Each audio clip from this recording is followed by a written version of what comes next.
Lyanna Stark had never expected to see the fields of the Stormlands. She had been so certain months ago that her life would end in the Tower of Joy alongside the memories of her gallant dreams and the blood-soaked tragedy they had caused. Lying in bed, feverish and delirious, she had seen death hovering in the corners of that shattered tower. She had felt the cold scrape of its inevitable talons. Even Ned's voice, steady, consoling, was not enough to banish the phantom shadows lingering at the edges of her vision. But the gods, or fate, or perhaps the unstoppable will of her brother, brought her back from that precipice of darkness. The next time her eyes opened fully, she was being carried on a litter through dusty roads, and the sunlight pierced her eyelids so fiercely that she thought it might blind her. She remembered thinking in one of her lucid moments that she was being brought home to Winterfell. Perhaps that hope had kept her soul tethered to this realm. Perhaps that hope convinced her heart to keep its beating, faint though it was. It was not until much later, after the fever had broken, that she learned Ned and his company had borne her southward, back toward the seat of the new king, Robert Baratheon, a man she had once loved in the naive, girlish way of counting future children and daydreaming over romantic songs, but a man who, in her mind, had long ceased to be a part of her future. When she finally became strong enough to ask questions, Ned told her that peace had settled on the realm, so far as peace could settle in the aftermath of war. The Mad King was dead, Rhaegar Targaryen was slain on the Trident, the rubies of his armor scattered in the river's currents. Lord Tywin Lannister had sacked King's Landing, proving his loyalty to the winning side in a horrifying display. Elia Martell and her children had been murdered, the rumor said, by Gregor Clegane. Ned's expression curdled into quiet rage whenever he spoke of those events, atrocities that had been born of so-called peace. But Robert Baratheon, in the swirl of blood and steel, had risen as the realm's new monarch. Lyanna had once thought of Robert as a great, smiling youth, broad of shoulder and booming of laughter. He could make her laugh in an instant. He had that irresistible confidence, the swagger of a champion. He had promised to wear her favor in every melee, to carry her token into every battle, to make her the happiest woman in the Seven Kingdoms. And she had believed him with the full heart of a spirited girl. Then, Rhaegar Targaryen's haunting eyes and sad smile shattered all those illusions. Lyanna had not gone willingly at first. There was confusion, a swirl of events too complex for simple recollections, but in Rhaegar's presence she had glimpsed a destiny that felt older than the foundations of Winterfell. Some nights she wondered if it had been the lure of prophecy or only her own rebellious heart that had led her astray. But all those ruminations died in the Tower of Joy. She had survived. And now there was talk, impossible talk, of her fulfilling her original betrothal to Robert Baratheon, who was newly crowned king of the Seven Kingdoms. Robert, the man who had hammered down Rhaegar on the Trident, whose war cry had echoed in every corner of the realm, and whose grief at Lyanna's supposed death had been enough to turn his fury into something unstoppable. It was almost too large, too strange a notion to fit inside her mind. Even as she regained her strength in the secure chambers of a manor house near the King's Road, she could not believe it was truly happening. She watched Ned one afternoon as he stood by a tall window, arms crossed over his chest, features set in that solemn way that seemed beyond his 20-some years. "They want this union," he said quietly. "Robert wants it." He gave her a glance, an older brother's steady, measuring look. "And I think, Lya, that it might be for the best." The notion of best was so uncertain in her mind that she turned away and stared at the plain wooden floor. "What is best, Ned? I'm no maiden of 14. I've known more heartbreak and madness than some do in an entire lifetime. I've lost—" She stopped, because to say that she had lost Rhaegar felt like a betrayal of her family. And to say she had betrayed her family was an injustice to the swirl of conflicting emotions inside her. "I'm not the same girl Robert once knew. None of us are the same people we were before the war," Ned said. His voice was gentle, though grief still seemed to dog him. She imagined he was mourning father, brother, and all that had been stolen by Aerys Targaryen's madness. "Robert will have to learn that you are different now, and you'll have to see how he has changed as well. But the realm needs stability. Winterfell needs it, and the Baratheon reign needs it too." She wanted to laugh at the grim practicality of her brother's words. This was to be her life's fate? A marriage hammered out by alliance? Another chain that she would have to bear, this time hopefully a gentler one. But she nodded because Ned was right, and because she owed it to her family to consider the possibility of forging peace and prosperity. if such things were truly within her power. She had brought enough strife with her youthful recklessness, and the memory of her father's and brother's fates weighed heavily on her heart. If her wedding vow could save lives and prevent future bloodshed, was that not a duty worthy of a Stark daughter? The day came when the newly crowned Robert Baratheon finally saw her again. Ned introduced him into her chamber with all the formalities of a lord addressing his king. Lyanna found herself looking upon a man both familiar and foreign. He was tall, still broad, with muscled arms and large, calloused hands. His hair was black as ever, though war and worry had begun to show in the tired lines around his eyes. He seemed older, but so was she, and the memory of a boisterous youth flickered in her mind, a man who would lift her onto his shoulder as if she were weightless, who roared in victory at the slightest triumph, who scattered laughter wherever he strode. Here he stood now, quiet, studying her with a look that was nearly worshipful. Only once Ned gave them space, stepping out of the room, did Robert move closer. She found her voice. "Your Grace," she said. She wanted to say his name, but caution kept her mouth set in old courtesies. "Lyanna," he breathed. He reached out as if he wanted to take her in his arms, but he paused, uncertain, a rare tremor crossing the face that had once brimmed with unassailable confidence. "Is it truly you?" Ned said. "He said you were alive and that I'd see you, but I didn't dare let myself believe it until now." His face broke then, tears threatening to line his lids. "Gods, I mourned you all these months. I could not let go of the memory.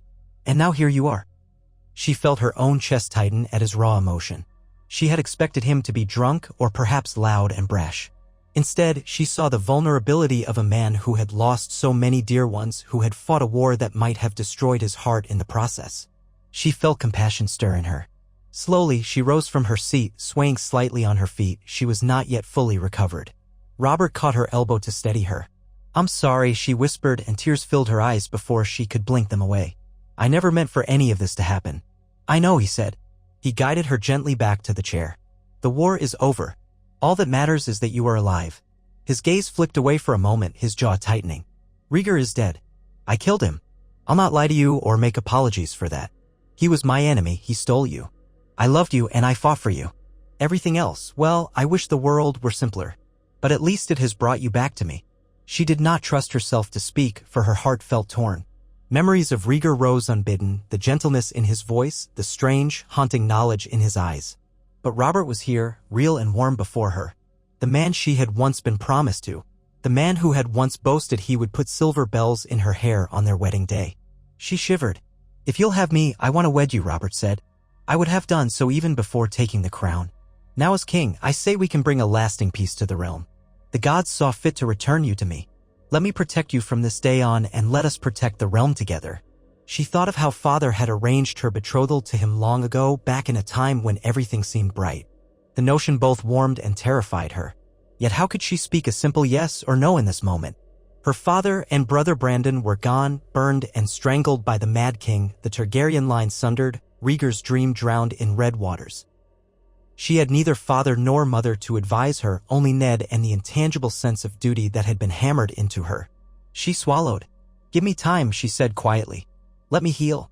Let me see the shape of this new world." He nodded and left her. The door closed behind him, and she realized she was gripping the arms of the chair so tightly that her knuckles were white. There was no question that Ned, and likely all the North, would urge her to accept. Robert was king, and the tie between House Stark and the crown would benefit Winterfell. But for Lyanna, this was not merely a question of politics. It was about forging a future in a realm still reeling from war. She prayed that the gods would guide her, for she felt as though she had gone astray so many times already. Weeks passed. Her wounds, physical at least, knitted and closed. The bruises and fever pains faded. Visitors came and went. Her mother was gone, her father was gone, her elder brother Brandon was gone. Only Ned remained as head of House Stark, and he was returning to the North to assume his duties as its lord. Robert, on the other hand, was bound for King's Landing. His coronation had been performed in haste, and many of the realm's lords were calling for a splendid ceremony to reintroduce the new Baratheon reign. Each day, letters fluttered in like crows, bearing the demands of politics. An alliance with Highgarden, a careful appeasement of Dorne for what had befallen Elia Martell, negotiations with the Iron Islands, watchful eyes turned across the narrow sea where the last Targaryens had supposedly fled. She heard rumors that a boy Viserys and an infant Daenerys survived in exile, but they were small threats now. Robert's war hammer had shattered the main line. More pressing concerns lay in the realm's hunger, the resentments left by the war, the need to ensure Lannister loyalty. And of course, the matter of Robert's marriage. One afternoon, Ned sat with Lyanna under the shade of a weirwood that grew near the manor house, a transplanted sapling that reminded them both of home. They spoke quietly, and he made his position clear. Lyanna, no one can force you to marry him. But I want you to understand what it would mean if you did. Robert's greatest desire, aside from you, was to end Targaryen rule. He succeeded, but there are rifts all over the kingdom.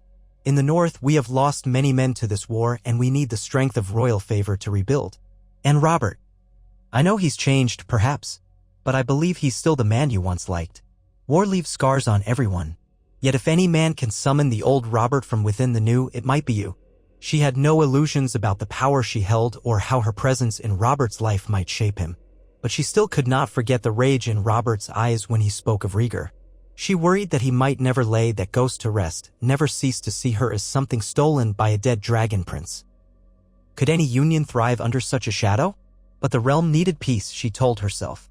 She had a part to play in that. Was that not what her father had always taught his children, that their duty to the north and to the realm might sometimes outweigh personal want? She closed her eyes, remembering the hush of Winterfell's godwood.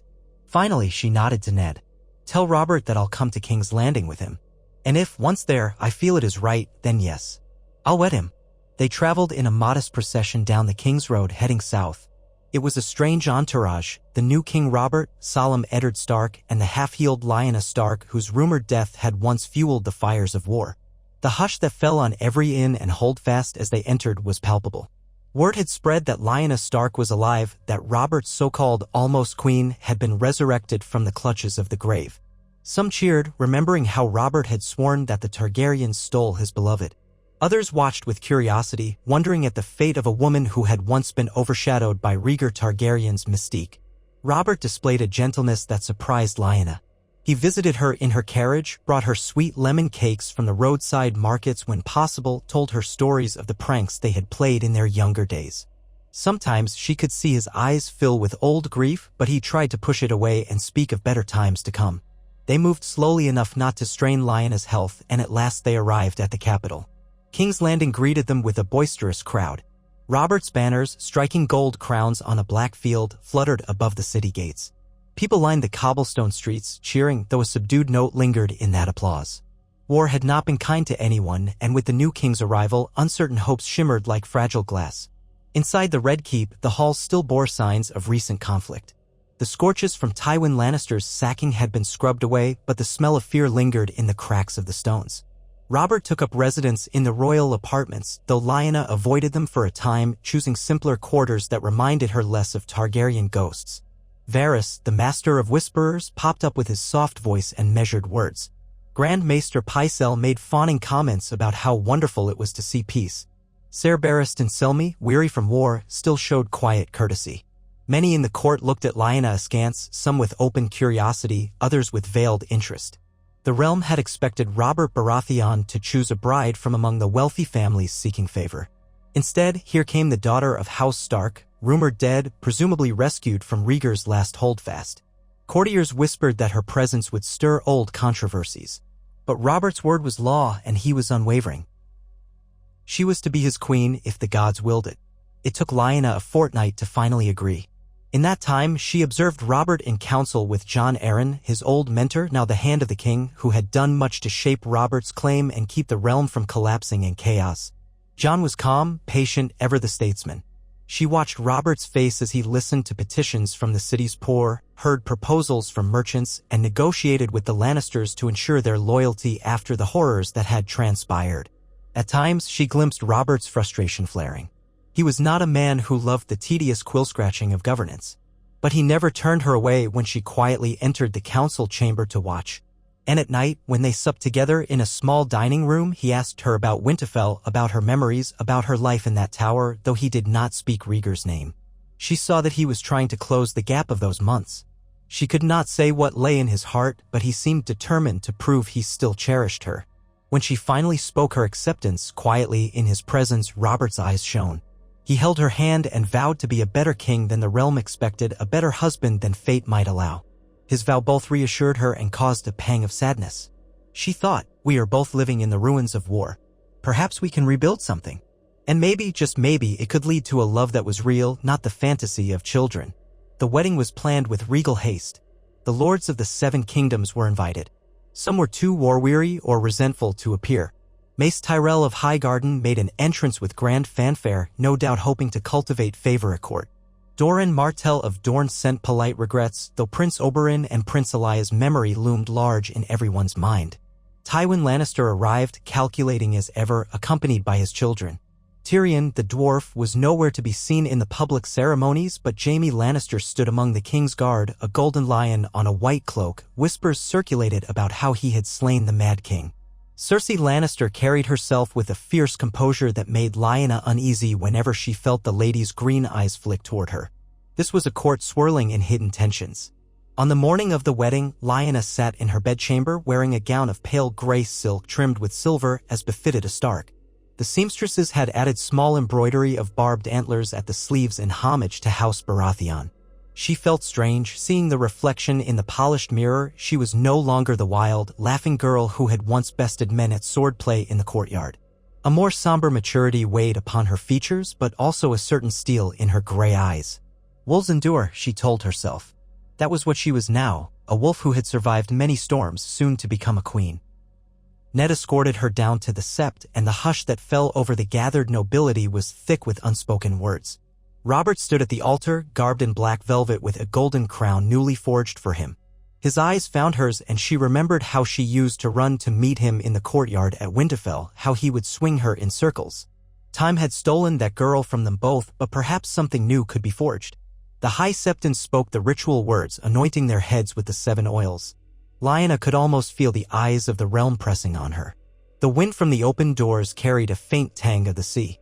Then Robert spoke his vows, voice strong, promising to be faithful and to protect her, to be her constant friend and confidant, to share his life and his burdens. And Lyanna in return offered her vow with quiet solemnity. She was not kneeling before him, but side by side, the two of them forging a bond that would ripple across the 7 kingdoms. When they rose, the High Septon pronounced them king and queen. A roar of approval swept the September. Robert turned to face the crowd, raising Lyanna's hand high.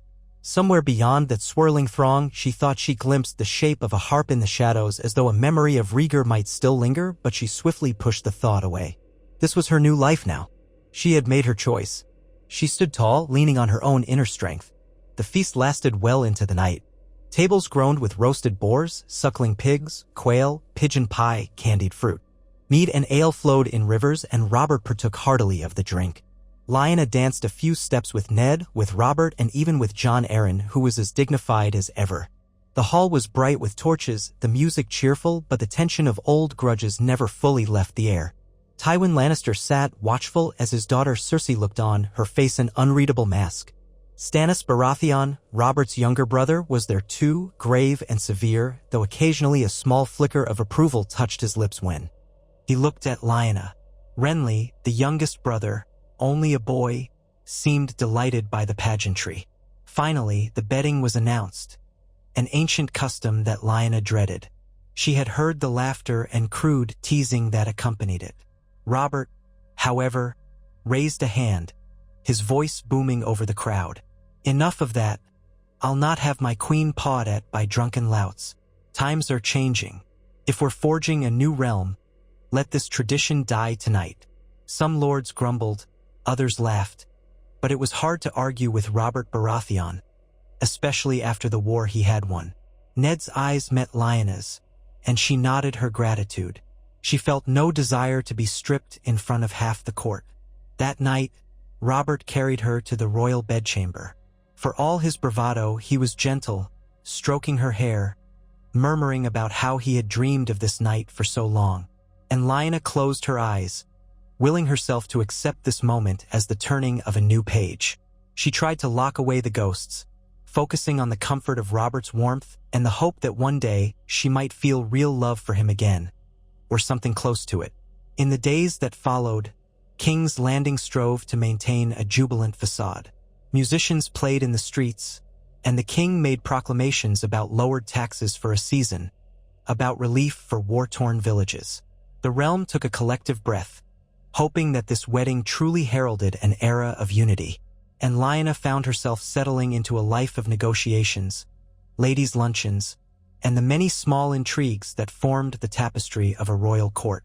She had never been a creature of courtly etiquette. She preferred the open air, the ring of steel, the quiet sanctity of the godswood. Still, she recognized that her presence was part of the crown's new face. She had to stand as a symbol of Northern alliance with the Iron Throne. She learned to greet lords with poised courtesy and to endure the sly remarks of courtiers who sought to gauge her influence on the king. Robert, for his part, seemed determined to shower her with affection. He gave her jewels, sapphires, emeralds, pieces he called tokens for my silver wolf. She wore them rarely, though she did not wish to wound him by refusing. He had a new crown made for her, smaller but ornate, with swirling shapes reminiscent of direwolf heads and stag antlers intertwined. At times, he teased her, calling her his fierce wolf queen. She tried to reciprocate that warmth. She drank with him at feasts, shared quiet moments in the gardens, listened to stories of his youth at Storm's End with Stannis and Renly. Yet beneath the surface, she felt a tension. He never spoke Rhaegar's name, but she sensed the specter of the Silver Prince in his silences. In her own mind, she tried to bury the memories of that tower and the illusions she had once held. Sometimes she watched Robert's face after a full day's council when he was tired and half-drunk and wondered if he was drowning his sorrow or the remnants of his rage. She did not know how to help him nor how to banish her own regrets. Yet the court was quick to rejoice when they realized that the new queen was with child. It happened faster than Lyanna expected. One morning, she felt the wave of nausea and recognized the ache in her breasts. A part of her was frightened at the notion of bringing a life into this battered world. But Robert was elated, roaring with joy and proclaiming that the gods had blessed them indeed.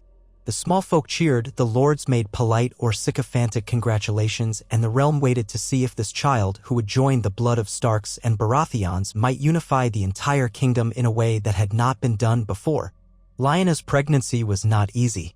The maesters fussed over her health. She was reminded too often of her near death in that tower, and she worried that her body might not withstand the strain. But she did her best to be strong, to attend the royal duties required of her, standing at Robert's side, all while trying to learn how to be a queen in a capital that had once belonged to the Targaryens. Occasionally, she would walk through the Red Keep's corridors and see dragon skulls glaring from the shadows, trophies from older days. Their empty eye sockets seemed to accuse her. She wondered if, somewhere across the sea, Targaryens plotted revenge. She wondered if Rhaegar's memory dwelled in every carved relief of a dragon's head. She wondered if Robert would forever be haunted by the tridents, rubies, and the clash of warhammers. Nevertheless, life moved forward. Ned returned north, though he visited whenever he could. Robert created him Warden of the North, a rank he accepted with stoic resignation. Jon Arryn worked tirelessly to bring stability to the realm, forging alliances and reminding the king that ruling required more than a warhammer. Renly grew taller, a youth with too much mischief in his eyes. Stannis kept a dragonstone. Robert had granted it to him as a seat and rarely visited the capital.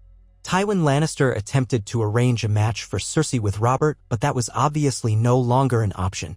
Some whispered that the Lannisters were nursing grudges. Others observed that Jaime Lannister seemed none too pleased to remain in the Kingguard, the vow that precluded him from inheriting Casterly Rock or marrying to further the Lannister line. But for a time, none of it erupted into open conflict. As Lyanna's belly swelled, she found solace in the courtyard, where she sometimes sparred lightly with wooden swords to keep her strength. A handful of female attendants gossiped about how unladylike the queen's pursuits were, but many of the guards found it an amusing quirk. She was, after all, a Stark. There was something fierce and unyielding in her nature. Robert at first grumbled that she should rest, but she told him plainly that she had lain in a bed far too long, nearly dying, and that a little bit of training would not kill her. He acquiesced, though he placed watchful guards to intervene if she seemed to strain herself. So it was in those small ways that Lyanna held onto the identity that had nearly slipped away from her. In the 7th moon of her pregnancy, she felt the babe's strong kicks. Each thump was a reminder that she had chosen this path, that new life might redeem the sorrow. Robert seemed beside himself with excitement, boasting that the child would be a warrior, as strong as any Baratheon, as fierce as any Stark. He had already chosen names, if a boy, Stefan, for his late father, or perhaps he would call the boy Eddard to honor the North. Lyanna smiled at his enthusiasm, though she held her own thoughts. Perhaps the child would be a daughter, and perhaps she would be as wild as Lyanna once was. The notion both frightened and delighted her. The day the child was born, storms lashed King's Landing. Rain hammered the red roofs, lightning speared the sky, and thunder growled over Blackwater Bay. Maester Pycelle hovered like a nervous sparrow, but it was the midwives who truly managed the birthing. Lyanna endured the agony for hours, biting down on the leather strap they offered her, sweat plastering her hair to her cheeks. Between contractions, she focused on the swirl of memories: her father, her mother, Brandon, the Tower of Joy, Ned's unwavering presence, Robert's booming laugh, the hush of the godswood at Winterfell. When the final push tore a scream from her lungs, the child slid forth into the midwife's arms. She heard crying an angry, outraged wail. Relief flooded her, tears streaming from her eyes. "A boy," the midwife said, "a strong boy." Lyanna collapsed back against the pillows, exhausted yet alive. Alive and with a living child. Robert burst into the room once the midwives allowed him, nearly knocking down Pycelle in his haste. He scooped the babe up as though the child weighed no more than a feather. He laughed, and tears trickled down his rugged cheeks. "He's beautiful," he murmured. "Look at him, Lya. Strong boy. A future king. By the gods, we'll name him Stefan for my father. Or do you prefer something else?" She shook her head, a faint smile curling her lips. "Stefan is a good name." Truth be told, she thought of other names, Brandon or Rickon, to honor her lost brother and father, but she also wanted to honor Robert's side. Merging House Stark and House Baratheon required compromise, after all. "Stefan Baratheon it is," she said, and saw how Robert's grin widened. For a few brief weeks, it felt as if nothing could mar their joy. Lyanna recovered slowly, her body battered by the birth. Robert paraded the new prince around, proclaiming that with a wolf for a mother and a stag for a father, Stefan Baratheon would be unstoppable. The small folk cheered the new prince, and many sent small gifts of carved wooden animals or embroidered blankets. Yet behind the scenes, the realm's complexities churned. The Lannisters pressed for positions of influence. The Greyjoys eyed the coasts. The Martells burned with quiet resentment at the deaths of Princess Elia and her children. Dorne had never truly forgiven House Baratheon or House Lannister for that crime, even though it was Gregor Clegane who had done the deed and Tywin who had orchestrated it. Robert, for his part, tried to keep the peace by hosting lavish feasts and awarding lands to loyalists. He spent extravagantly, never one to count coins carefully. Jon Arryn quietly cautioned him about depleting the treasury, and Robert brushed him off with a jovial wave. By the time the boy learned to crawl, Lyanna began to attend more councils. She was not officially on the small council, of course, but Robert granted her the courtesy of a seat beside him. At first, she merely listened, her baby cradled in a wet nurse's arms nearby, to the talk of taxes and shipments of grain. She noticed how Robert's eyes would glaze over when the discussion turned to finances, and how Pycelle would drone on about the Citadel's pronouncements. Little by little, she asked her own questions. She inquired about the state of the roads in the north, or about how the crown planned to address the outlaws that still plagued the Riverlands in the aftermath of war. Many lords in the council gave her indulgent smiles, but Jon Arryn responded with thoughtful answers. Over time, the king's council grew used to the queen's presence, though she knew many doubted that a northern wolf girl could grasp the intricacies of southern governance. In truth, Lyanna did not relish these courtly intrigues, but she saw how necessary they were. The realm remained fractured, like a tapestry with too many torn threads. Trade had to be rebuilt, rebellious houses placated, and the farmland ravaged by war needed reseeding and restoration. She saw how Robert's attention drifted to tournaments and hunts. Though she once admired his martial vigor, she now realized that such vigor could leave the daily realities of rule neglected. She tried to nudge him gently, to remind him that the well-being of the realm was not secured solely by the sword. Sometimes he listened, but more often he laughed and said, "That's what Jon Arryn is for, my love. That's what Varys and Baelish and the rest of them are for. Let them handle those matters. A king should be a warrior." She would press no further, not wishing to stir arguments that might drive a wedge between them. It was inevitable that Robert would return to his love of feasting, drinking, and whoring. Lyanna noticed the first signs about a year after Stefan's birth. Robert came back from a hunt with too much wine on his breath, boasting of slaying a mighty boar. That night, he did not come to their bed. She found out later that he had taken a serving girl to his chambers. Pain flared in her, but she kept it locked behind her teeth. In the morning, Robert stumbled in with an apology that was half-hearted and half-drunk. She realized with a sinking heart that this might be the shape of their marriage. He loved her, he said so often, but it was a love that did not curb his appetites. In the North, men kept their honor differently, but in the South, or so he claimed, kings were not judged for taking pleasures outside the marital bed. She confronted him on it, quietly. He looked ashamed for a moment.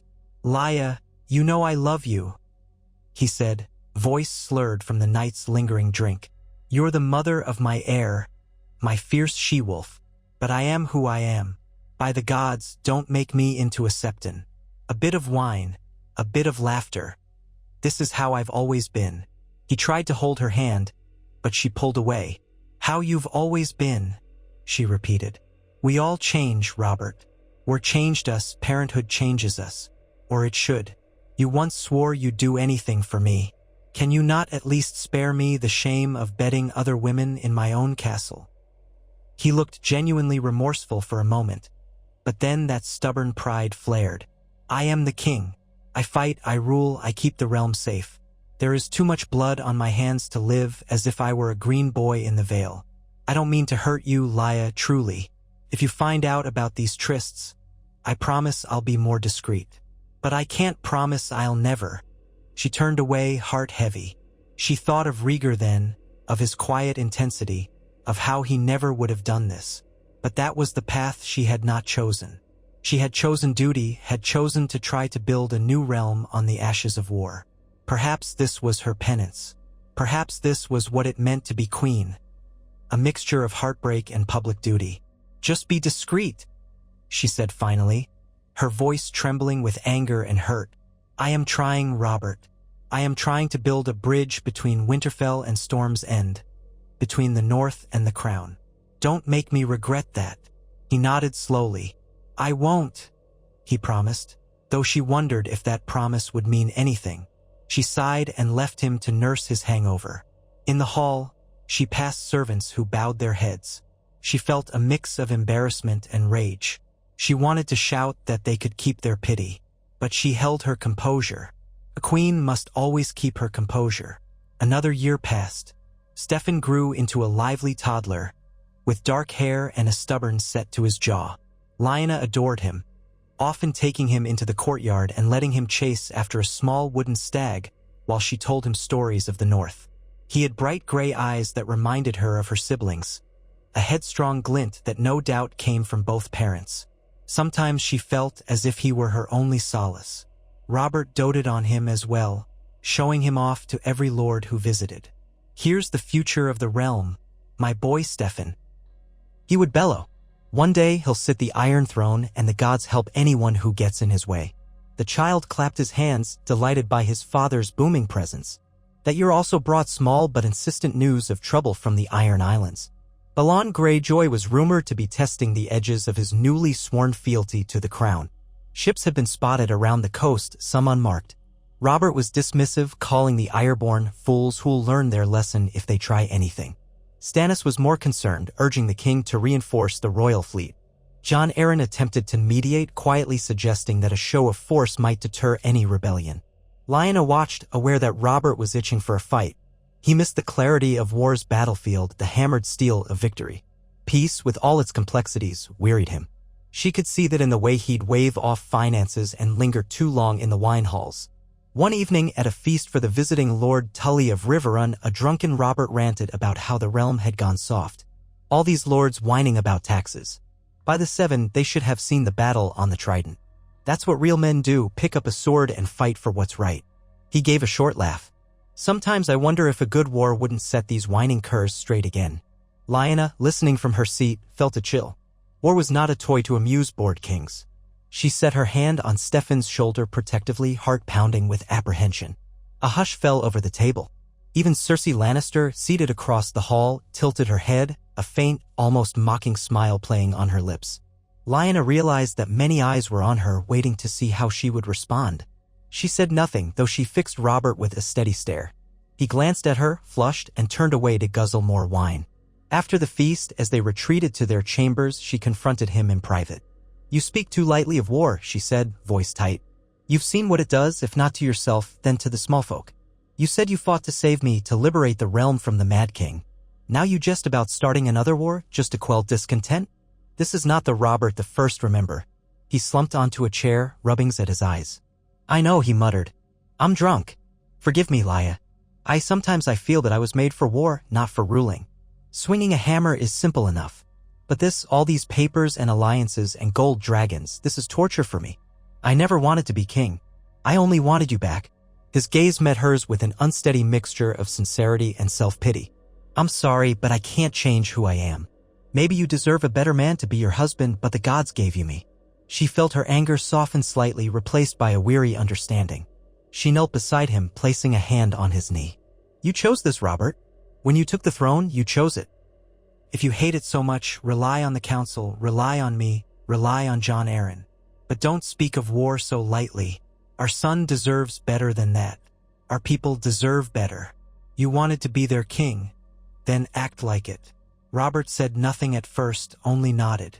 That night, he stayed in their bed, holding her, whispering half apologies that she was not certain he would remember in the morning.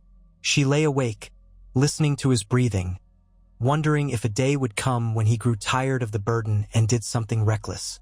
The realm was stable now, more or less, but how long could it stay that way if the king himself desired the thrill of the battlefield more than the seat of governance? When Stefan was 2, Robert declared he would take Lyanna and their son to Storm's End for a summer visit. He said, You've seen too much of King's Landing. The Red Keep reeks of Targaryens and politics. Come see my true home, Lyanna. I want you to know the Stormlands. And the boy, he ought to feel the sea wind in his face. Lyanna was hesitant, for she had begun to have a role at court, quietly ensuring the king did not wholly ignore the realm's needs. But she also felt an undeniable yearning for fresh air, for the open skies. She recalled hearing stories of the might of Storm's End, its massive walls built by the first Storm King, how it withstood countless sieges and storms. Perhaps the time away would do Robert some good, remind him of simpler days. So she agreed. They set out with a modest retinue, crossing the King's Road anew. The journey was far more pleasant than the one that had first brought her to King's Landing.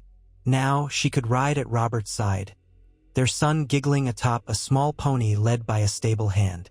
The fields of the Reach rolled out in green splendor, and as they went east, the climate turned windier, salt-laden. Storm's End rose in the distance, perched on the edge of a tumultuous sea. It was an imposing fortress, thick-walled, defying the crashing waves and howling gales. Robert swelled with pride upon seeing it, proclaiming that it was the strongest castle in all the realm, stronger even than Winterfell or the Eyrie. The castellan of Storm's End, a gruff old knight-en. Aemsir Harbert greeted them with deep bows and genuine pleasure. The servants bustled, preparing grand chambers for the king and queen. Lyanna felt a surge of awe at the architecture.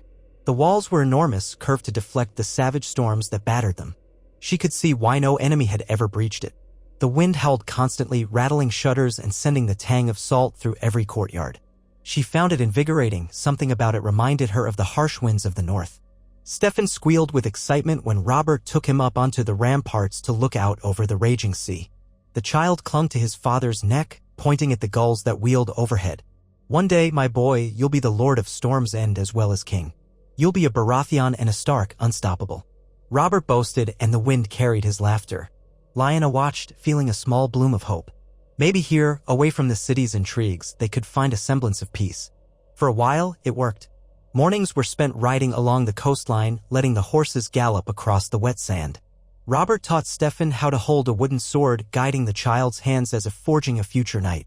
Lyanna walked along the ramparts, breathing in the brine-scented air, remembering the open spaces of Winterfell. Sometimes she saw a softness in Robert's manner that took her back to the days when he had first courted her. She thought, perhaps there is still hope for us. But storms were never far off. One gray afternoon, a messenger arrived by ship, soaked to the bone, bearing urgent letters from King's Landing and from Jon Arryn in the Vale. News had come that Balon Greyjoy was making moves toward open rebellion. He was styling himself King of the Isles if rumor held true. Raids had begun along the western coast. Robert read the missives in silence, his knuckles whitening around the parchment. When he looked up at Lyanna, his face was alight with that old bat of fire. He dares? Another false king in my realm? By the gods, I'll smash his iron fleets to pieces. Let him cower in Pike for all I care. I'll send the royal navy, I'll raise the banners. We'll drown him in his own seas. She said nothing for a moment, seeing in his expression a savage glee that both comforted and frightened her. He wanted this war. The taste of an enemy brought life back to him in a way that court politics never could. You'll have to plan carefully, she said at last, calm as she could manage. Underestimate the Ironborn and they'll tear at your weaknesses. You have to unite the lords, gather enough ships, ensure that the Lannisters are on board, the Tyrells as well. Robert's grin widened. Aye, all of them. And I'll lead them personally. No more letting others fight my battles. I'll muster the fleet at Dragonstone, then sail around to Pike. Let's see how Balon likes the fury of a Baratheon host. She felt a pang, this was how it would be. He would leave for war, possibly for months, perhaps longer. Maybe she should not complain, this was the role of a king, to quell rebellions. Yet a chill sank into her stomach when she recalled how it had gone with Rhaegar's war. Would the realm descend into chaos again? He departed within a fortnight, taking most of the Storm's End garrison and sending ravens across the land to call the banners. Lyanna remained at Storm's End at Robert's insistence. This place is secure, love. You'll be safer here than in King's Landing if the Ironborn try any surprise raids. Keep our son safe. When I return, we'll celebrate our victory. Stefan was still too young to understand. He clung to Robert's leg, tears in his wide gray eyes, crying for his father to stay. Robert knelt, ruffled the boy's dark hair, and planted a kiss on his head. Be good for your mother, he said. I'm going to show those Ironborn what it means to defy a true king. Then, with a roar of bravado, he boarded his ship and the sails were hoisted. Lyanna stood on the battlements, her child in her arms, watching the royal fleet vanish into the horizon. She hoped the realm would not bleed too much this time. Letters trickled in over the next months, describing how the royal forces battered the Ironborn strongholds. The main seat of Pike was under siege. The Ironborn put up fierce resistance, but they were disorganized compared to the realm's united might. Robert was in his element, smashing gates and leading charges. In the end, Balon Greyjoy bent the knee, or so the ravens proclaimed. Robert stayed long enough to ensure the rebels were subdued to place wards and hostages as insurance.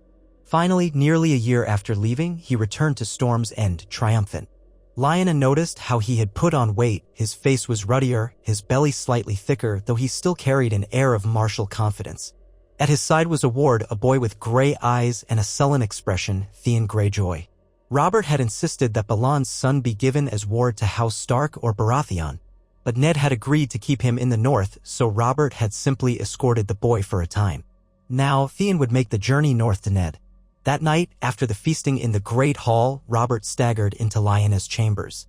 His breath stank of ale and his beard bristled with sweat. Victory, my love, he slurred. We hammered them until they squealed for mercy. No more Ironborn kings, I promise you that. She took the goblet from his hand to keep him from spilling its contents. You did as you said you would. Peace again. Let's hope it lasts. He sank onto a chair, beckoning her closer. I missed you, he murmured, eyes half-lidded. I missed Stefan too. Where is he? Asleep, she said. It's late. She sat beside him, exhaling. And now that the war's done, will you return to King's Landing? He reached for her waist, pulling her closer in a clumsy embrace. Tomorrow, or the day after, he said with a grin. Or maybe next week. Let them wait. I deserve some rest after all that fighting. She tensed a little at the smell of stale wine on his clothes, but let him hold her. The war had been won quickly, that much was true, but Robert's old restlessness would return soon enough. She could see the pattern forming, short bursts of war, feasting, hunts, then discontent with ruling. At times, she felt she was the only one who recognized how precarious the realm truly was. But she remained silent, letting him bury his face in her hair. When they finally did return to King's Landing, they arrived to a city that was at once relieved by the end of the Ironborn threat and uneasy about the future. The cost of war had strained the crown's finances further. Jon Arryn made subtle remarks about the need for fiscal prudence, which Robert brushed off. We can always raise taxes, Robert boomed. Peter Baelish, the master of coin, smiled slyly, offering to help manage the crown's debts by cunning manipulations which made Lyanna uneasy. She did not trust Littlefinger. Meanwhile, tensions with Dorne had not eased, though no open conflict brewed. The Targaryen exiles across the sea were now rumored to be seeking new allies, but many in Westeros simply dismissed the threat as too distant. Lyanna tried, in her own way, to guide Robert toward stability. She would talk to him of forging alliances through marriages, perhaps betrothing younger nobility to each other to keep the houses tied. Robert made a show of listening but soon lost interest. His hunts and tours took priority. He had found new favorites at court, young knights who pandered to him, who told him that the Greyjoy rebellion was a glorious campaign. He was not unkind to Lyanna. He still called her his wolf queen, still gave her the respect of mother to his heir, but the rift grew quietly day by day as he indulged in drink and dalliances. She tried to ignore the rumors of bastards fathered by him in the city, children with black hair and blue eyes cropping up in Flea Bottom or near the Street of Silk. She tried to keep her dignity, but in the quiet of night, sometimes she could not help but weep for the dream of a love that once seemed so strong. Still, if there was one source of brightness for her, it was Stefan, who thrived in the Red Keep's corridors. He was a precocious child, quick to laugh, quick to run. He did not shy away from wooden swords or from the cold glances of courtiers. She taught him about the North, telling him stories of the dire wolves and the kings of winter. He listened eagerly, though with a child's fickle attention. He would run to Robert and demand tales of the hammer blow that slew Rhaegar. Robert would laugh and toss the boy in the air, recounting how the rubies spilled into the trident. Lyanna would stand by, silent, forced to hear the story again, that final blow that killed the Silver Prince. A part of her wanted to tell the child that Rhaegar was not the monster Robert made him out to be. But that would be treason in the eyes of many, and she could not confuse the boy. Instead, she forced a smile and endured. When Stefan turned 5, the realm was relatively calm. The small council insisted on a grand tourney to celebrate the boy's name day, an event to display the royal family's unity. Knights from all corners of Westeros arrived, banners fluttering, hoping for the king's favor. Robert was in high spirits, boasting that he would ride in the melee himself, though Jon Arryn counseled caution. It would not do for the king to be harmed in a friendly competition. Robert insisted he would prove the Baratheon prowess for his son. Lyanna stood in the royal box, Stefan beside her, the crowd cheering. Robert thundered into the melee, warhammer in hand, knocking lesser knights from their feet with raw power. The stands erupted in applause. The child squealed with glee, hopping in place. At that moment, Lyanna felt a flash of hope, a sense that perhaps she and Robert had done something good by merging their houses. The child at her side was living proof of a bond between North and Stormlands, a symbol of the realm's future. And Robert, for all his flaws, was a presence that could rally men behind him, a larger-than-life figure who had ended the Targaryen dynasty and crushed rebellions. Perhaps in time, the people would remember this union fondly, forgetting the heartbreak that had led them here. But in her heart, Lyanna knew the realm was never free from shadows. She knew how easily a rumor or an old grudge could spark new fires. She knew that across the sea, Targaryen heirs might dream of returning. She knew that the North had its own secrets, that the direwolves howled in the night. Still, as she watched Robert defeat another challenger, raising his arms in triumph, she allowed herself a brief dream that maybe the storms they had all endured might give way to a calmer future. That night, the king came to her chambers. For once, he was neither drunk nor sullen. He seemed elated, speaking of the roar of the crowd.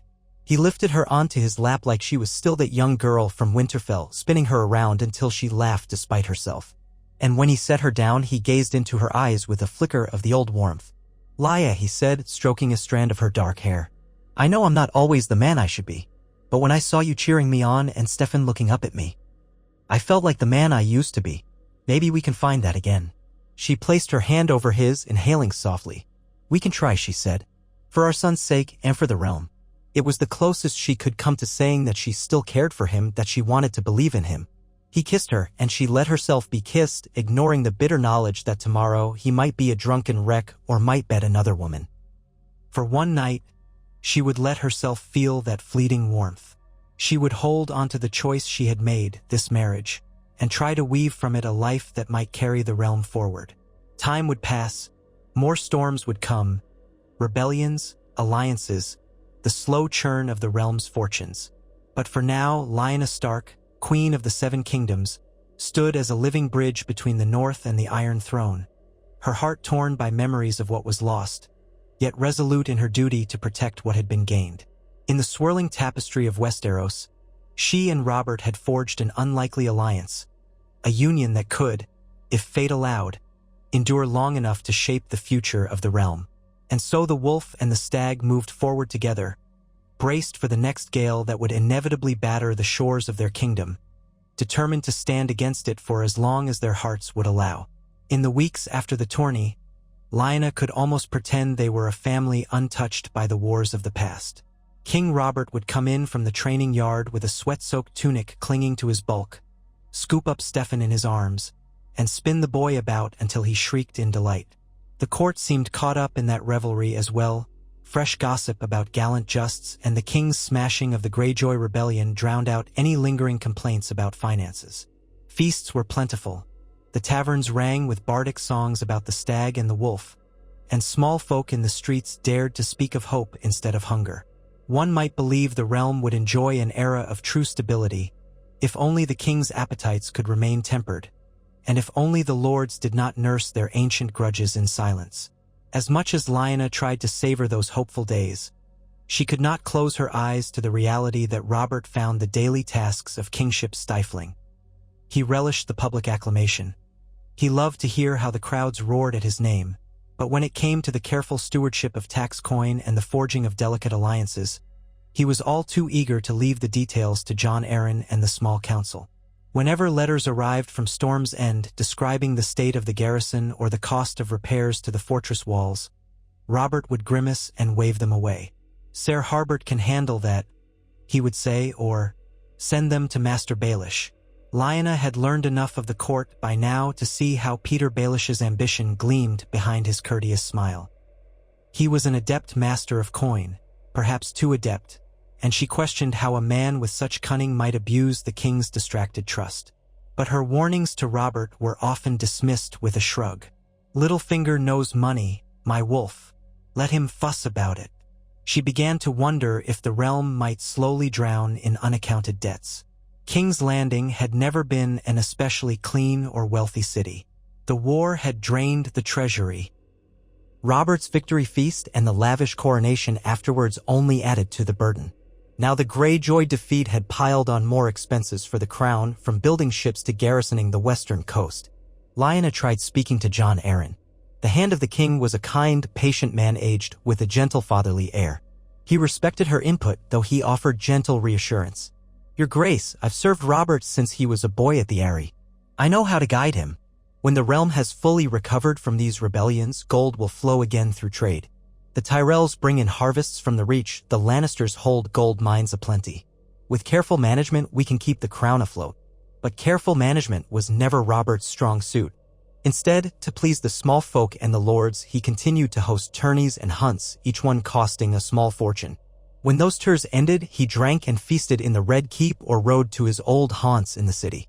It was no secret that the king's haunts included brothels owned by Peter Baelish or the Street of Silk. Lyanna felt no shock when rumors surfaced of bastard children, a girl with thick black hair being fostered in a seamstress's household, a boy with bright blue eyes scurrying in the alley behind a wine sink. No one dared speak openly of these bastards before her, but she heard the whispers in the corners of the castle. At first, she wept with anger and disappointment. In time, she learned to hide her hurt behind a colder composure because the public face of a queen could not shatter at every rumor. She was not entirely friendless. Some of her northern attendants were loyal companions, like Mira Flint, a distant cousin of the Flints near Widow's Watch, who had come south in Lyanna's entourage after the wedding. Mira saw the tension in her queen's eyes and offered quiet solidarity, a presence from home that reminded Lyanna she was not alone in all this. Mira helped with the small domestic details of court, from organizing Stefan's tutors to smoothing relations with ladies who might otherwise resent a northern queen's free-spirited ways. There was also Elbert Glover, a knight of middling rank who had served House Stark in the rebellion. He stood guard at her chamber door and occasionally sparred with her in the courtyard at her request. His even temper and unassuming loyalty were a balm in a court rife with hidden agendas. Lyanna valued his company, and in his quiet way, he took to calling her my Queen Wolf, a gentle echo of Robert's more boisterous moniker. It was among these few northern allies that Lyanna found the fortitude to face the daily swirl of courtiers. In truth, she might have demanded to remove herself to Winterfell as Queen Regent for the North, but that could have been seen as deserting the king. Better to stand at Robert's side, show the realm a united front, and hope that his unstoppable vigor could be harnessed for the good of the Seven Kingdoms. News arrived from the north. Ned and his bride, Catelyn Tully, had produced a healthy son, Robb Stark. Caitlin had written a letter expressing her intent to keep good relations with the royal family, and Ned's own words were brief but warm. "Our child is as strong as any pup of the litter. I will teach him the meaning of duty and honor as I was taught by our father." That line made Lyanna's heart tighten. She missed Ned's quiet reassurance. She longed to see Winterfell again, its gray walls and the godwood where the heart tree's face was carved in silent watchfulness. But the king's duties and her own bound her to the capital. The best she could do was exchange letters with Ned, occasionally sending small gifts for baby Rob. Time churned forward. Stefan grew from a toddler into a sturdy boy of 6, then 7, his black hair grown thick and wild. His eyes were his mother's gray, though sparkled with a mischief that clearly came from his father. He had a laughter that echoed in the halls like a sudden gust of wind. Lyanna saw in him both the Baratheon strength and the Stark resilience. He would practice with small wooden weapons in the yard, swinging a practice sword at straw targets while Robert cheered him on. At night, she would sit by his bedside, telling him old northern tales of the first men, the direwolves that roamed the dark pine forests beyond the wall, the crypts under Winterfell where the kings of winter slept. He listened, enthralled, though occasionally he would interrupt with child's questions. "Mother, can a direwolf fight a dragon? Could I ride one if I found a pup?" She would smile and brush the hair from his forehead, wishing that the realm could remain as simple and adventurous as a child's fancies. Now and then Robert hinted at wanting more children. "Let's fill the Red Keep with little princelings," he'd say, especially when he was tipsy. Lyanna would feign a light-hearted response, but she was uncertain. Her pregnancy with Stefan had been complicated, and she knew the strain it put on her body. Moreover, the knowledge of Robert's many infidelities had chipped away at her willingness to share his bed regularly. Still, duty and a lingering thread of affection meant that from time to time, they came together. She conceived a second child in the 10th year after Robert's rebellion. The maesters fussed over her more than ever, mindful of her health. Robert, for all his flaws, seemed genuinely delighted at the prospect of another heir. "Perhaps a daughter this time," he said, with eyes like her mother. The realm, too, looked forward to the queen's next child. This union of wolf and stag was a symbol of how the new dynasty would endure. In her 6th moon, her belly round and heavy, Lyanna woke one morning to find Robert absent. This was not unusual. He often rose early to hunt or train or to slip out for amusements she did not want to name. She dressed carefully, leaning on Mira's assistance, and made her way to the royal solar for the midday meal she shared with the king. But instead of Robert, she found Lords Renly and Stannis, along with Jon Arryn, all deep in conversation. At her entrance, they stood respectfully. Jon bowed. "Your Grace," he said softly, "the king has ridden out with a few companions. He mentioned you might wish to see these letters from Dorne." She tried not to sigh at Robert's impulsiveness. "I see. Thank you, Lord Arryn." She took the letters, scanning them. They were from Doran Martell, Prince of Dorne, couched in the flowery courtesy that often marked Dornish correspondence. Dorne had never fully forgiven the crown for the brutal murders of Princess Elia Martell and her children, or for Robert's personal hatred of the Targaryen line, which Dornishmen had once allied with through marriage. Though the letter did not threaten open rebellion, it implied a stiff resentment at the lack of any real justice for the crime orchestrated by Tywin Lannister's men. The Martells demanded official acknowledgement, some penance beyond the rumored hush that had been placed upon Ser Gregor Clegane, the beast who had done the deed. Lyanna rubbed her forehead, feeling a headache forming. "Has the king read this?" she asked, knowing the likely answer.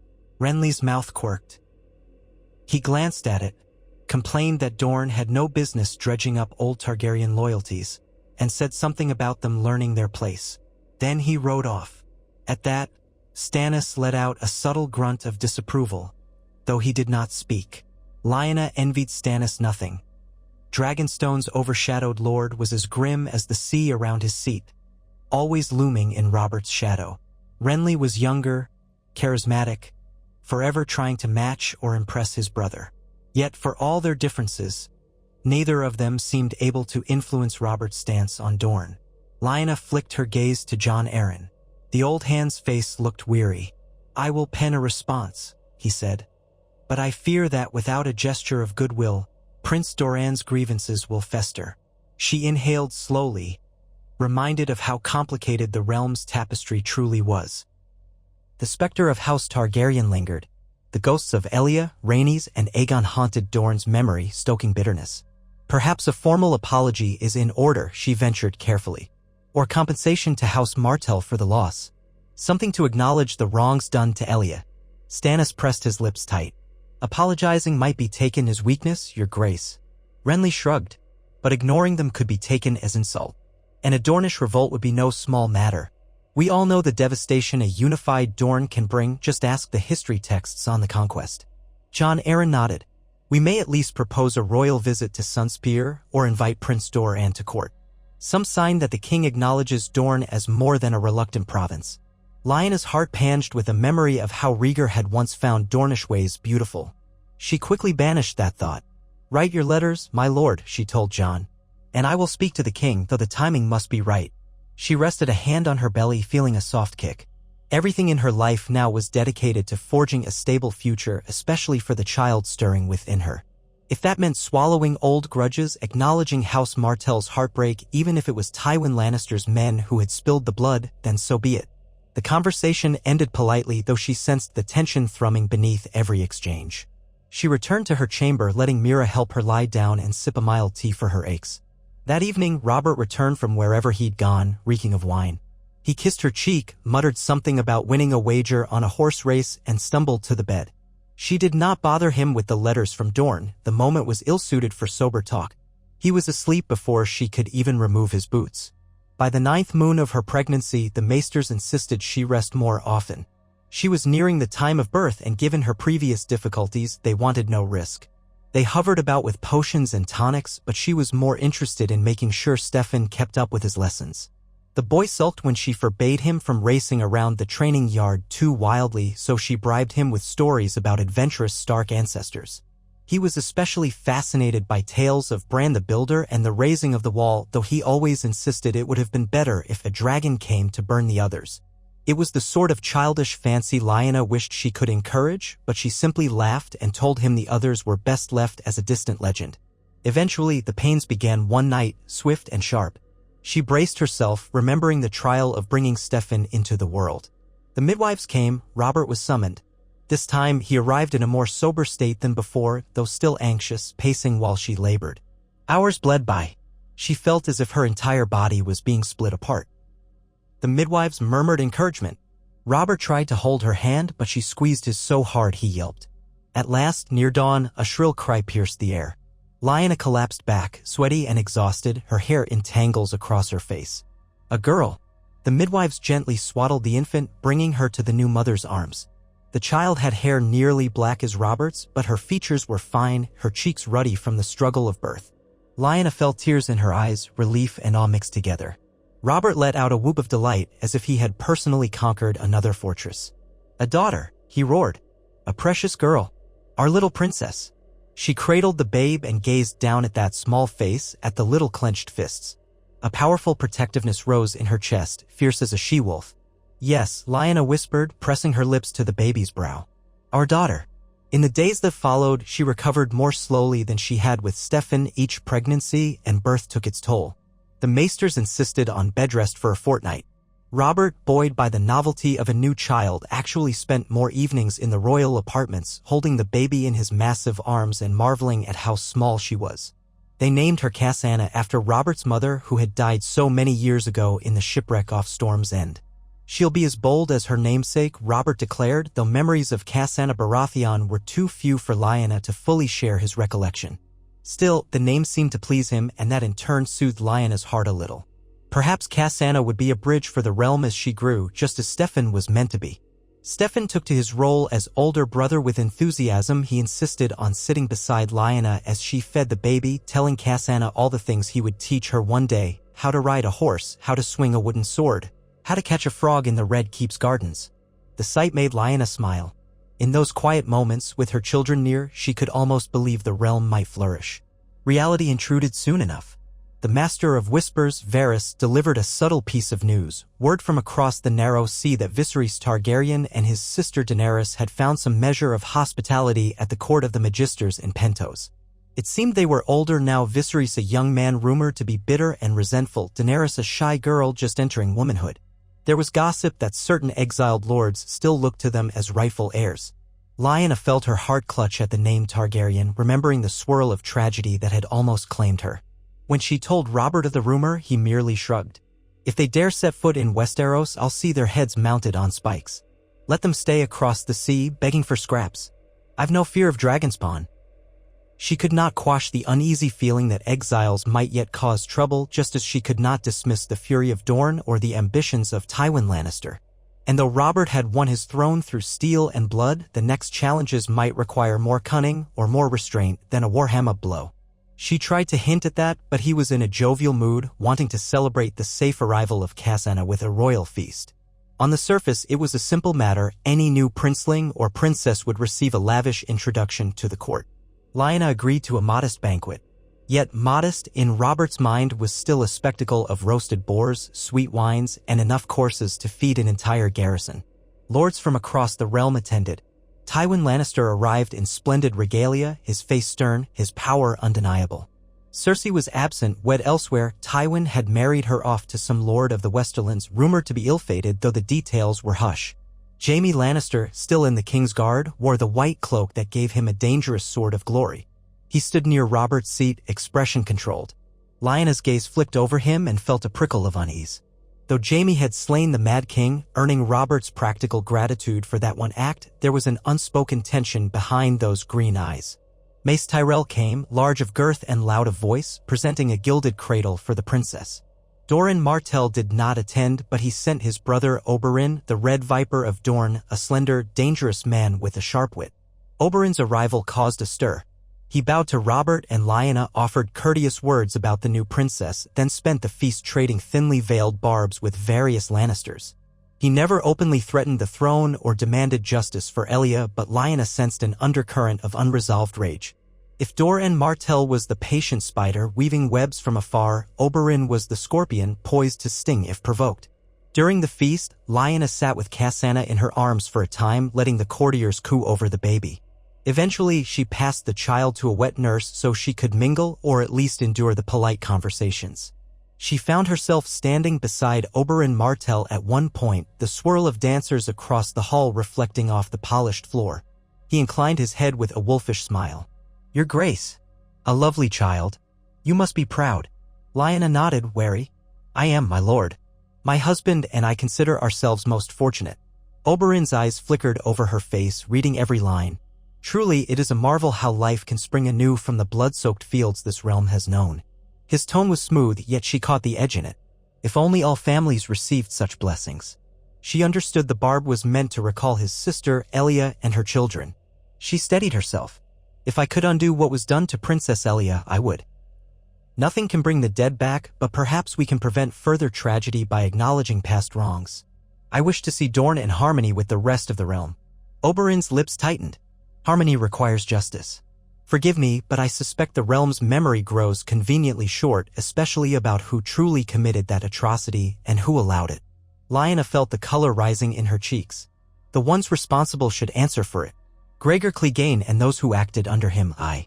Under Tywin Lannister's orders, Oberyn cut in, voice low. "And Tywin stands here tonight, an honored guest, while my niece and nephew rot in the grave." Lyanna had no defense. She was not blind to the hypocrisy. Tywin's power was too great, and Robert had chosen to keep the old lion in his good graces. "I am not the king," she said softly, "though I am his wife.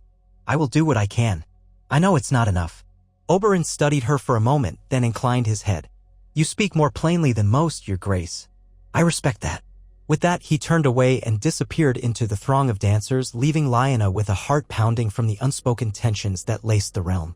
That night, after the feast, Robert was too deep in his cups to speak about politics. He sang bawdy songs with a handful of knights, boasting about old battles. Lyanna ended up back in her chambers, Lyanna cradled in her arms, listening to the hush of the corridors as the revelers eventually stumbled off. She felt worn, more from the emotional strain than from any physical exertion. If Oberyn Martell's pointed words were any sign, the future might bristle with more discontent than the king cared to admit.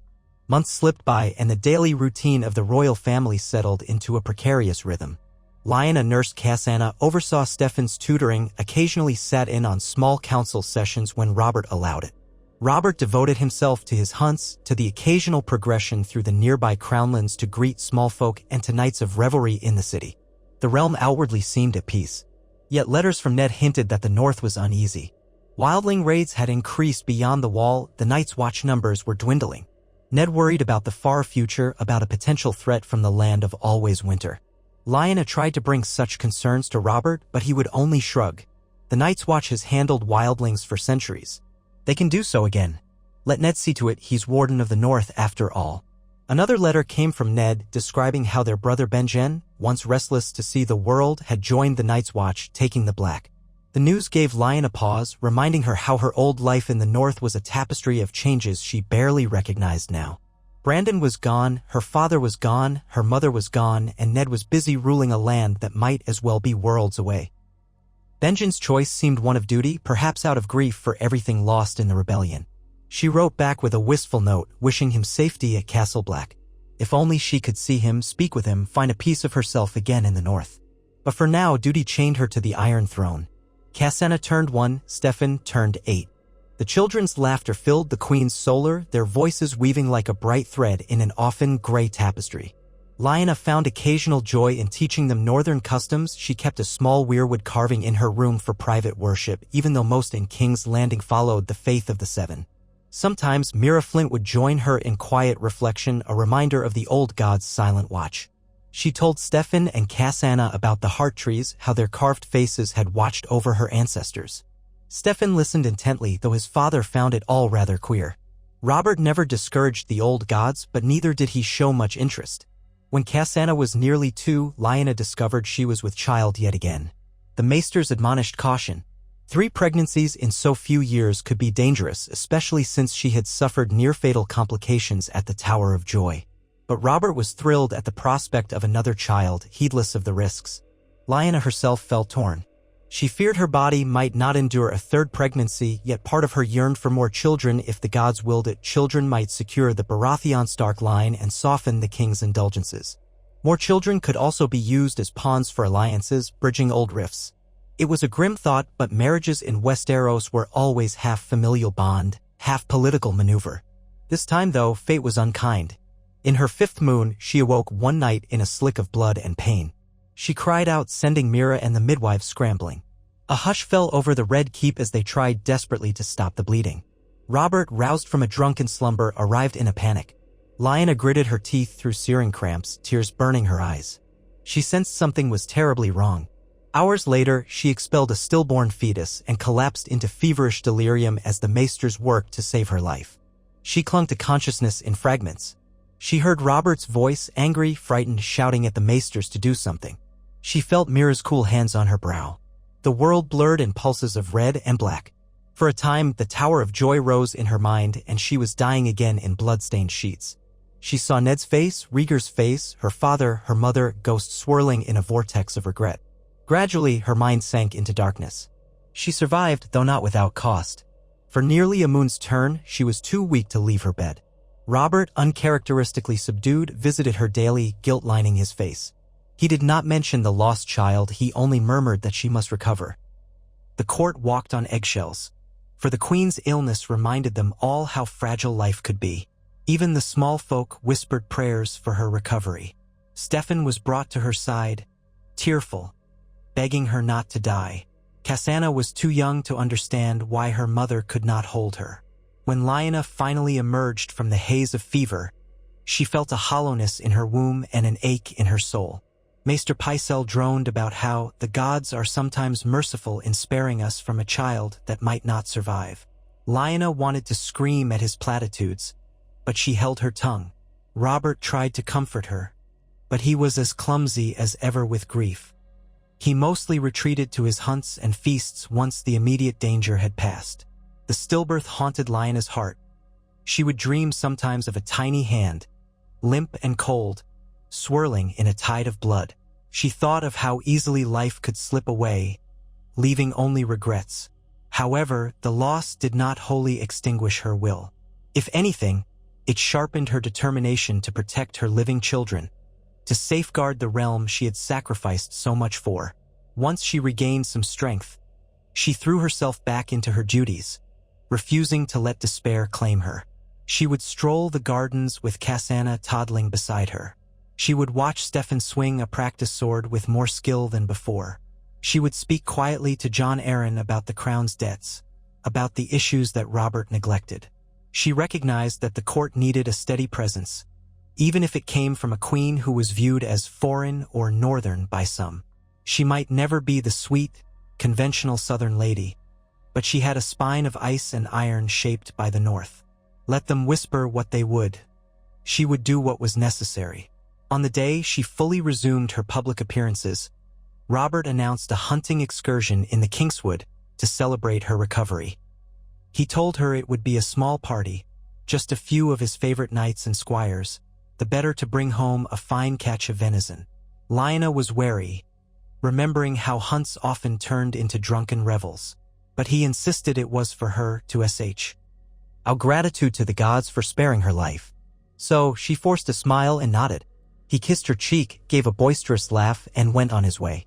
She stood on a balcony overlooking the yard, watching him mount his warhorse, calling out to his companions to keep pace. For a moment, a flicker of tenderness welled up in her. Despite all that had passed, Robert was part of her life, the father of her children, the man whose larger-than-life spirit had shaped the Seven Kingdoms. She whispered a prayer to the old gods and knew that he would ride safely. 2 days later, news came that the king had been gored by a boar. The letter from Ser Barristan and Selmy arrived at dusk, carried by a lathered horse. It reported the details. Robert had drunk heavily, ignored the warnings, and pressed the hunt deep into the thickets. A massive boar charged, and though Robert struck it down, the beast's tusk ripped open his thigh. He was gravely wounded. They were bringing him back to King's Landing with all haste. Lyanna felt as though the world tilted. She pressed a hand to her mouth, not sure whether to weep or curse him for his recklessness. Memories of how he had once boasted to her that no beast in the woods could best him tore at her heart. Then she steeled herself. She demanded that the maesters prepare the royal chambers for surgery, that the best potions and poultices be readied. She sent riders to find Pycelle, who was away on some errand. She commanded the servants to heat water, to bring fresh linens, to inform the small council. For once, no one questioned her orders. At dawn, Robert was borne through the gates on a litter, his skin gray with shock, face twisted in agony. The wound on his thigh was grotesque, the flesh torn deep, the stink of infection already seeping from it. Lyanna rushed to his side. He blinked at her, eyes glazing from pain. Gods, he rasped, it was a monster boar. Took me by surprise. Then he groaned as the litter jostled. Blood stained the bandages brownish red. The maesters worked frantically, with Grand Maester Pycelle fussing over Robert, applying ointments and sewing the ragged edges of flesh. Lyanna stood in the corner, fists clenched, ignoring the sickening smell. Every so often, Robert would cry out or thrash, cursing the boar, cursing his own foolishness. She wanted to be at his side, but Pycelle insisted she allow them space. Instead, she stood watch through that long day, fear pounding in her chest. Had she not prayed for his safe return? Was her prayer so easily dismissed? Eventually, they wrapped the wound with clean bandages. The maesters gave Robert the milk of the poppy to dull his pain. They told Lyanna the wound was mortal if infection set in too deeply, though if the gods were kind and if Robert's formidable constitution held, there was a chance. She pressed her lips together. He's strong, she said. He survived the Trident, the rebellion, the Greyjoy campaign. He will survive this. He must. Robert lingered in a feverish haze for days. The entire court felt the tension, servants crept around quietly, lords gathered in corners, speculating on who might rule if the king died. Jon Arryn took immediate steps to ensure no chaos erupted. He convened the small council and had them ready a plan should the worst come to pass. Renly hovered near the door, worry etched on his face. Stannis arrived from Dragonstone with a grim expression, prepared to assume some measure of command if needed. Tywin Lannister's stance was inscrutable, but many watched him closely, remembering how quickly he had acted at the fall of the Targaryens. Lyanna barely slept, kneeling by Robert's bedside, sponging the sweat from his brow. More than once, she whispered fervent prayers to the old gods. The memory of nearly losing her own life during childbirth felt close, raw. She could not bear the idea of telling Stefan and Cassandra that their father was gone. Yet she also felt a quiet anger at Robert's stubborn foolishness, that same recklessness she had once admired in him as a youth. Now it threatened to tear apart the realm. He let out fevered mutterings about Rhaegar, about Ned, about the boar's tusks, about a silver harp. She stiffened at that last, realizing his delirium brought up ghosts he never spoke of when awake. On the 5th day, the fever broke. Robert opened his eyes and croaked for ale. Pycelle refused him, offering only watered wine. The king cursed, but relief spread through the castle.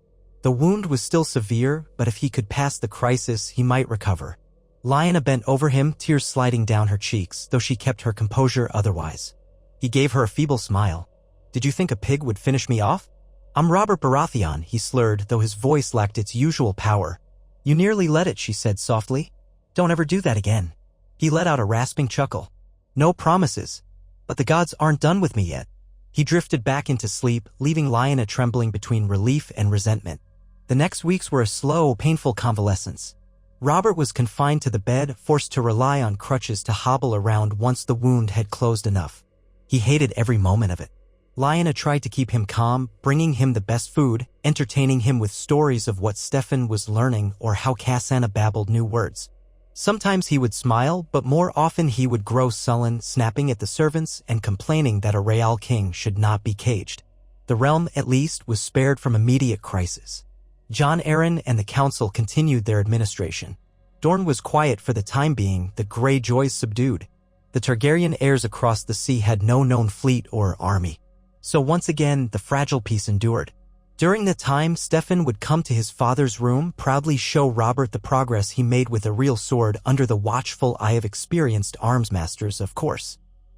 Robert would bark instructions from his bed, occasionally wincing when the movement pulled at his stitches. Lyanna sat by, letting father and son bond. She hoped that Robert's brush with death might soften his inclination toward rashness. Perhaps she thought he would learn caution, appreciate what he had been granted. As soon as Robert was well enough to leave the bed, though, he demanded to hold a small feast. "I won't have the realm think I'm too weak to raise a mug," he growled. "We'll show them the king is still hardy." Lyanna tried to warn him not to overindulge, but he only gave a dismissive wave. The feast was lavish, though Robert could not stand long without leaning on a cane. He quaffed goblets of wine, ignoring the concerned looks from the maesters. Afterwards, he retched into a basin, cursing the boar that had laid him low. Lyanna held his shoulders, feeling a sinking sense of inevitability. If he refused to temper himself, how long until the next folly? Yet the realm did not pause to wait on Robert's reflection. Problems mounted. Lord Balon Greyjoy sent subtle queries about the return of Theon Greyjoy, who had been a ward in the north these many years. Lyanna could imagine Ned's stony face reading such letters, refusing to let go of the only insurance that Balon would not rebel again. Reports trickled in of bandits plaguing the Riverlands. War orphans from the rebellion and the Greyjoy uprising still wandered the roads in ragged packs. Tywin Lannister continued to strengthen the Westerlands, though no open defiance of the throne occurred. Dorne, as ever, simmered. The small council held more frequent meetings, and Lyanna attended most of them. Robert grumbled at first, preferring to stay abed and nurse his wounded pride, but eventually he realized the realm needed some leadership. He hauled himself into the council chamber with a cane, scowling when Pycelle tried to fuss over him. Lyanna sat quietly at one side, letting the men speak, though occasionally she asked her own pointed questions. How do we ensure these bandits don't spark a larger revolt? How do we address the famine in the more war-torn regions? How do we pay for the expansions to the royal fleet if we keep lowering taxes for powerful lords? Peter Baelish would offer glib solutions, Varys would add cryptic comments about little birds, and Jon Arryn did his best to push a sound course for the crown. Robert had little patience for the minutiae, but at least he was physically present, which carried symbolic weight. The lords of the Seven Kingdoms needed to see their king was not lost to an infected wound. Soon enough, talk turned to the possibility of betrothals. With Stefan nearly 9, certain houses were already angling for a royal match. Mace Tyrell, in particular, was rumored to be grooming one of his many female relatives as a potential future bride for the prince. The notion of forging an alliance with Highgarden had merit. The Tyrells controlled the breadbasket of Westeros, and a union could ensure supplies for the capital. Robert was lukewarm on the idea, but he did not dismiss it outright. "The boy's too young," he groused. "Let him learn to swing a sword before you chain him to a marriage contract." Even so, the realm functioned by forging alliances early. Lyanna remembered how she had once been betrothed to Robert well before she was truly of age, and how that betrothal had shaped the entire realm. The memory was bittersweet, reminding her how precarious such promises could be. She told Jon Arryn privately that if a betrothal was to happen, she wanted to meet the prospective bride's family, ensure that Stefan had some voice. Jon Arryn nodded solemnly, though she could see the calculations flickering in his eyes. Every marriage tied the houses together, but it also fueled rivalries among those left out. Meanwhile, Lyanna was blossoming into a lively toddler, stumbling around on chubby legs, babbling words that half the time only Lyanna could understand. Robert adored her in a different way than he did Stefan, hoisting her high in the air while she giggled. Lyanna sensed that for all his flaws, Robert did love his children in his rough, unsubtle manner.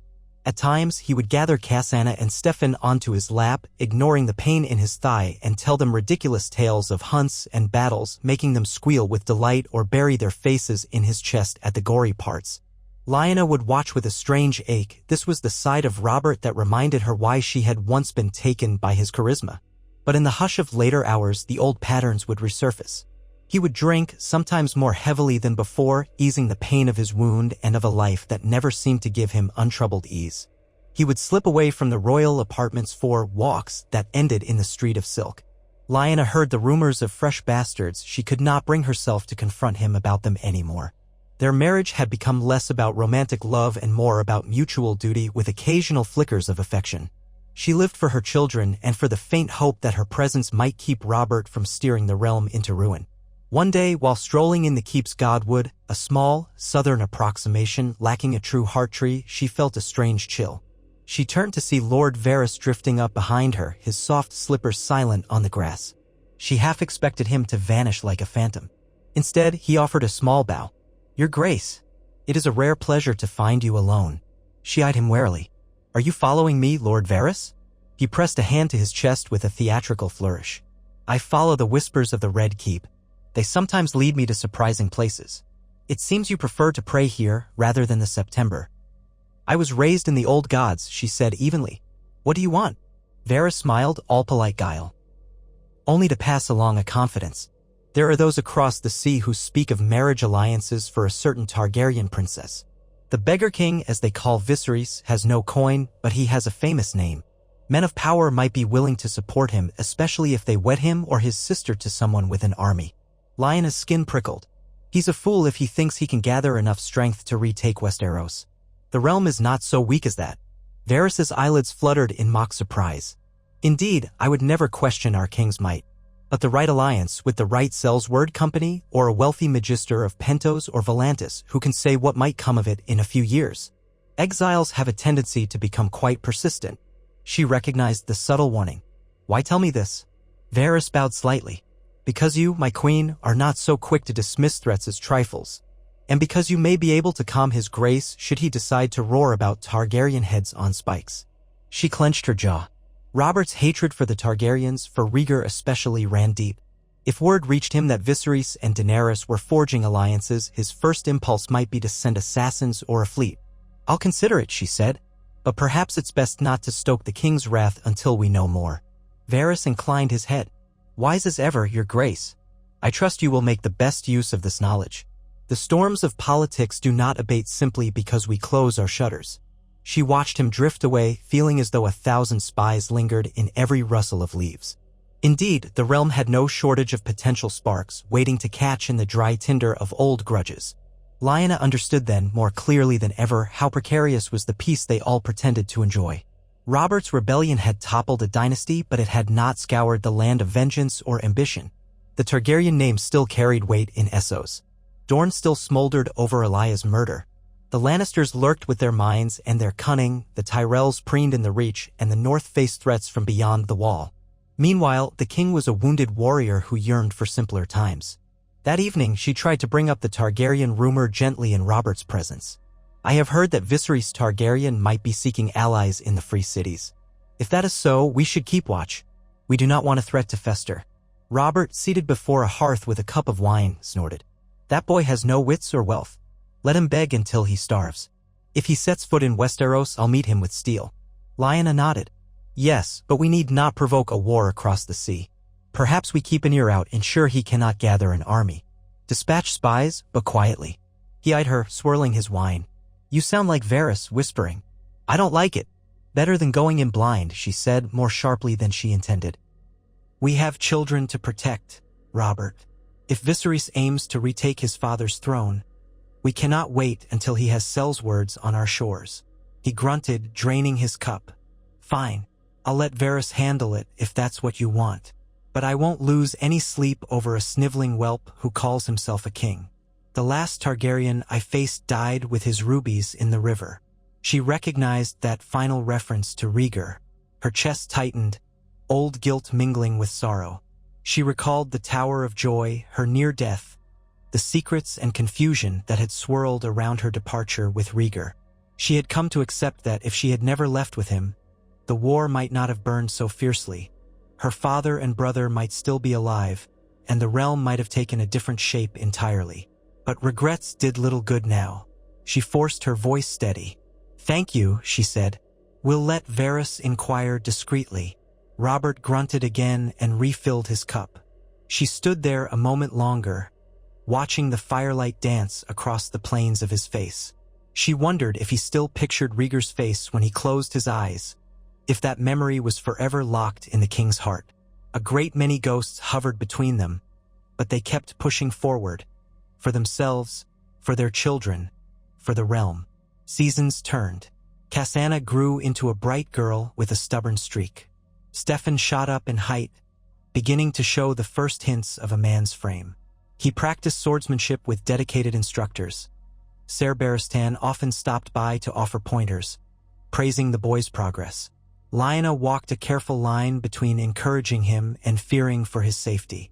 She wanted him to be strong and capable, but the memory of war's brutality haunted her.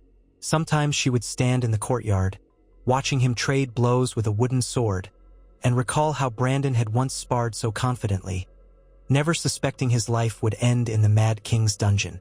She tried to hide her anxieties behind a proud smile. When Stefan turned 10, Robert declared another tourney in the boy's honor, insisting it would show the realm that the line of Baratheon and Stark thrived. Lyanna argued that the crown's coffers were ill-able to support another grand festival, but Robert brushed her aside. "We need joy, Lya. Too many petty troubles have piled up. Let's remind them we're a strong, united kingdom." His plan, of course, involved feasting, jousting, and a grand melee. Lyanna told Jon Arryn and Peter Baelish to keep the expenses in check. She had learned that if she was not vigilant, Robert's so-called modest events could spiral. They did what they could. The result was still costly, but at least less ruinous than the king's typical extravaganzas. Knights and lords arrived from many corners of Westeros, all eager to curry favor. As the days of the tourney unfolded, Lyanna found herself once more in the royal box, Cassandra in her lap, watching the colored pennants snap in the breeze. Stefan sat beside Robert, enthralled by the jousting lances splintering, the clang of armor. Robert bellowed encouragement for his favored knights. The crowd roared when Ser Jaime Lannister unhorsed a lesser-known hedge knight, though some quiet disdain lingered for the Kingslayer's tarnished honor. Lord Renly also made a small stir when he donned green and gold garments and homage to Highgarden's colors, fueling rumors that he was enamored of the Tyrell style. Lyanna felt the sun warming her shoulders, saw the swirl of dust from the lists, heard the trumpet calls echo off the stands. She realized that for all the realm's turmoil, for all her regrets, she was watching something that might be considered beautiful, men testing their skill under open sky, striving for recognition while the people cheered. Perhaps that was the essence of Robert's dream for the realm, a place where war was staged in controlled contests and laughter could drown out the memory of real bloodshed. Toward the end of the tourney, Stefan stood up on the dais, hooting for the final bout between Ser Barristan Selmy and a bold young knight from the Reach. Cassandra, too small to follow the details, clapped her little hands. Lyanna placed a hand on Stefan's shoulder, feeling the solid warmth of him, an anchor in a realm full of shifting tides. Robert turned and grinned at her, the old spark in his eyes. "This is what I fought for," he said over the noise, placing his own massive hand atop hers. "For you and for them. The wars are behind us, my love." She wished she could believe that. But for this moment, she decided to let the illusions linger. The lists rang with the clash of steel, the crowd's cheers thundered, and the Baratheon sigil soared in the wind, a crowned stag on a field of gold. Beside it, in her mind's eye, she saw a gray direwolf, watchful, resolute, standing guard over the future she had labored so hard to secure. If the gods granted them more seasons of this fragile peace, perhaps her children would know a realm that did not devour its own. And so, with a measured smile, Lyanna reached for Robert's arm and let the pageantry wash over her, determined, as ever, to endure the storms ahead. The tourney in Stefan's honor ended in a storm of merriment that spilled through the Red Keep's halls and spread into the city below. By the final day, the crowds had begun calling the boy the young stag, clapping him on the shoulders whenever he ventured out of the royal box for a closer look at the jousters. He bore the attention with a child's unself-conscious delight, though Lyanna reminded him not to let it go to his head. As she tucked him into bed that night, he jabbered about how one day he would ride in the lists himself, unhorsing champions twice his size to prove the worth of both the wolf and the stag. She thought of how fast children grew, how swiftly the realm's tides could shift, and she kissed his brow with equal parts pride and foreboding. In the week that followed, the tents and pavilions around the city vanished, their owners departing one by one. The king insisted on hosting farewell feasts for lords of note, or for those he considered worth the coin. Lyanna attended a handful, but her weariness soon became apparent. The stillbirth she had suffered the year before had carved a wound in her that still refused to fully heal. When the demands of court became too much, she took refuge in the Godswood, or in her children's laughter, or in the quiet presence of Mira Flint and Sir Elbert Glover, two of the few people who expected nothing of her besides honesty. On one such evening, she found herself in her solar, the shutters open to a dusky sky. The hush of twilight in King's Landing sometimes reminded her of the north, the way the wind could be gentle, the distant calls of gulls over Blackwater Bay. She sat at a small table, reading through a stack of letters. One was from Ned, his usual neat script conveying quiet updates about Winterfell. A harsh winter threatening, measures for additional food storage, the training of his young heir, Robb, and mentions of their younger siblings, Sansa, Arya, Bran, and Rickon. Lyanna smiled at her brother's words about Arya's wild ways, how the girl hated doing needlework and longed to watch the men practice at arms. Lyanna could almost see herself in that child, for she too had once chafed at the expectations placed upon highborn girls. Ned's letter contained other matters, too. He wrote that Balon Greyjoy had sent more entreaties regarding Theon, but Ned refused to release his ward. The boy was nearly a man grown now, and if he left Winterfell, it would remove the best guarantee of Greyjoy loyalty. Ned asked how Robert fared after his close brush with death on the hunt. He ended with a quiet blessing. "I hope you find contentment in King's Landing, sister. I know your burdens are heavy. May the old gods guide you." Pang went through her. Sometimes she would close her eyes and see the gray walls of Winterfell, the swirl of snow in the courtyard, the comforting hush of the Godswood. She had made her choice, binding herself to Robert and the Iron Throne, but a piece of her heart would always long for the north. Another letter came from John Arryn, though he was in the city. He had apparently found it prudent to put certain business in writing rather than risk it overheard by the myriad ears in the Red Keep. Lyanna read it carefully, brow creasing at his hints that some lords whispered about the king's extravagances. The crown's debts were rising.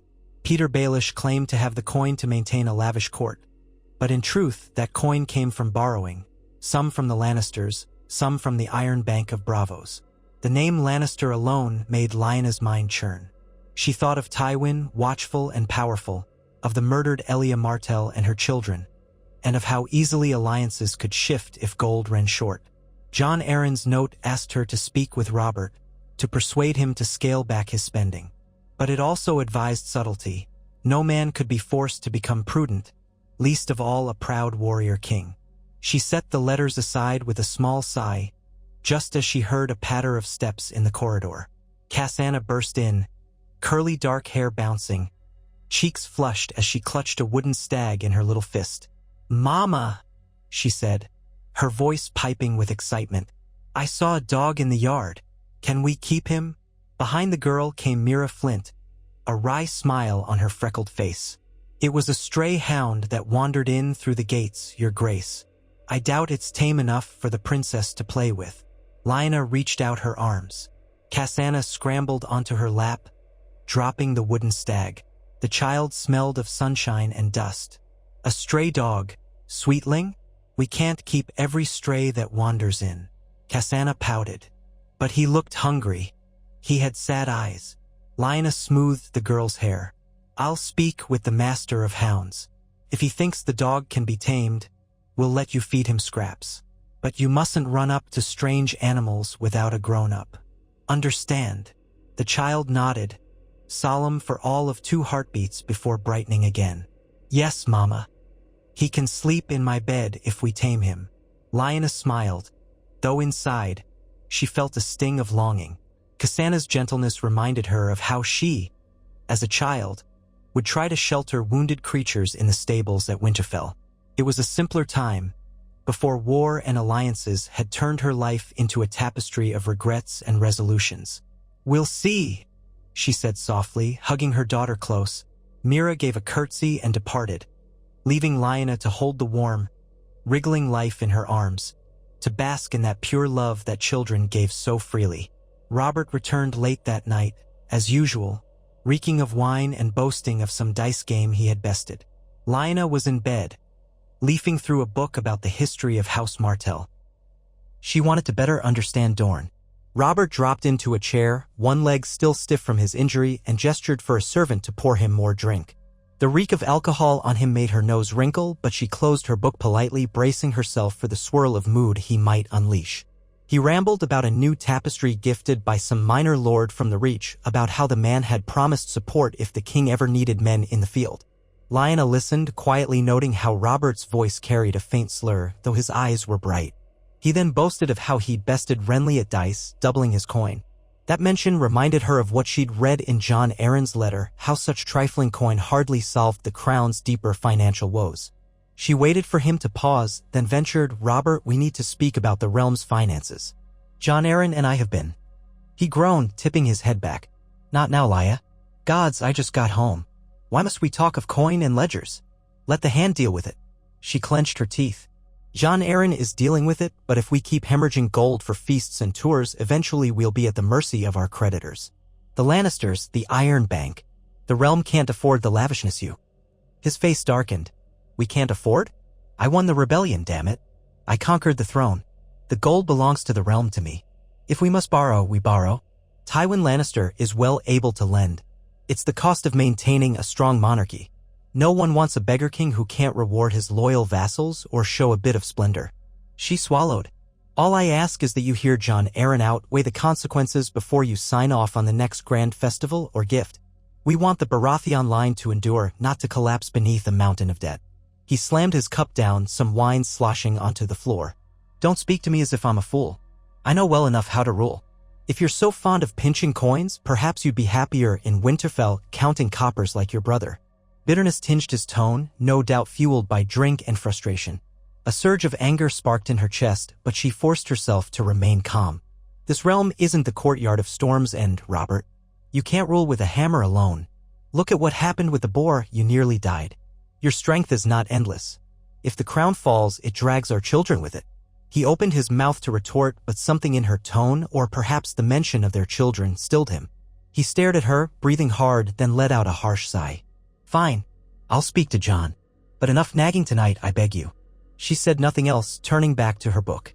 After a moment of silence, Robert hauled himself from the chair and staggered to the bed, leaving the servant to clean the spilled wine. Lyanna closed her eyes, exhaustion pressing on her. Their marriage had become a dance of compromise and conflict, with only fleeting moments of warmth. She wondered if that was the best they could manage after all the war and heartbreak. Still, she had no choice but to keep pressing for the realm's welfare, for Steffan and Cassandra's sakes. By the next morning, Robert seemed contrite, or at least no longer in a mood to quarrel. He allowed Jon Arryn to corner him in the council chamber with ledgers and references.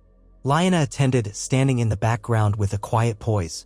Peter Baelish arrived as well, flashing those sly smiles that never reached his eyes, offering cunning schemes to raise coin. A new tax on harbor fees, higher tolls on roads, or selective borrowing from wealthy houses. Robert grew fidgety and impatient, snapping at Baelish that he'd rather face another bore than more talk of coin. Jon Arryn maintained his composure, gently explaining that the crown's gold reserves were dangerously low. At last, Robert's restless gaze landed on Lyanna. She could almost hear him thinking, "Are you pleased now?" She met his eyes, kept her face neutral. The small council decided on modest increases in certain trade taxes, along with curbing the next planned festival.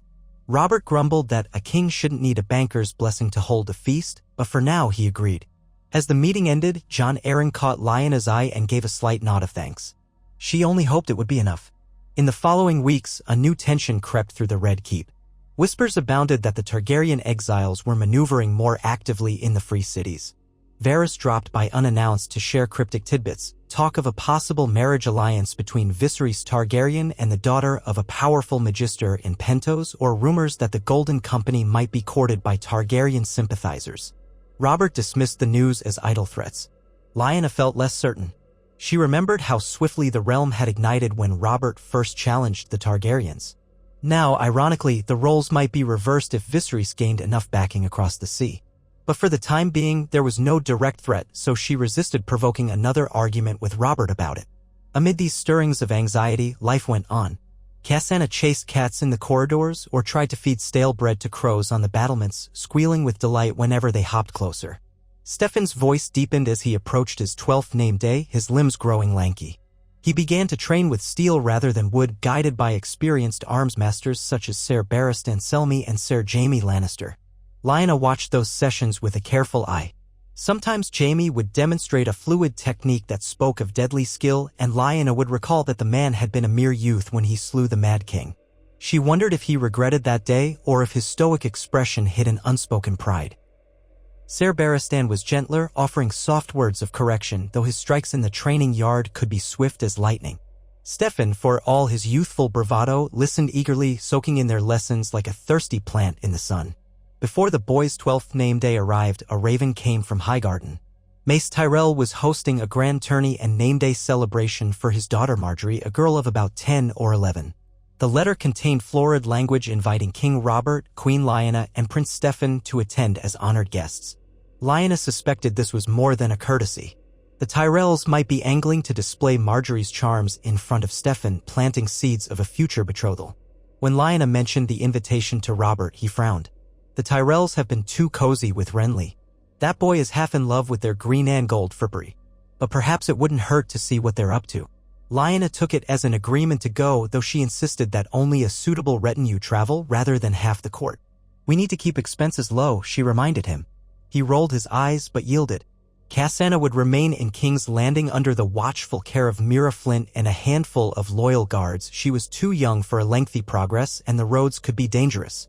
So it was that Lyanna found herself on the Rose Road, traveling south and west toward Highgarden with Robert and Stefan, along with the usual cluster of Kingsguard, servants, and a few lords drawn by the lure of a Tyrell feast. The journey took weeks, but the roads were relatively safe this time of year. War had not touched the Reach in many moons. As they drew closer to Highgarden, the landscape turned lush, rolling green hills, fields of golden wheat, orchards heavy with fruit. Even the air smelled sweeter, carrying hints of roses cultivated by House Tyrell's gardeners.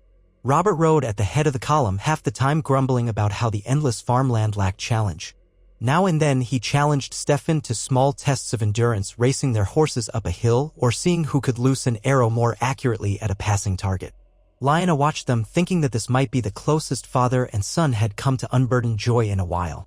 At last, the spires and walls of Highgarden rose in the distance, a grand castle of pale stone, draped in climbing vines of roses, set beside the broad, shining waters of the Mander. The Tyrell banners, a golden rose on a green field, fluttered from tall towers. The gates swung open to welcome the royal party. Mace Tyrell greeted them in the courtyard, beaming and bowing low, his ample belly clad in fine green doublet. Beside him stood a pretty, dark-haired girl of about 10 or 11, Marjorie Tyrell. She curtsied with a graceful poise that surprised Lyanna, who remembered how awkward she herself had been at that age. Marjorie had large brown eyes and a shy smile, though her gaze flicked toward Stefan with open curiosity. "Your Grace?" Mace Tyrell boomed, sweeping a hand in flourish. "Highgarden is yours. We are honored by your presence." A crowd of Reach lords and ladies looked on, offering their own bows and curtsies. Loras Tyrell, younger than Marjorie by a year, stood at her side, a slender boy with a keen gaze. The Tyrell household was clearly arrayed to impress the king. Stefan dismounted, trying to appear older than his 12 years, and executed a stiff bow. "Thank you for welcoming us. We look forward to your hospitality." He glanced sideways at Lyanna, unsure if he'd done it right. She gave him a small nod of approval. Robert clapped Mace on the shoulder with an affable grin. It's been some time since I tasted Highgarden's fare. I hope you've prepared enough to fill the belly of a Baratheon." Mace laughed, a booming sound that echoed off the courtyard walls. "I promise, your grace, you will not leave our tables wanting." He offered an arm for Lyanna to dismount. She accepted graciously, inclining her head. The swirl of courtiers pressed in with 1,000 courtesies. Already, a faint sense of carefully orchestrated spectacle coated the air. Highgarden was famous for its courtly graces and subtle politics. Lyanna would have to keep her wits about her in this den of courtesy and cunning. They were led to sumptuous apartments within the castle, each chamber draped in floral tapestries, vases bursting with fresh roses, wide windows letting in the golden southern sunlight. Stefan's eyes lit up at the grandeur, and Robert bellowed approval of the fine bed and the ample supply of wine. Lyanna noticed that while everything was indeed lavish, there were also small, carefully placed markers that reminded visitors of Tyrell power. The carved rose motifs in the stone columns, the miniature portraits of former lords and ladies of Highgarden, each subtle hint that House Tyrell's roots ran deep in the Reach. That evening, they attended a welcoming feast in the Great Hall. The table groaned under roast swan, suckling pig, stuffed capons, platters of trout from the Mander, and sweetmeats shaped like roses. Mace Tyrell sat near Robert, regaling him with stories of how the farmland had prospered, how the Tyrell bannermen had rebuilt after the rebellion, how they remained ready to serve the crown in any time of need. Meanwhile, Lady Alice, Mace's wife, conversed with Lyanna, gently praising how well the North and Storm's End seemed to have blended in the person of Prince Stefan. It did not escape Lyanna's notice that Alice kept glancing at her daughter Marjorie, who was seated near Stefan, smiling at him with polite interest. The two children spoke shyly, sometimes exchanging small remarks about the foods they liked best, or how the musicians played. Lyanna observed, quietly relieved that Stefan had good manners. Though he was still a boy, he had been taught to handle polite conversation when needed. After the meal, dancing commenced. The hall filled with swirling couples, the music lively and bright. Robert did not dance, his thighs still bothered him, and he preferred to sit and drink with lords who boasted of hunts. But Lyanna joined a circle of ladies for a brief dance, letting the steps carry her in graceful arcs. She caught glimpses of Stefan stepping awkwardly into a dance with Marjorie. The girl guided him gently, her composure more advanced than one might expect at that age. Lyanna felt a tug of mixed emotion. She recalled the days when she had scorned such formalities, preferring to sneak away with a sword rather than practice courtly steps. Time had changed her: duty, heartbreak, survival. Now she tried to appreciate the respite these dances offered, even if she could never quite forget the looming tensions in the realm. The next day dawned bright with the promise of the tourney. Mace Tyrell had spared no expense. Jousting lists were set up in a large field just outside the castle walls, surrounded by wooden stands bedecked in green and gold. The air smelled of crushed grass and horses. Noble knights from the Reach, the Stormlands, and even a few from the Westerlands had come to compete. Robert, as a royal guest, received a seat of honor on a wooden dais draped in Baratheon and Tyrell banners, with Lyanna at his side and Stefan just beside her. Marjorie was seated near her mother, though close enough to exchange remarks with Stefan. Robert was in high spirits. He clapped for each juicer, occasionally yelling encouragement.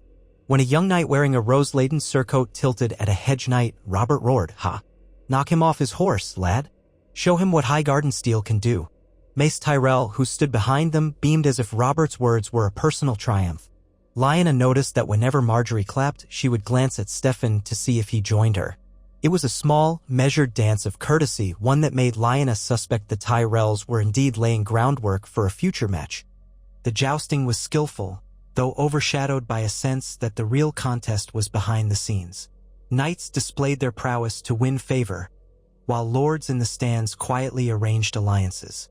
Lyanna found herself wishing Ned were here to quietly commiserate about the swirl of politics. Yet she handled it with the dignity expected of a queen, occasionally exchanging pleasantries with Lady Alice, offering polite applause when the Tyrell knights fared well. By midday, the sun blazed overhead, and the crowd cheered as a knight with a golden rose crest on his shield unhorsed 3 challengers in succession. Marjorie praised his skill, and Stefan nodded eagerly, asking if that knight was part of House Tyrell's personal guard. She giggled, correcting him that the man was a vassal from House Meadows. Lyanna couldn't help smiling at the children's conversation. It was a harmless kind of flirtation, more sweet than political. Still, she wondered if it would remain that innocent as they both approached the ages at which betrothals were sealed. The day ended in a triumph for the Reach Knights, though a few outsiders performed admirably. The champion was a distant cousin of Mace Tyrell, who rode with the grace of a seasoned tourney knight. Robert rose to deliver the final praises, awarding the champion a hefty purse of gold, courtesy of House Tyrell. The champion bowed, dedicating his victory to young Lady Marjorie's name day, and the crowd applauded. Lyanna saw how Marjorie demurely dipped her chin in thanks, glancing once more toward Stefan. Subtle as it was, the hint was there. The Tyrells were inviting the royal heir to see their daughter as an ideal partner, every bit as graceful and poised as the storied women of old songs. That evening, Robert, buoyed by victory celebrations, drank more than usual. The feasting in Highgarden's hall was even more extravagant than the previous night, with stuffed peacocks, spiced wine in golden cups, and jesters performing. Lyanna managed a few bites, though she felt overshadowed by the swirl of southern pomp. She noted that Stefan seemed eager to impress Marjorie, telling her about the dire wolves of the north and how he might one day see them if his mother allowed a journey to Winterfell. Marjorie, for her part, listened with bright-eyed fascination, exclaiming that it sounded so romantic and fierce. Lyanna found her heart tugged again at the notion of how different her life would be if she had never left the north, if Robert's rebellion had not swept her into the path of war and queenship. She caught glimpses of other lords studying the children's interactions, no doubt calculating how best to align themselves if the crown and Highgarden grew closer. Such calculations were the very lifeblood of the court. Lyanna decided that after this visit, she would speak to Robert about the possibility of an official betrothal. She was not entirely opposed to the match. Marjorie seemed kind enough, and an alliance with the Reach could stabilize the realm's food supply if harder winters came. But she would not see her son forced into a union solely for politics, not without ensuring some genuine harmony. Winterfell's memories of forced betrothals and tragedies still weighed on her. She vowed to proceed carefully. When the final night of festivities ended, the king and his party prepared to depart in the morning. Mace Tyrell stood with them in the courtyard, praising Robert's generosity in attending. Robert, leaning on his cane more than usual, doubtless his leg pained him after standing so long, growled fondly that he'd come again if Highgarden promised even more luscious feasts. Marjorie offered Stefan a small bouquet of roses, which he took with a flustered grin. Lyanna stepped forward, thanked Lady Alice for her hospitality, then embraced Marjorie lightly, telling her that she hoped to see her in King's Landing someday. The girl's eyes lit up at the suggestion. Stefan's face was a study in boyish excitement and embarrassment. They rode out amid a flurry of courtiers waving and calling well wishes. The journey back to King's Landing was more subdued. Robert snored in his saddle half the time or pestered Stefan with questions about which knights had impressed him. Lyanna rode near them, listening. The boy named a few Tyrell champions, but added that Ser Barristan Selmy was still the knight he admired most. Robert gave a hearty laugh, agreeing that Barrist and the Bold remained unmatched. Lyanna smiled faintly, glad to see father and son bonding in something beyond empty pageantry. Back in King's Landing, they found the Red Keep humming with new rumors.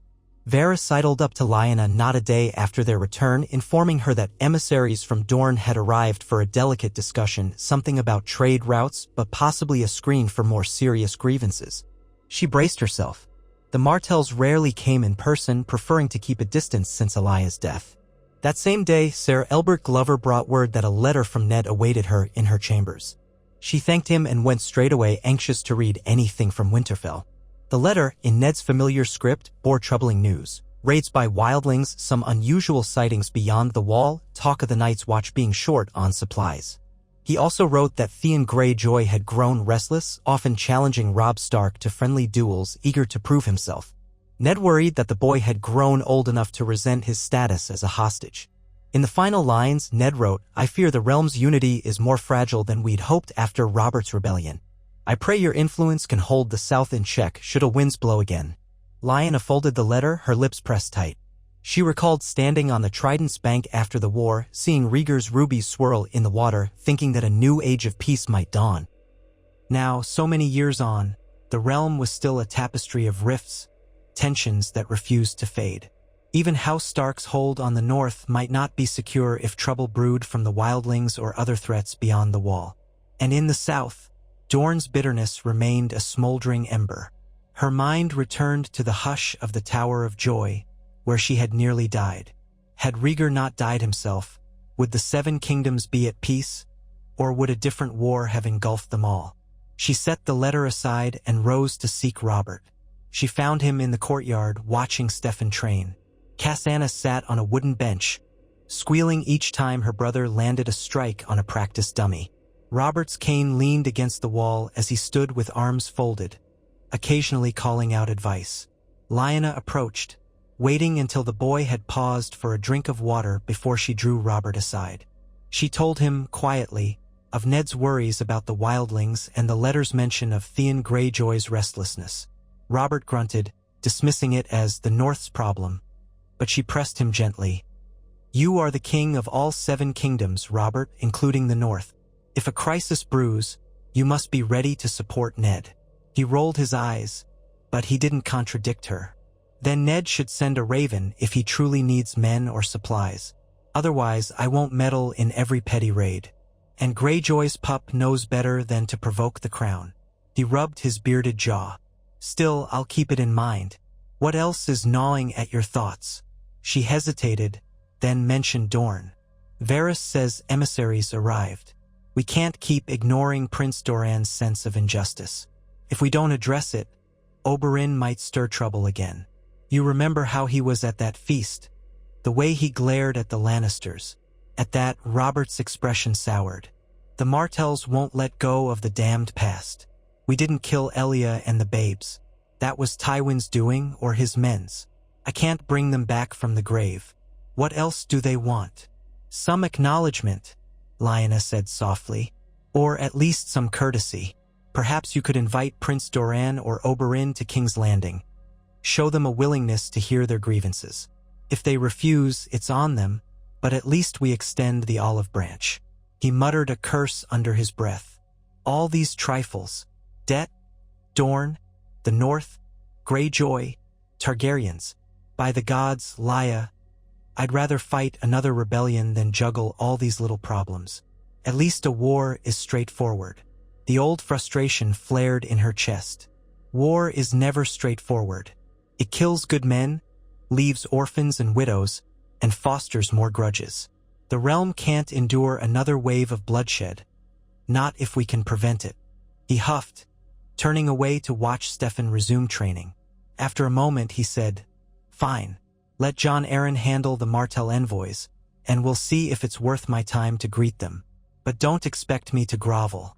I'm king, not some penitent." She accepted that half-concession for what it was. At least it meant he wouldn't slam the door on Dorne. Perhaps that small step might keep Oberyn from unsheathing the spear he was rumored to wield so expertly. She left Robert's side and went to collect Lyanna, who was now begging her brother to show her how to hold the wooden sword. Lyanna hoisted the girl into her arms, ignoring the dull ache in her own back. Looking at her children, she wondered if they would grow to inherit a land at peace or one fractured by the same cyclical wars. She whispered a silent plea to the old gods that her choices, her presence, might tip the balance toward unity. In the weeks that followed, Jon Arryn did indeed host the Dornish emissaries in his offices. Lyanna attended one of the meetings, a tense affair in which the emissaries politely but firmly reminded the crown that Gregor Clegane and those responsible for Elaya's murder had never answered for their crimes, that Tywin Lannister had never offered direct restitution. They also questioned the crown's commitment to safeguarding the roads leading into Dorne from bandit raids, roads that, by law, were under royal jurisdiction. Jon Arryn responded calmly, offering promises of improved patrols. He walked a fine line, acknowledging the pain Dorne still felt without granting them the apology that Robert refused to give. Lyanna inserted a few remarks about how she personally sympathized with Dorne's loss, choosing her words with care to avoid implying the crown's guilt. The emissaries appeared at least partially placated, though Lyanna could see the iron in their eyes. This was no final resolution. Even as she labored on that front, fresh rumors sprouted about the Targaryens in Essos. Varys mentioned that Daenerys Targaryen had blossomed into a maiden of marriageable age, said to be sweet-tempered, while her brother Viserys was rumored to be prone to fits of temper.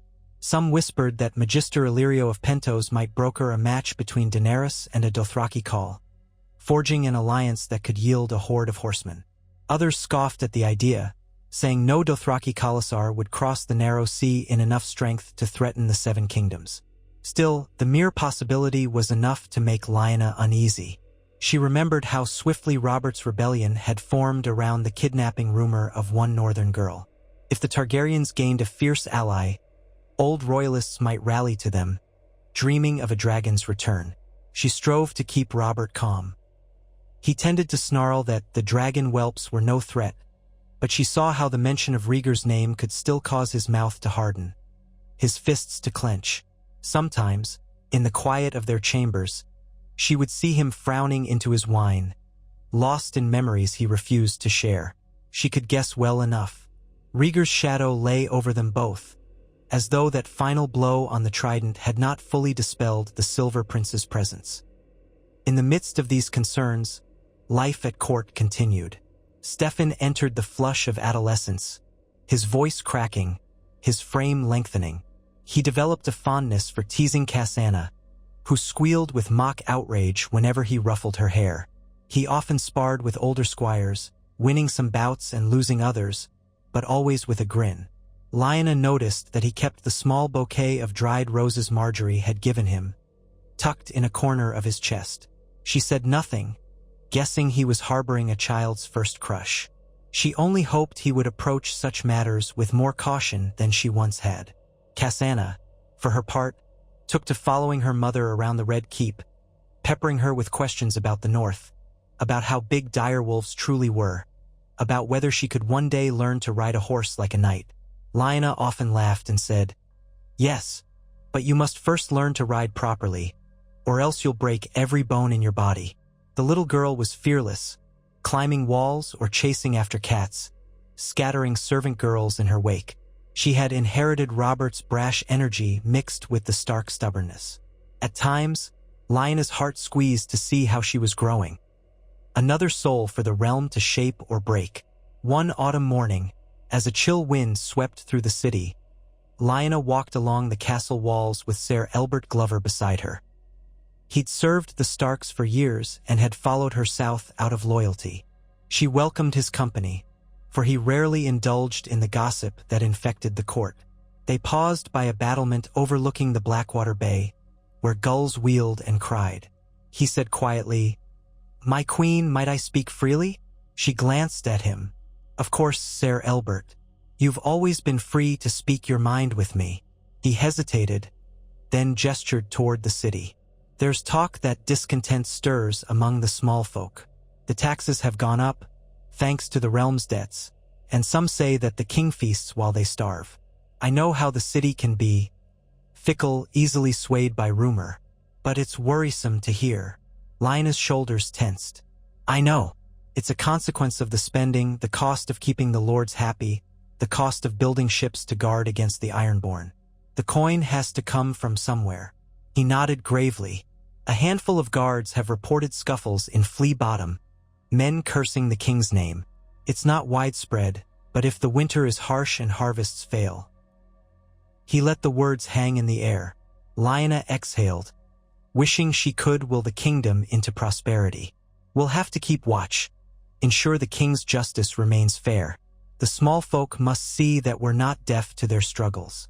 I'll speak to Jon Arryn again about relief measures for the poor."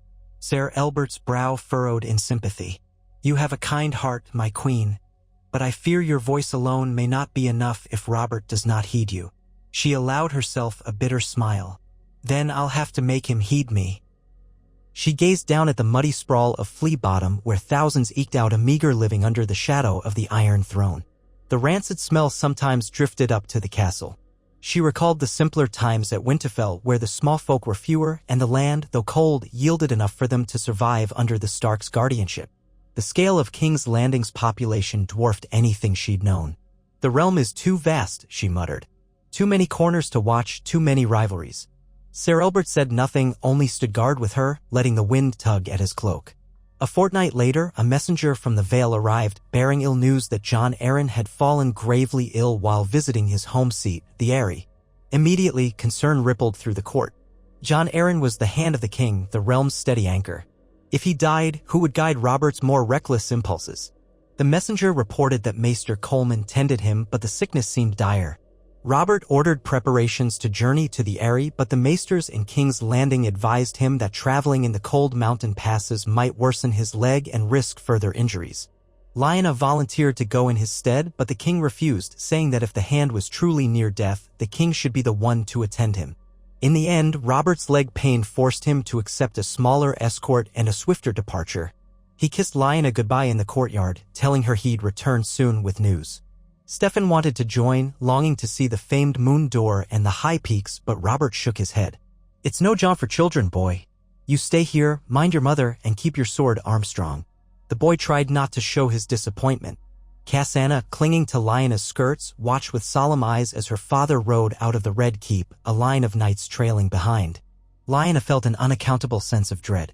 The last time Robert had left the castle for a hunt, he'd nearly died of a boar's tusk. Now he was riding toward the Vale in the midst of a gathering cold, with Jon Arryn possibly on his deathbed. She drew Cassanna close, praying the journey would be kinder this time. Days crept by with no word. When at last a raven arrived, it confirmed the worst: Jon Arryn had died. The letter bore Robert's seal and only a few terse lines: "Jon is gone. I will see to matters in the Vale, then return. Damn this accursed realm. Prepare for a funeral in King's Landing." Grief coiled in Lyanna's stomach.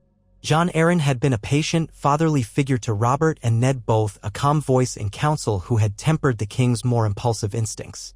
Without him, the Iron Throne felt more precarious. Another worry followed swiftly. With Jon Arryn's seat vacant, who would Robert appoint as hand? Names swirled through the court. Tywin Lannister was the most powerful lord, but to place him again as the king's right hand might give House Lannister too much influence, a possibility sure to inflame Dorne and others who despised Tywin's role in the sacking of King's Landing. Stannis Baratheon was a possibility. Robert's brother was dutiful, stern, and unrelenting in matters of law. But Robert and Stannis had never been especially close, and the king often found his brother humorless. Renly Baratheon was charming, but too young, lacking experience.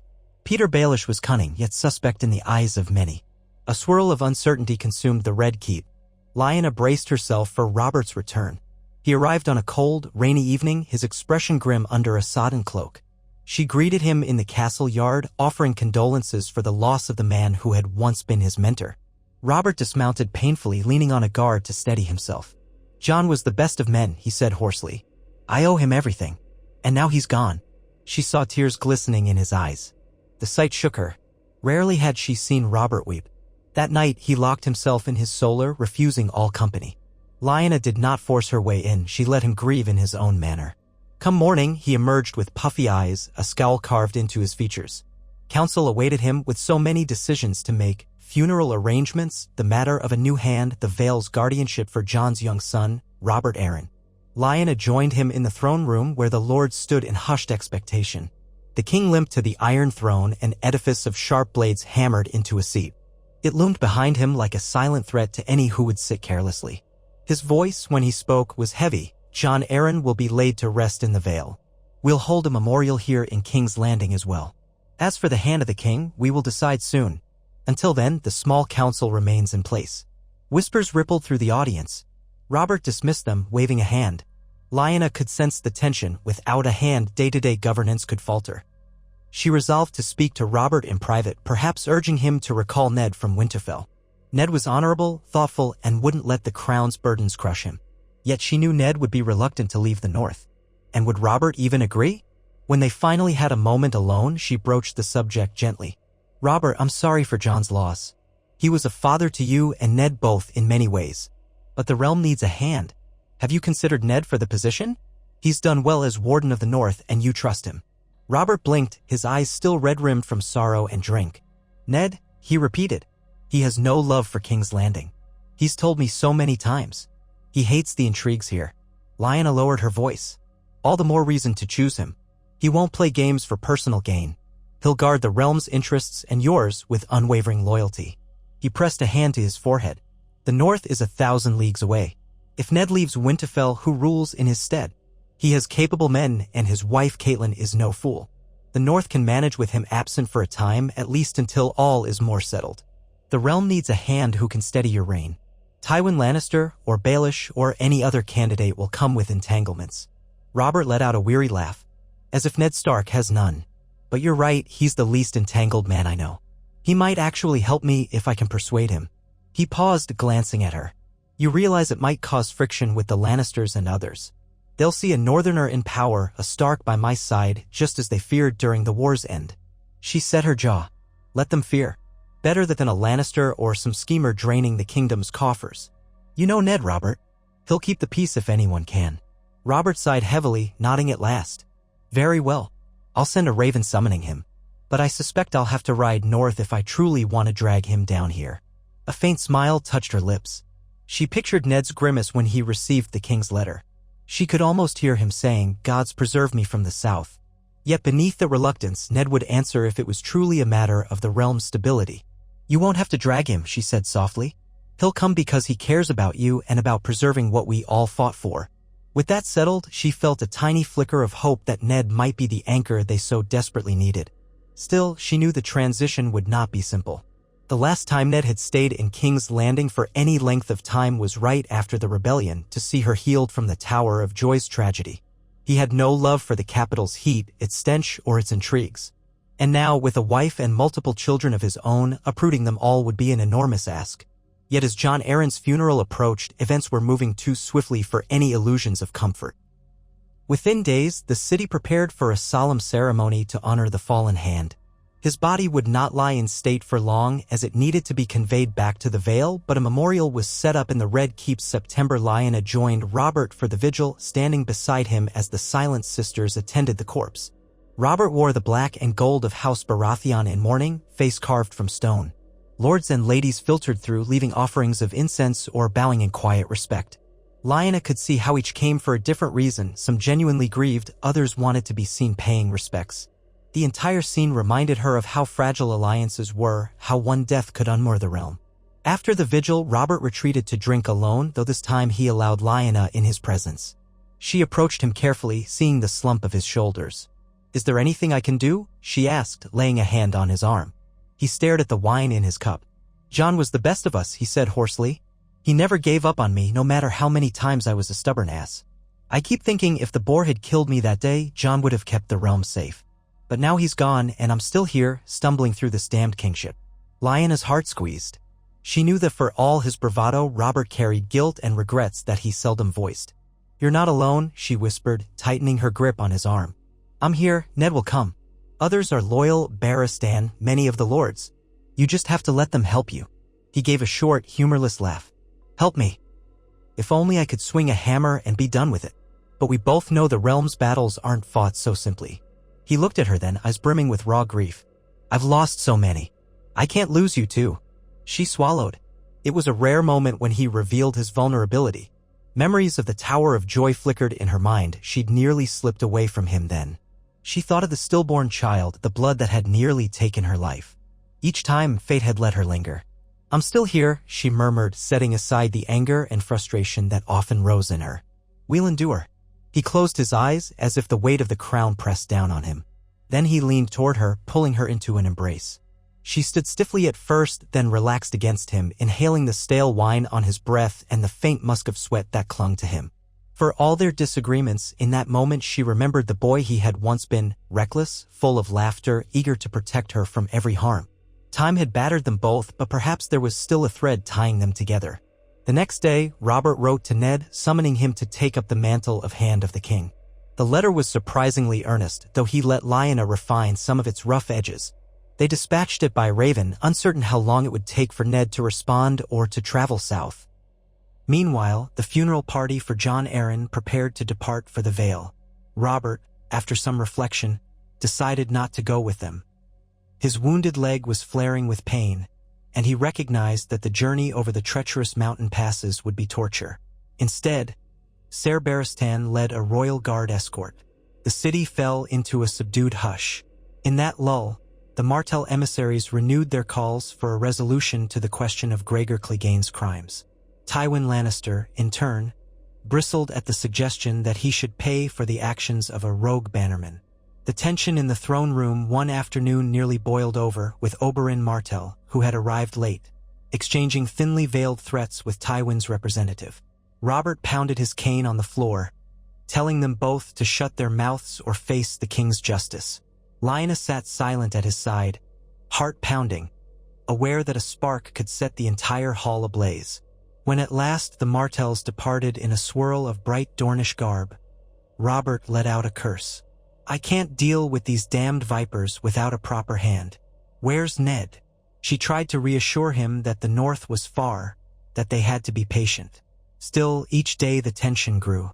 Peter Baelish and Varys circled like cats in the shadows, each offering pieces of counsel that might benefit their own agendas. Cersei Lannister was no longer in King's Landing. Tywin had married her off, but Jaime lingered among the Kingsguard, an unreadable expression on his handsome face, as though waiting for a chance to tip the balance in favor of his house. Even Stannis remained aloof, writing from Dragonstone about matters of the royal fleet rather than personally assisting Robert. It seemed the king was an island of fragile authority, battered by demands from all directions. Lyanna did her best to assist him, summoning whatever dignity and presence she could muster. Sometimes, she thought, the best she could do was keep him from drowning in his own rages. Finally, word arrived. Eddard Stark had been seen on the King's Road, traveling south with an entourage. Lyanna felt a surge of relief. Ned had come as she knew he would. Days later, he rode into King's Landing, his bannermen dusty from the journey. At his side was Catelyn Tully Stark, her auburn hair pinned under a riding hood. Their children came as well. Robb, tall for his age, Theon Greyjoy sullen in his wake, and to Lyanna's surprise, little Arya, who seemed to have slipped south despite Ned's best intentions.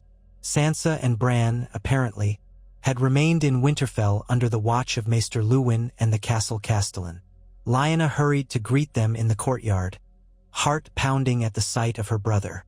Ned dismounted, turned, and for a moment, they simply looked at each other. He was older now, lines of care etching his face, but the quiet strength in his gray eyes was unchanged. She felt tears sting her lids as she stepped forward and embraced him.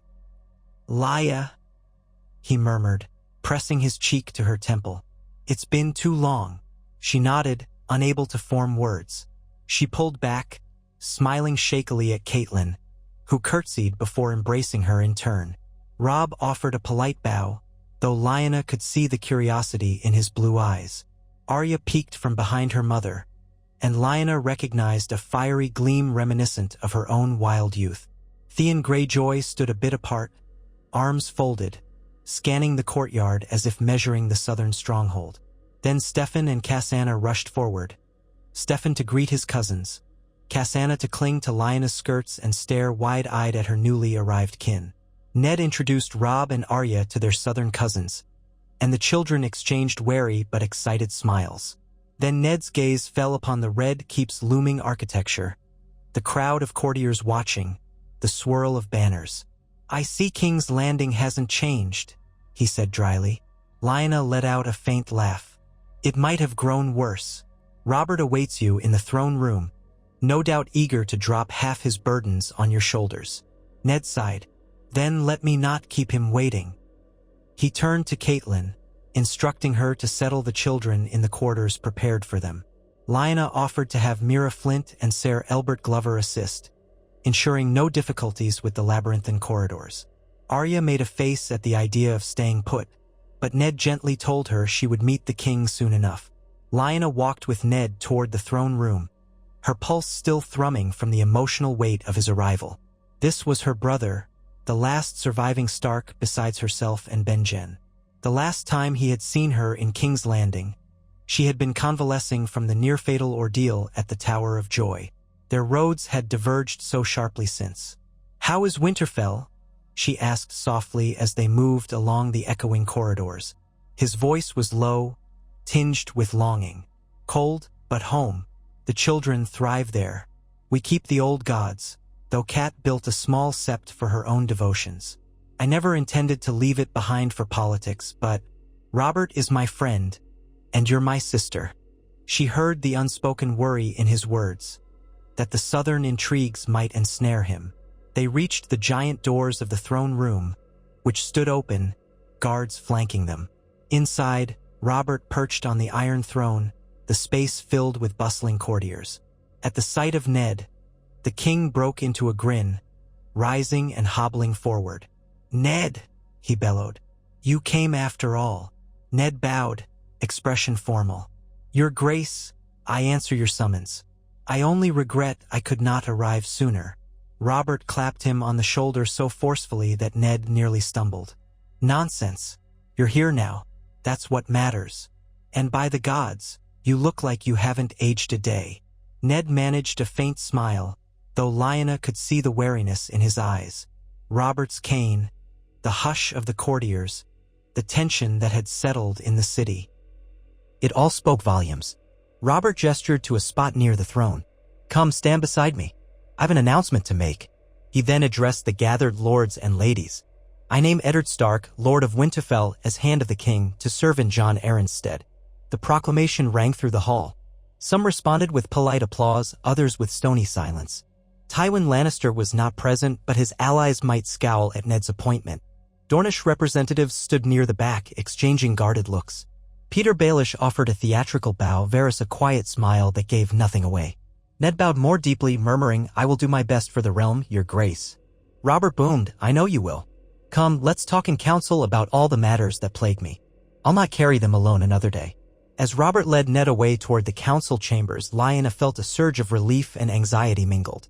Her brother was Hand of the King now, the second most powerful man in the realm, tasked with guiding Robert's reign. But she knew the burdens that awaited him here, the crown's debts, the simmering resentments, the Targaryen exiles, Dorne's thirst for justice, the Lannisters' looming presence. And beyond all that, the mysteries of the North that Ned had left behind, wildlings, winter threats, Theon Greyjoy's uncertain loyalty. She wondered how much one man could bear. Yet at least Ned's presence meant she was no longer alone in trying to steady Robert. Together, they might keep the realm from sliding into chaos. She lingered a moment in the throne room, her gaze drifting to the Iron Throne, a jagged monument of melted swords. It symbolized conquest and power, but it also cut those who sat upon it if they were not careful. Robert, for all his strength, had been pricked more than once. Now, with Ned's arrival, a steadier hand might grip the realm's reins. Lyanna prayed it would be enough. She turned away, hurrying to find Catelyn and the children, ready to welcome them properly and offer her help in navigating the city's labyrinth. In the corridor, she passed Ser Jaime Lannister in white armor, who paused to incline his head. She returned the courtesy, noticing the faint amusement in his green eyes. He could sense the shifting power, the ripples of Ned Stark stepping into Jon Arryn's vacant seat. The Game of Thrones, as some called it, would only become more intricate. But Lyanna had made her choice years ago, binding herself to Robert to spare further bloodshed. She would stand by that choice and fight for the realm's future in her own quiet way, with Ned at her side. Outside, somewhere, the gulls wheeled over Blackwater Bay, calling in the salt-tinged wind as if echoing a distant promise that those storms would come, a wolf and a stag might yet endure them together. Ned Stark's first days as Hand of the King passed in a whirlwind of decrees, meetings, and hushed crises that demanded immediate attention. The small council convened each morning in the Tower of the Hand, where Ned found himself surrounded by the same courtiers and royal officers who had once crowded around Jon Arryn. Lord Varys floated about with quiet observations, Peter Baelish offered smiling solutions, Grand Maester Pycelle droned about tradition, and others joined or left depending on the topic at hand. Ned, weary from the journey south, sat in the seat of authority with a stoic expression that reminded Lyanna of their father. She stayed near enough to notice the slow tightening of Ned's shoulders each time someone tried to pull him into the labyrinth of southern politics. One of his earliest tasks was to address the matter of the crown's finances. Baelish presented ledgers showing a dizzying patchwork of loans. The greatest creditors were House Lannister and the Iron Bank of Bravos, with smaller sums owed to various noble houses. Ned grimaced, turning page after page, quietly remarking that the realm was drowning in coin it did not own. Baelish proposed new tolls, clever manipulations, and half a dozen ingenious ways to shift the burden around. Ned listened politely, then set the ledgers aside with a clipped, "I'll consider it." Lyanna, who had joined the meeting to offer her perspective, caught Ned's eye and gave him a small nod of encouragement. At least he would not hide from these problems even if the solutions came slowly. Afterwards, Ned confronted Robert in the Royal Solar. Lyanna attended that meeting too at Ned's request. The king, still sullen from Jon Arryn's death, sat with a cup of watered wine on a table at his elbow. Through the open window, the sun's light glinted over the painted table that displayed a map of the 7 kingdoms. The breeze carried in the faint smell of the sea. "You've let the realm's debts pile up, Robert," Ned said evenly, arms folded behind his back. Robert scowled. "Let them pile up? You make it sound as if I've been idle. We needed ships to keep the Ironborn in check, needed to reward loyal lords with gold after the rebellion, needed feasts for morale. A king who hoards coin might win the esteem of moneylenders, but not the love of his subjects." Ned's jaw tightened. "And if that king bankrupts the crown, those same subjects will pay through taxes and famine when the coffers run dry. Baelish suggests more tolls and cunning loans, but that only delays the reckoning." Lyanna could see Robert's irritation mounting. She gently placed a hand on her brother's arm. "Ned speaks for the good of the realm. We must reduce spending. That doesn't mean we never hold feasts, Robert, but extravagant events every moon's turn make no sense." Robert released a harsh breath, setting his cup aside. "I know. You're both right. But if the realm thinks me weak or miserly, we risk other rebellions. Half the lords who marched with me prefer a king who is generous." Ned's voice gentled somewhat. "We're not telling you to refuse all gifts or amusements. Only to weigh them. If we feed 100 lords at each feast, let's do so wisely. Let's shift gold to fortify roads and feed the small folk, so they don't turn on us when winter grows harsh." Robert ran a hand over his beard, expression dour. "Jon Arryn said similar things. I always told him I'd do better next time." He gave a short, humorless laugh. "This time I will. Gods help me." He turned to Lyanna. "You see how your brother corners me?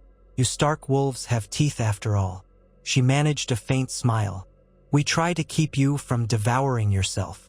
That ended the conversation with as much agreement as they could expect. Over the next few days, Robert actually canceled several minor festivities that had been planned. He also commanded Baelish to present a revised budget, one that included moderate cuts in the Red Keep's lavish spending. Peter Baelish's thin smile when he complied hinted at his private amusement. Perhaps no one had ever forced him to account so precisely for the crown's expenditures. Yet he performed the task with uncanny skill. Lyanna noticed that Ned, though wary of Baelish, recognized the man's competence with coin and resolved to watch him more closely rather than dismiss him out of hand. Meanwhile, the rest of Ned's family settled into temporary quarters in the Red Keep. Lyanna delighted in introducing Cassandra to her cousin Arya, though the two girls were some years apart. Cassandra was just 6, with a fearless spark in her eyes, while Arya, closer to 10, carried a fierce restlessness that reminded Lyanna of herself in younger days. Within a week, the two were chasing each other through corridors and pestering the guards to show them new sword grips. Queen Lyanna had to intervene more than once, admonishing them not to stray from the safe courtyards. Robb Stark, who was on the cusp of manhood at 14, kept a more measured distance, observing the Southern Knights in the training yard but rarely stepping for war. To boast, he struck up an easy friendship with Steffan, though, and the two sparred with wooden blades under the watchful eyes of Ser Barristan or Ser Jaime. Catelyn Tully Stark tried to navigate the Southern court with courtesy and caution. She conversed with ladies from the houses of the Crownlands, forging small alliances or gleaning bits of gossip. Lyanna sensed that Catelyn was uneasy in King's Landing, perhaps recalling how her sister Lisa had been wed to Jon Arryn here only to lose him to sickness. And the swirl of subtle hostility from certain courtiers, especially those loyal to House Lannister, did not escape Catelyn's notice.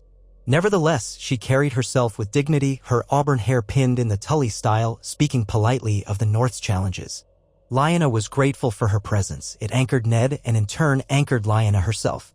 For too long, she had felt like the only northern voice in the castle aside from a handful of her loyal household. Now she had family to lean on. Still, not every face from the north was so agreeable. Theon Greyjoy skulked through the halls, watchful and proud. A ward, some would say hostage, of House Stark, he wore the sigil of the Kraken on his clothing but had spent the last several years under Ned's tutelage. He was about 16 now, all slender limbs and smirking confidence that masked deeper insecurities. Lyanna saw the distrustful glances some of Robert's knights gave him.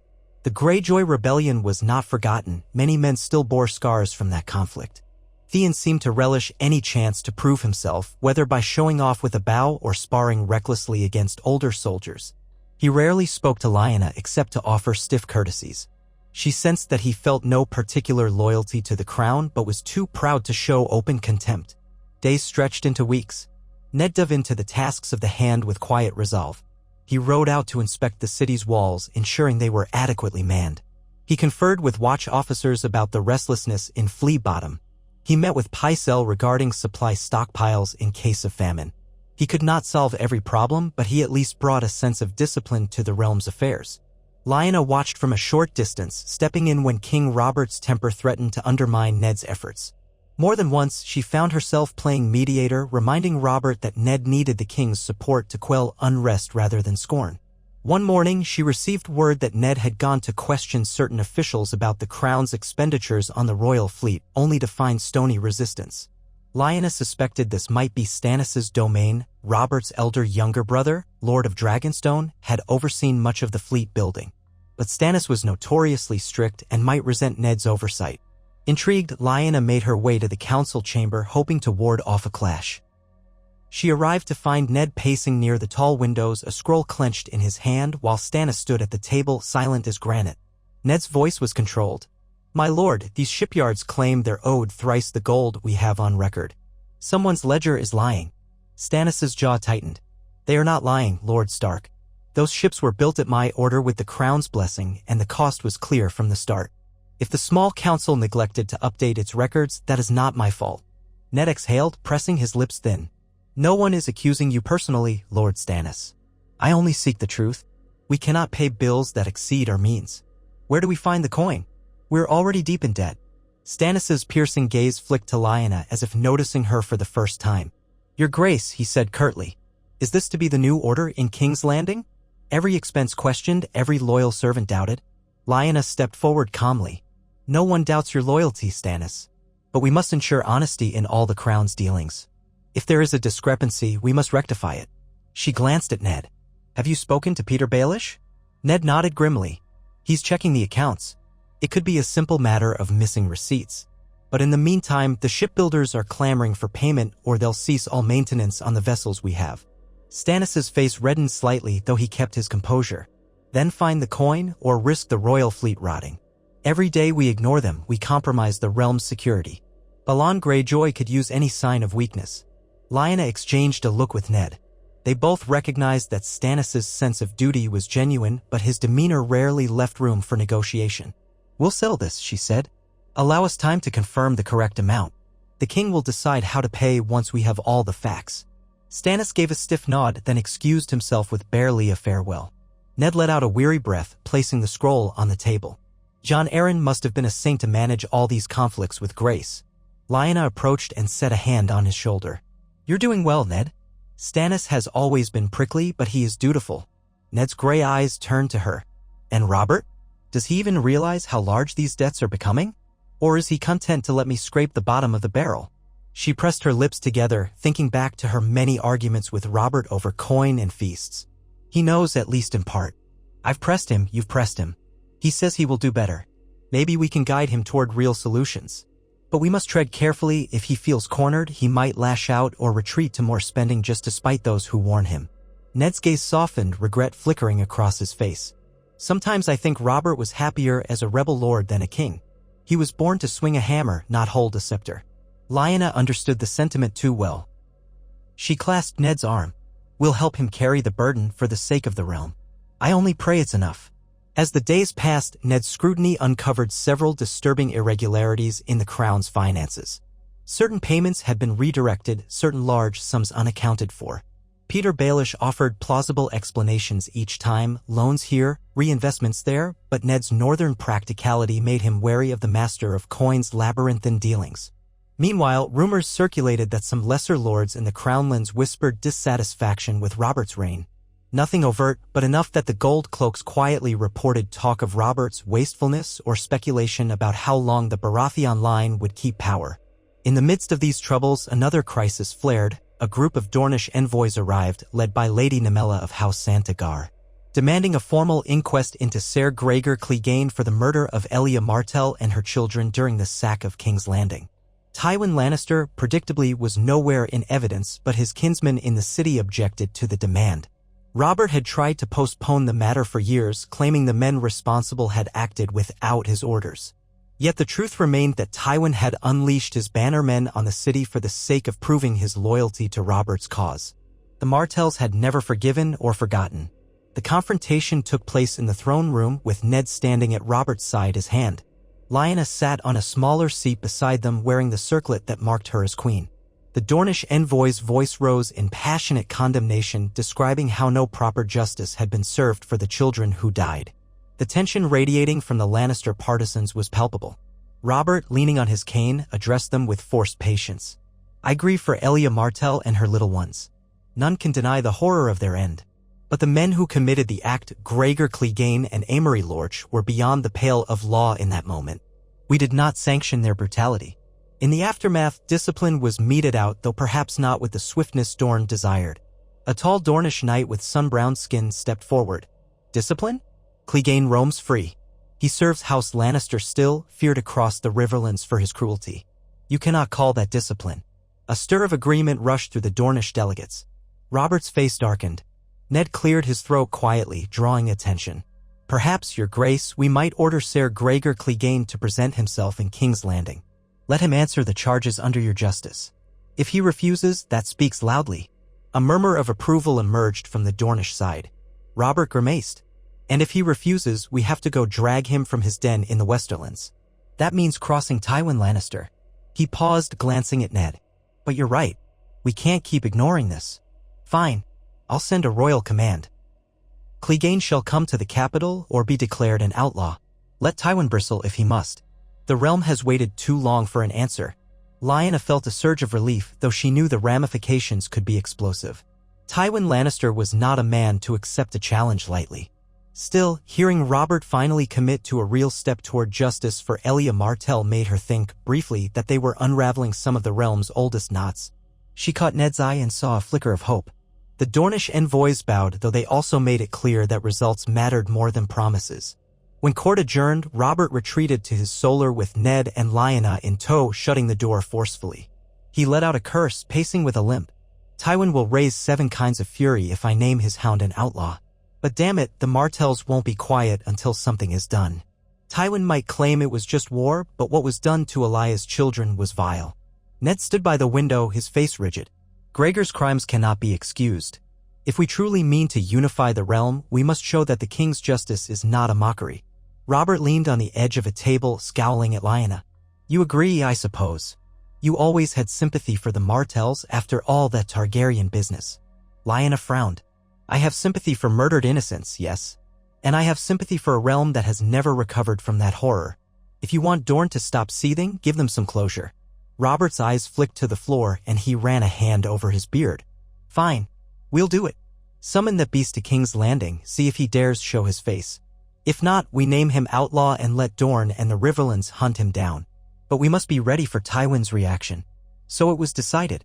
Letters were sent west, commanding Gregor Clegane to appear before the king. In the meantime, Dorne would wait. The tension in the capital rose another notch, as though the city itself sensed a confrontation brewing. Lyanna wondered whether Tywin would counsel Gregor to comply or to defy the crown. She also worried about the fate of the innocent in whatever region Ser Gregor might lay waste to if he refused. On top of everything else, the threat from across the narrow sea did not fade. Varys reported that the Targaryen exiles had grown closer to a group of Dothraki horse lords, possibly forging an alliance by marrying Daenerys Targaryen to a powerful Khal. Robert sneered at the rumor, calling it nonsense. But Ned took it more seriously, conferring with Varys in private about which sells word companies might be approached by exiled Targaryen loyalists. Lyanna tried to glean details, partly out of her own complicated feelings about Rhaegar's lineage, but Ned and Varys had only speculation. Nothing had been confirmed yet, but the possibility lingered like a storm on the horizon. Amid these ominous threads, the children's lives proceeded with a semblance of normality. Steffan spent time sparring with Robb Stark and Theon Greyjoy, the three forging a tentative camaraderie despite their different backgrounds. Cassandra and Arya grew inseparable, racing through the Red Keep's back corridors or peering curiously into the armory. One afternoon, Lyanna found them near the practice yard, each clutching a small wooden sword stolen from the rack, giggling as they tried to emulate Stefan's moves. "No, you hold it like this," Arya scolded Cassandra, demonstrating a surprisingly confident grip. Cassandra stuck out her tongue and fumbled to copy her friend's stance. Lyanna intervened gently. "Put those down before you hurt yourselves." Cassandra pouted. "But Mama, we want to learn. Why is it always boys who get the swords?"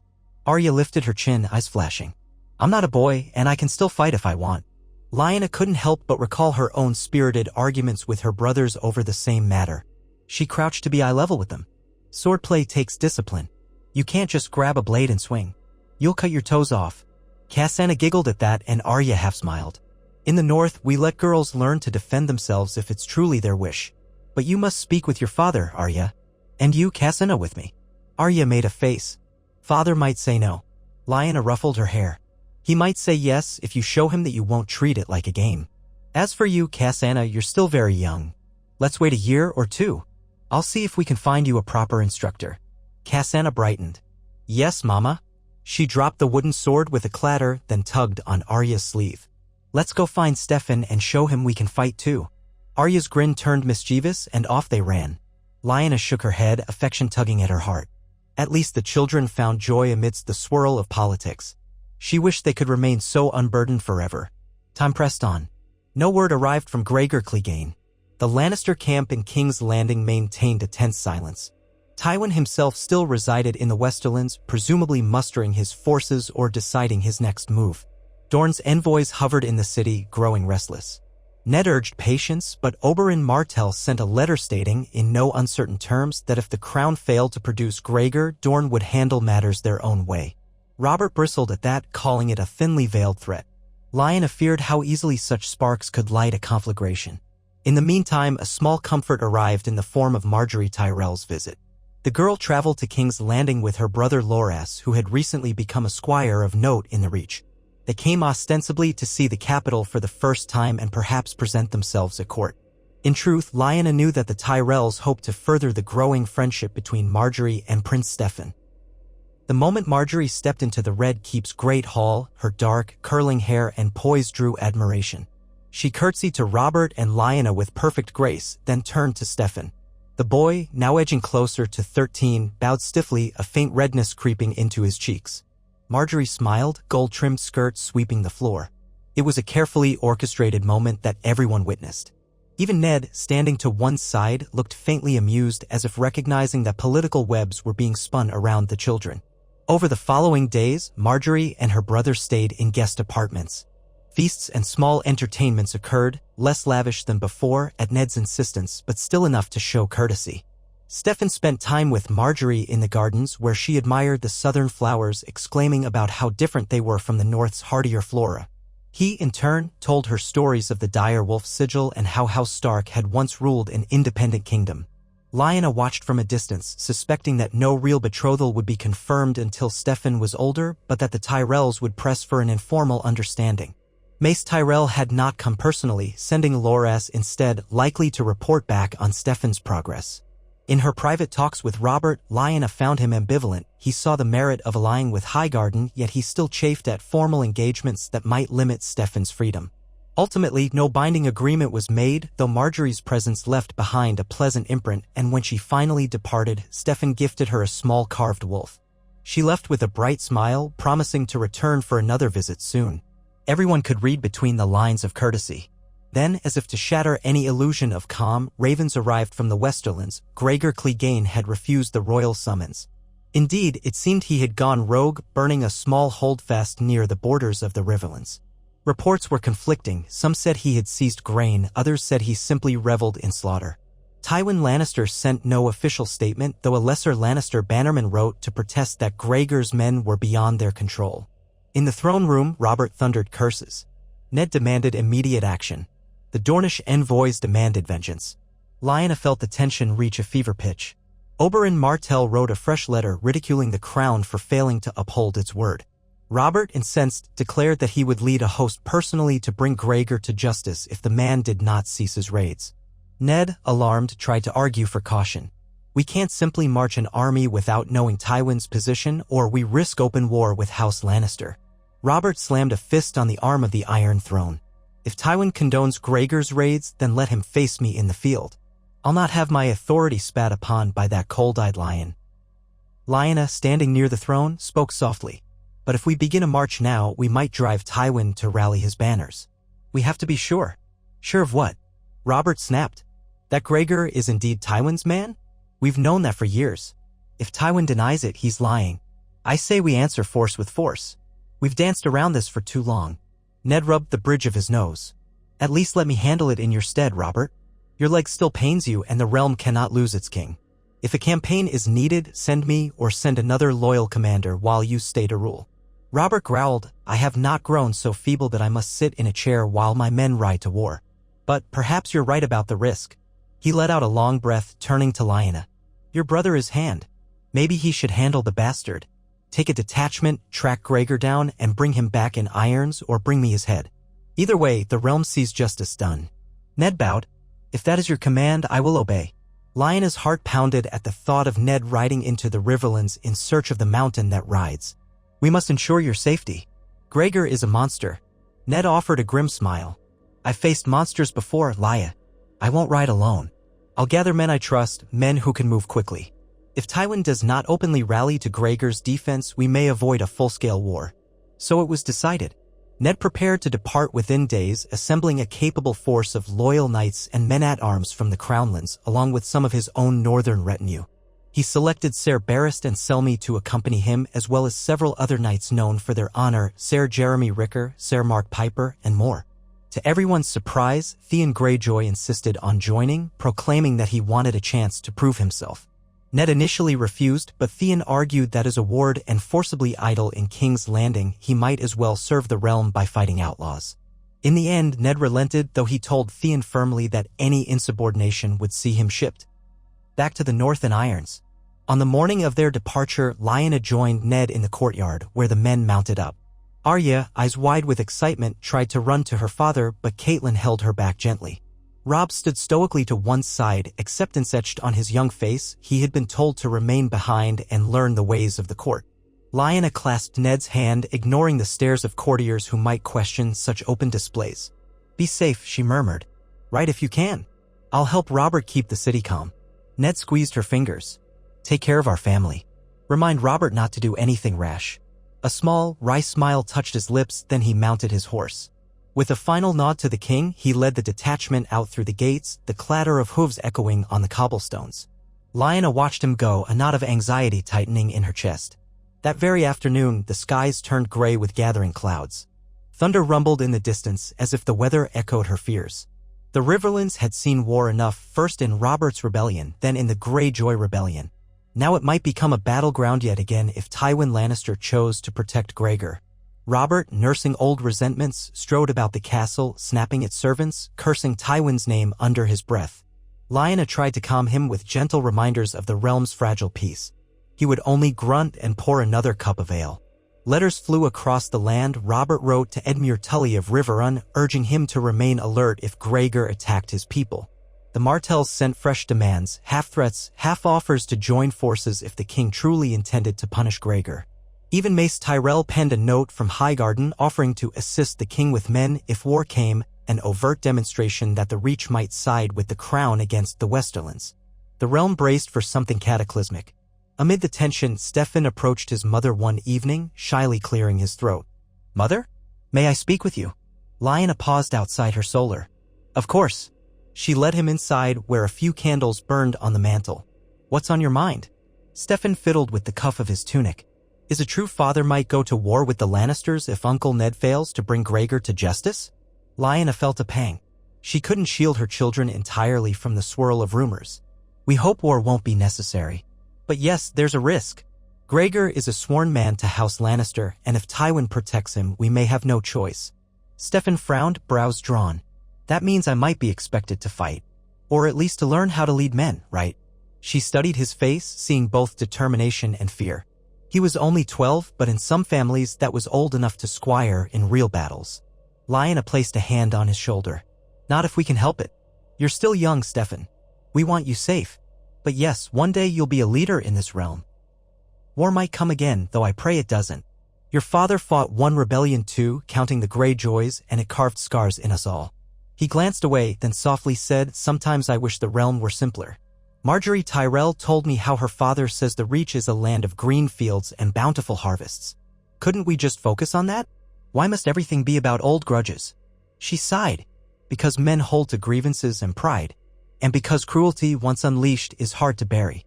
But you can be better, Stefan. You can try to break the cycle.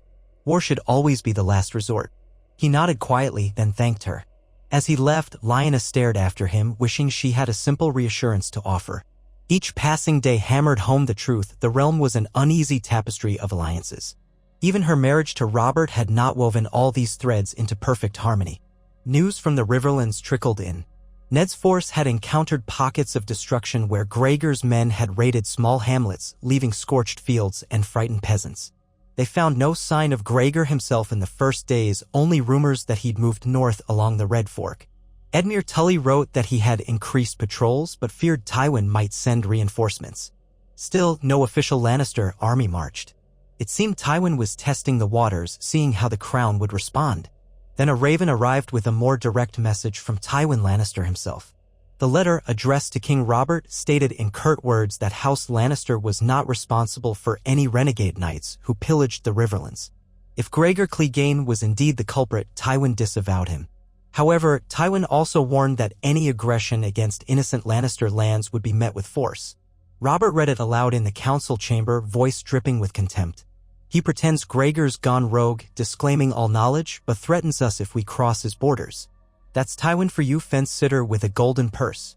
Ned's next missive arrived soon after, revealing that he had cornered several of Gregor's raiding parties near the border of the Riverlands and the Westerlands. They had captured some of the men alive, who confessed under questioning that Gregor was indeed taking orders from someone in Casterly Rock, though they did not know for certain if those orders came from Tywin or a lesser Lannister. Ned intended to push on, hoping to trap Gregor in a region of tangled hills known for difficult terrain. Barrist and Selmy had urged caution, but Ned believed a swift strike might end this without open war. Days stretched into nights.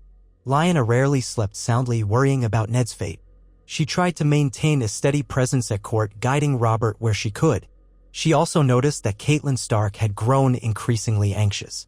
Each time a raven arrived, Catelyn would appear in the hall, hands clasped, hoping for word of her husband's safety. On the nights the news was thin, she prayed in the sept while her children slept.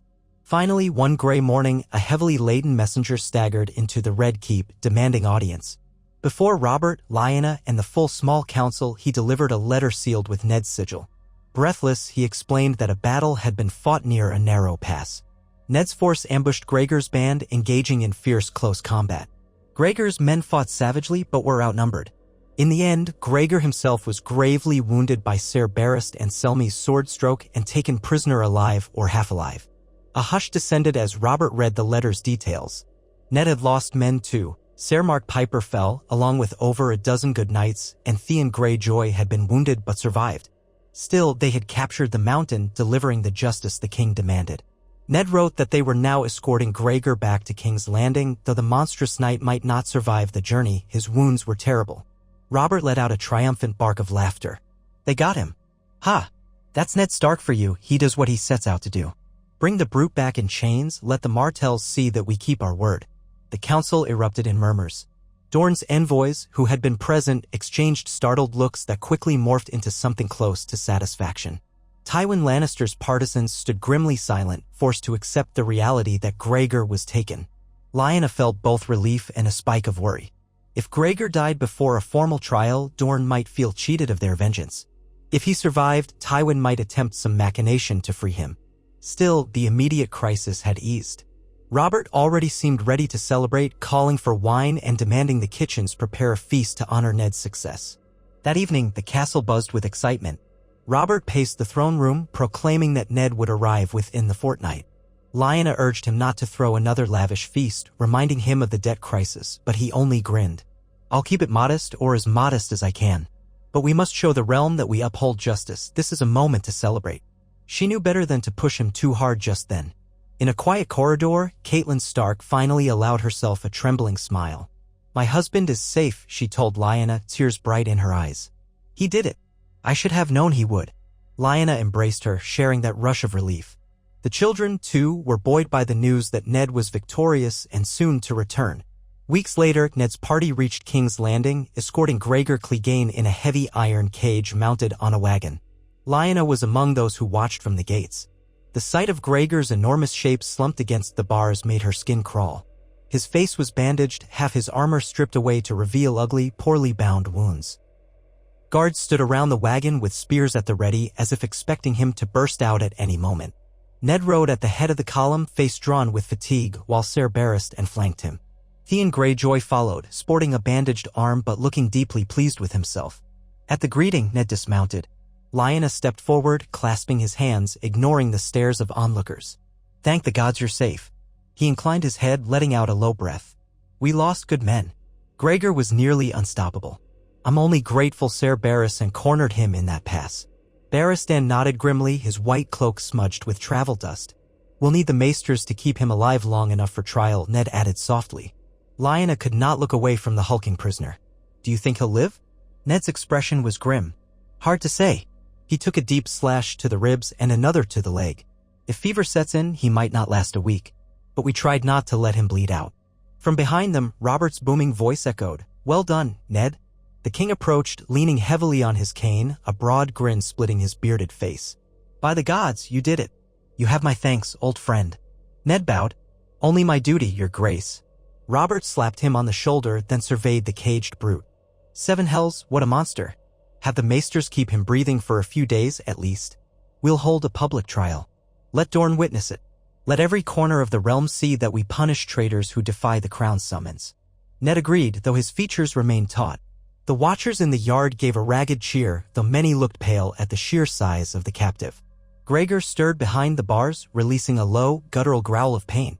Lyanna shivered, unsettled by the savage aura that clung to him even in defeat. Soon, the wagon rumbled into the Red Keep's courtyard.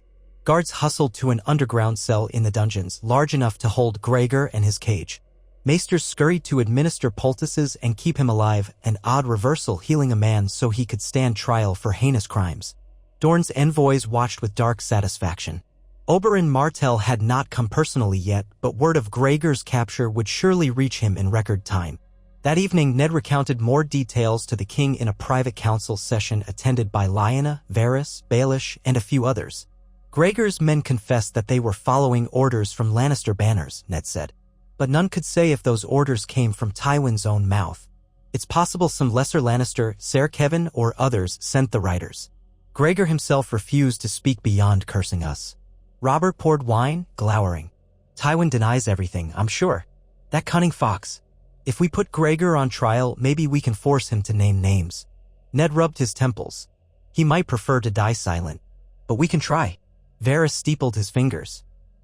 Even so, your grace, the realm will see that you keep your promises. Dorne will not remain silent about this trial. There's talk that Prince Oberyn himself may come to witness the proceedings. Robert scowled. Let him come.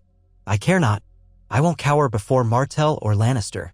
Gregor will face justice, and if he condemns Tywin in the process, well, that's Tywin's worry. The council moved on to other matters, finances, the Targaryen rumor that Daenerys might soon be wedded to a Dothraki Khal, and smaller disputes from the Stormlands. Lyanna observed Ned's exhaustion, the slump in his posture that deepened as the hour grew late. Once the meeting concluded, she stayed behind a moment to speak with him. You need rest, Ned. You're drawn taut as a bowstring. He sighed. I'll manage. I only hope we haven't stirred a bigger war. If Gregor names Tywin, it might be the spark that sets the Westerlands against the crown. Lyanna touched his sleeve. At least we're doing what's right. If we flinched now, we'd never quell Dorne's anger or anyone's doubts about the king's resolve. Ned studied her, eyes gentle. You've changed, Lyanna. You speak of duty more than I ever thought you would. I remember the girl who hated formal gowns and ran off on horseback. Now you're the voice urging me to uphold justice. And you're right, I just never expected to see you at the heart of Southern politics. A pang of old memory coursed through her. I didn't expect it either. But we do what we must. I've learned that running from duty only brings heartbreak. He nodded, words unspoken but understood between them. Rhaegar, the Tower of Joy, the war that had consumed their family. Lyanna turned away, blinking back the ache in her chest. She had no wish to dwell on those ghosts, not when the living needed her focus. The trial was scheduled within a week, giving Gregor a chance to recover enough to speak. Maesters complained that infection festered in his wounds, but they labored to keep him stable. Word of the impending event spread like wildfire. Dorne's envoys clamored for seats, lords from the Crownlands and beyond thronged the city, hoping to witness a moment of history. Robert had the throne room arranged for a formal court session, with the Iron Throne at one end and a cleared space where Gregor would stand under guard to face his accusers. Ser Barristan Selmy, Ser Jaime Lannister, and other Kingsguard would keep the peace. Tension built like a thundercloud. When the appointed day came, the Red Keep's corridors teemed with onlookers. Lyanna wore a solemn gray gown trimmed in silver, house colors that reminded her of Winterfell. She stood beside Robert, who wore black velvet with the golden crown perched on his thick hair. Ned and the small council took their places. In the front row stood the Dornish envoys, flanked by men from House Martell's retinue. Among them was a tall, lean figure with dark eyes and a hawk's nose, Oberyn Martell. He had arrived at dawn, unannounced, wearing a cloak of red and gold over lightly padded armor. Tension radiated from him as he fixed his stare on the dais. Gregor Clegane was dragged in under heavy chains, forced to stand upright by two burly guards. His bandaged torso bore dark stains, and his eyes burned with feverish malice. The hush in the throne room was absolute, broken only by his ragged breathing. Robert rose to address the crowd. Gregor Clegane is charged with murder, rape, treason, and defiance of the king's summons. Let all hear that he stands accused under the laws of our realm. Silence. Then Ned stepped forward, reading the formal list of offenses: the murder of Rhaenys and Aegon Targaryen, children of Elia Martell, the killing of Elia herself, and more recent atrocities in the Riverlands. Gregor shifted, letting out a harsh, guttural laugh when Ned spoke of the Targaryen infants. Oberyn Martell visibly trembled with contained fury, but he kept silent. When Ned finished, Robert glowered down from the throne. "How do you answer these charges, Clegane?" Gregor spat blood on the floor, his voice a hoarse rasp. "I answer that the Targaryens were dragonspawn who had to die. I did what was needed, following orders from the rightful lords who sacked the city. I regret nothing." A harsh cough racked him, doubling him over. One of the guards steadied him, and he cursed under his breath. A ripple of shock swept the chamber. Oberyn stepped forward, ignoring protocol. "Name those lords," he hissed. "Name who gave you the orders." Gregor bared his teeth in a grotesque smile. "We all know who had the city sacked, Tywin Lannister." He never said the words, but we all knew what was expected. No silver-haired babes left to claim the throne. No Dornish whores left to breed more half-dragons. Another cough tore from his chest. "So yes, I took my orders from the Lannisters, from Tywin's men. And I do it again." His gaze swept around, defiant despite the pain in his voice. Murmurs exploded. Some cursed Tywin, others wore expressions of horror. Robert's face hardened. Ned's jaw clenched. Lyanna saw Oberyn's hand drift to the hilt of a dagger. For a moment, she feared he might lunge at Gregor on the spot. But the Prince of Dorne held himself back, though fury twisted his features. Robert banged a fist on the arm of the throne, silencing the uproar. "So you named Tywin Lannister as your commander in that crime?" Gregor barked a hoarse laugh, cutting off in a spasm. Blood trickled from his lips, thick and dark. "You want me to speak plainly? Fine." He never said it direct, but we all understood. "Kill the dragonspawn, kill the Dornish woman, make a present of them to you, Robert Baratheon, so the war would end. That's how you get a pardon and how you gain the new king's good graces." A fresh wave of outrage swept the crowd. Lyanna felt dread coil in her stomach. Gregor's words insinuated that Robert himself had benefited from these atrocities, which was all too true. Robert, face contorted, roared, "You dare claim I commanded that butchery?" "Lies." Gregor coughed again, hacking up something wet. "Not you, Tywin. But you took his kneeling and rewarded him. You let him keep his lands.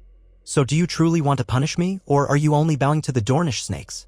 Oberyn broke at last, striding forward, voice echoing. "You vile beast. If not for the king's justice, I'd cut you down where you stand. Let the realm see what was done to my sister." Chaos threatened. Knights laid hands on their swords. The king's guard closed ranks. Robert signaled for calm, though his own fury simmered.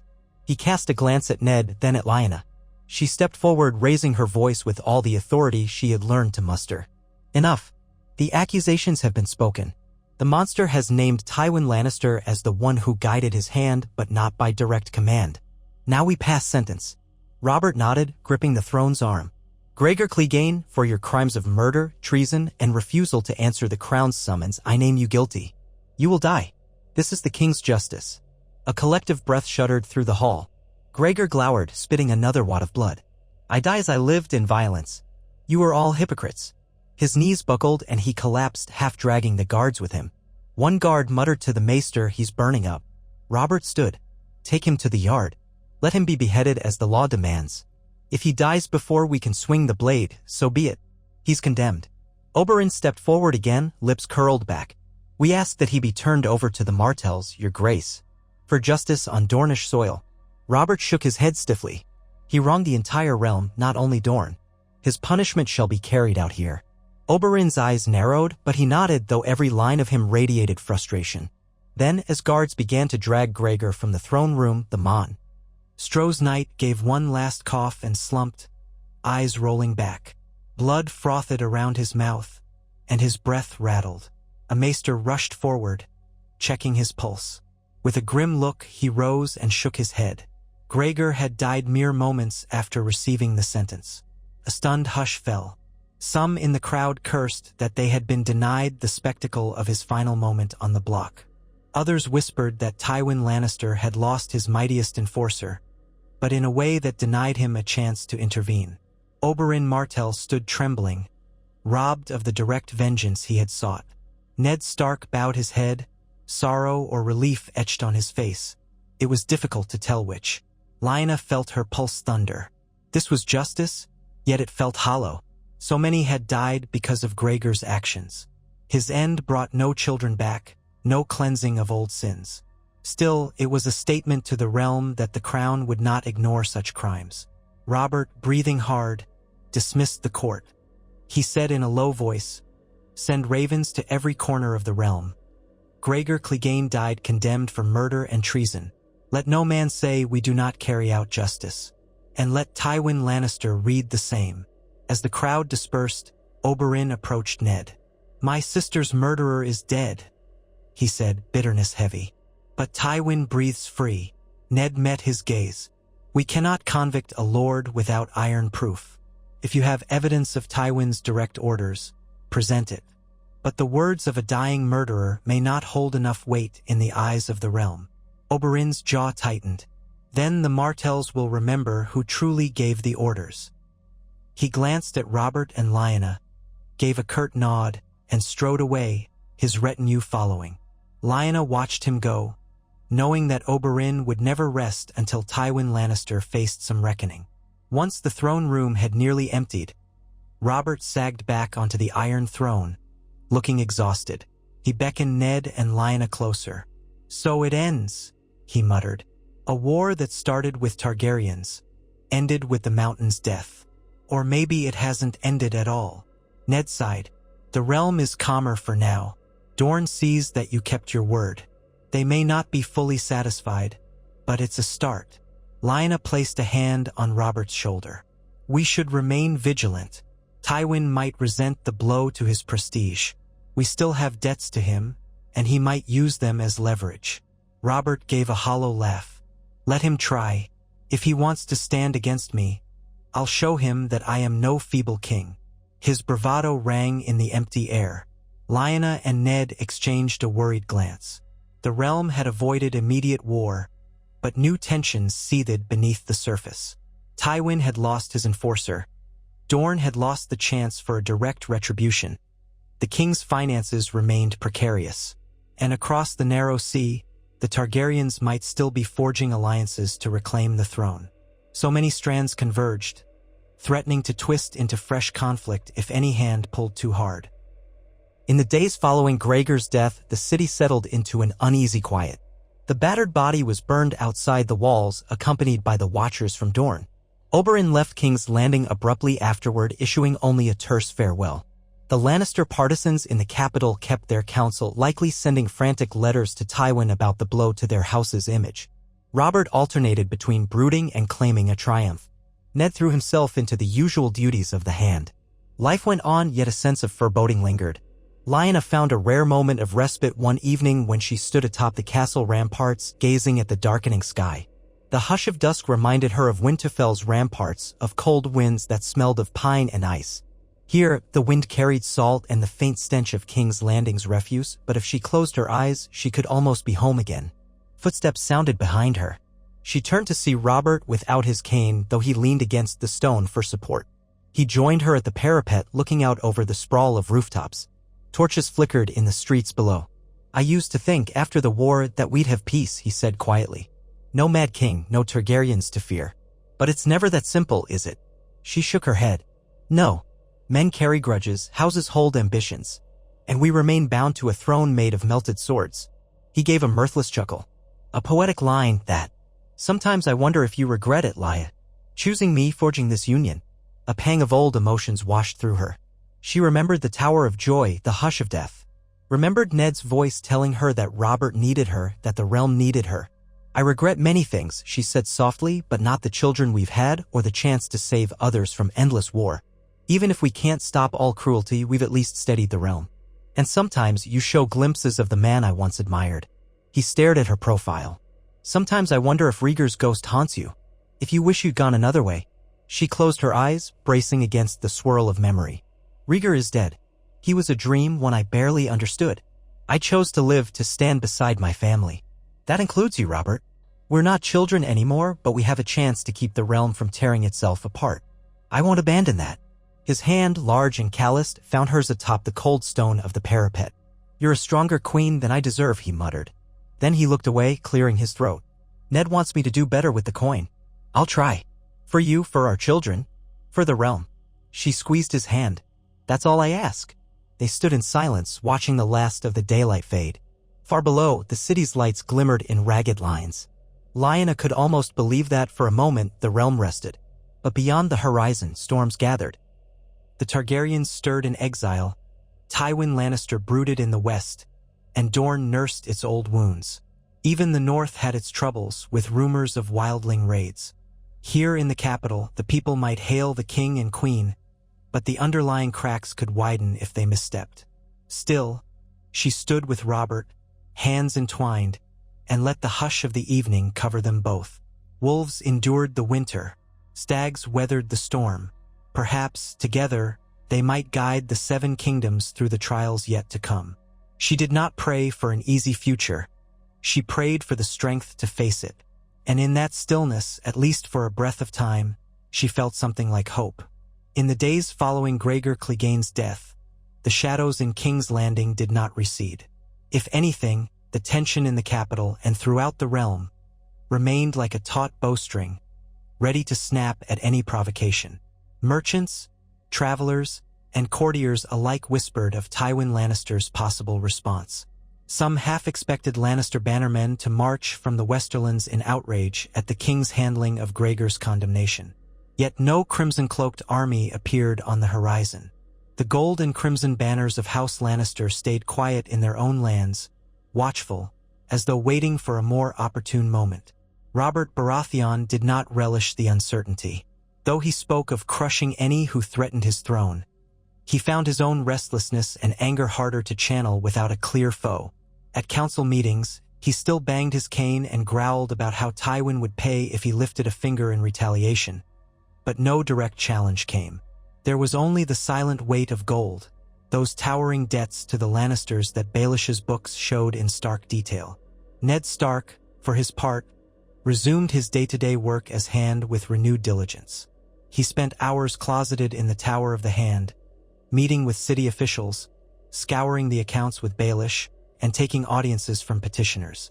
Winter approached in the north, and as Warden of the North, Ned also juggled requests from his bannermen who worried about wildling incursions beyond the wall. Lyanna often found him in the evening, hunched over a table littered with documents, too fatigued to eat more than a few bites of supper before he returned to his tasks. She wanted to help, yet so many of the realm's problems hinged on forces beyond a single queen's reach. Still, she tried. At times, she joined him in the Tower of the Hand, scanning ledgers or hearing out petitioners whose complaints ranged from tax burdens to local banditry. A queen's presence lent weight, and though Lyanna did not relish the polite falsities of the court, she had learned enough to navigate them. She would smile, ask pointed questions, and glean subtle truths from the nervous tilt of a petitioner's head or the hesitation in their voice.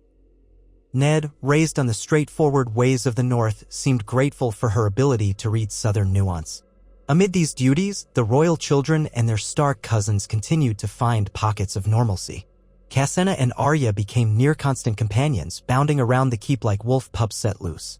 They set up mock sword fights with wooden sticks or tried to pester the stable boys into letting them feed the horses. Stefan and Robb spent many afternoons in the training yard, now joined by Theon Greyjoy when he wasn't off brooding in some corner. Sometimes Jory Castle, one of Ned's loyal men, would supervise their sparring if the Kingsguard were otherwise occupied. Lyanna watched, heart pulled in two directions, half relieved that the children could be children, half fearful that any moment's respite could be shattered by royal politics. The day came when a raven arrived from the Westerlands. The message bore Tywin Lannister's seal. Robert summoned the council at once, his lips set in a grim line. Lyanna stood behind the king's chair while Ned paced at the table. Varys, Baelish, Pycelle, and Stannis Baratheon, recently arrived from Dragonstone, waited in tight-lipped expectation. Robert broke the seal and read in a low, gravelly voice.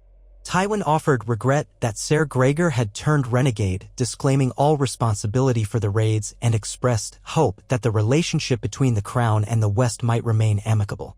The note ended by urging Robert to recall the many debts owed to House Lannister so that the friendship between our noble houses might continue unblemished. At that final line, Robert crumpled the parchment in his fist. His face darkened to near purple. So that's his game. He calls for amicable relations while reminding me we owe him mountains of gold. A threat in all but name. Ned muttered, indeed. He means to keep us on a leash. If we offend him further, he may call in the debts or withhold further loans. Baelish cleared his throat, wearing that half-smile of his. Our debt to Lord Tywin is substantial but not insurmountable. If the Crown chooses prudent measures, we might repay a portion enough to reassure him. I can arrange a schedule of partial repayment offset by new taxes on trade across the Blackwater. Stannis, standing near the window, shot Baelish a look of thinly veiled dislike. We already tax the merchants heavily. Any more and we risk revolt in the streets. Food prices rise with each levy. You propose to squeeze the small folk until they starve. Baelish shrugged. We have limited options, my lord. Robert's cane struck the floor. We have the option of telling Tywin Lannister to stuff his gold up his. He cut himself off, scowling. Lyanna caught the flicker of frustration in his eyes. He knew, as they all did, that a war with House Lannister could ruin the crown if Tywin decided to starve them of coin. The realm's finances were already precarious. Ned turned his attention to Robert. We must find a middle path, Your Grace. If we provoke Tywin into calling the debt, the treasury cannot meet that demand in full. The realm's resources are finite. We cannot go to open war over a loan, not when we've just avoided one conflict with Gregor's capture. Robert let out a breath, glaring at the crumpled parchment. Very well. Offer him a partial repayment, show him we won't kneel at his feet but that we are not refusing the debt. We'll do it quickly for appearances. Littlefinger, find the coin. If you must raise a small tax, do so on luxuries or on wealthy guilds, not on the bread the small folk buy. Baelish dipped his head. As you say, Your Grace. The meeting ended, leaving behind a subdued mood. Lyanna lingered with Ned, who was poring over updated figures. Robert had gone to brood alone and the others had filed out to begin implementing the plan. She touched Ned's shoulder gently. We're doing what we can. Ned nodded, but his expression was grim. We dance on a razor's edge. If Tywin senses any true weakness, I fear he'll make a greater move than a mere letter. They parted ways in the corridor, each weighed down by responsibilities. Lyanna walked alone to the courtyard, grateful for the cool winter air that had begun to seep into King's Landing. The mild chill reminded her of home. As she paused near a low stone wall, she spotted Theon Greyjoy leaning against a column, watching Stefan and Robb cross swords in a friendly match. He wore a guarded look, his bandaged arm a reminder of his recent fight against Gregor's men. Lyanna approached quietly. I heard you fought well in the Riverlands. Theon started slightly, then forced a tight smile. I did my share, Your Grace. She studied him. He was 16 or so, but behind his practiced arrogance, she sensed an underlying loneliness. Ned told me you were injured protecting another knight from Gregor's strike. That was brave. He shrugged. I didn't want to let Lord Stark down. A hint of defiance flickered in his eyes. I'm no coward. And I wanted to prove I'm more than a hostage. She remembered that Theon had been given over to Ned after Balon Greyjoy's failed rebellion. Theon was neither free nor fully a prisoner, caught in a half-world that must have grated on his pride. You've proven your valor, she said softly. That doesn't mean you have nothing left to prove. This realm is in flux and loyalty matters. If you ever feel overshadowed, you could speak with Ned. He may not show it often, but he cares about all those under his protection. Theon stiffened as though the idea of confiding in Ned was laughable, but he said nothing outright. Instead, he nodded once, turning his gaze back to the sparring match. "Thank you, my queen," he said at last. Then he pushed off the column and strode across the yard, presumably to coach Robb and Stefan in their forms. Lyanna sighed, aware that she could not mend the fractures of everyone's soul. Theon's restlessness, Tywin's cunning, Robert's frustration each had roots deeper than any single conversation could fix. She sought her own solace in the godwood, albeit the southern version. No ancient weirwood with a carved face, only a scattering of oaks, elms, and decorative shrubs around a small pool. Still, she sat on a stone bench beneath the shade of a tall elm, closing her eyes and listening to the wind rustle the leaves. Here at least, she could breathe. She recalled Winterfell's godwood, the red leaves trembling in the breeze, the quiet hush like the inside of a sacred grove. She recalled how in her girlhood she would dash among the trees barefoot, brandishing a wooden sword, fancying herself a warrior. Now she was queen of the 7 kingdoms. She had wealth, position, children, yet the burdens were like iron chains.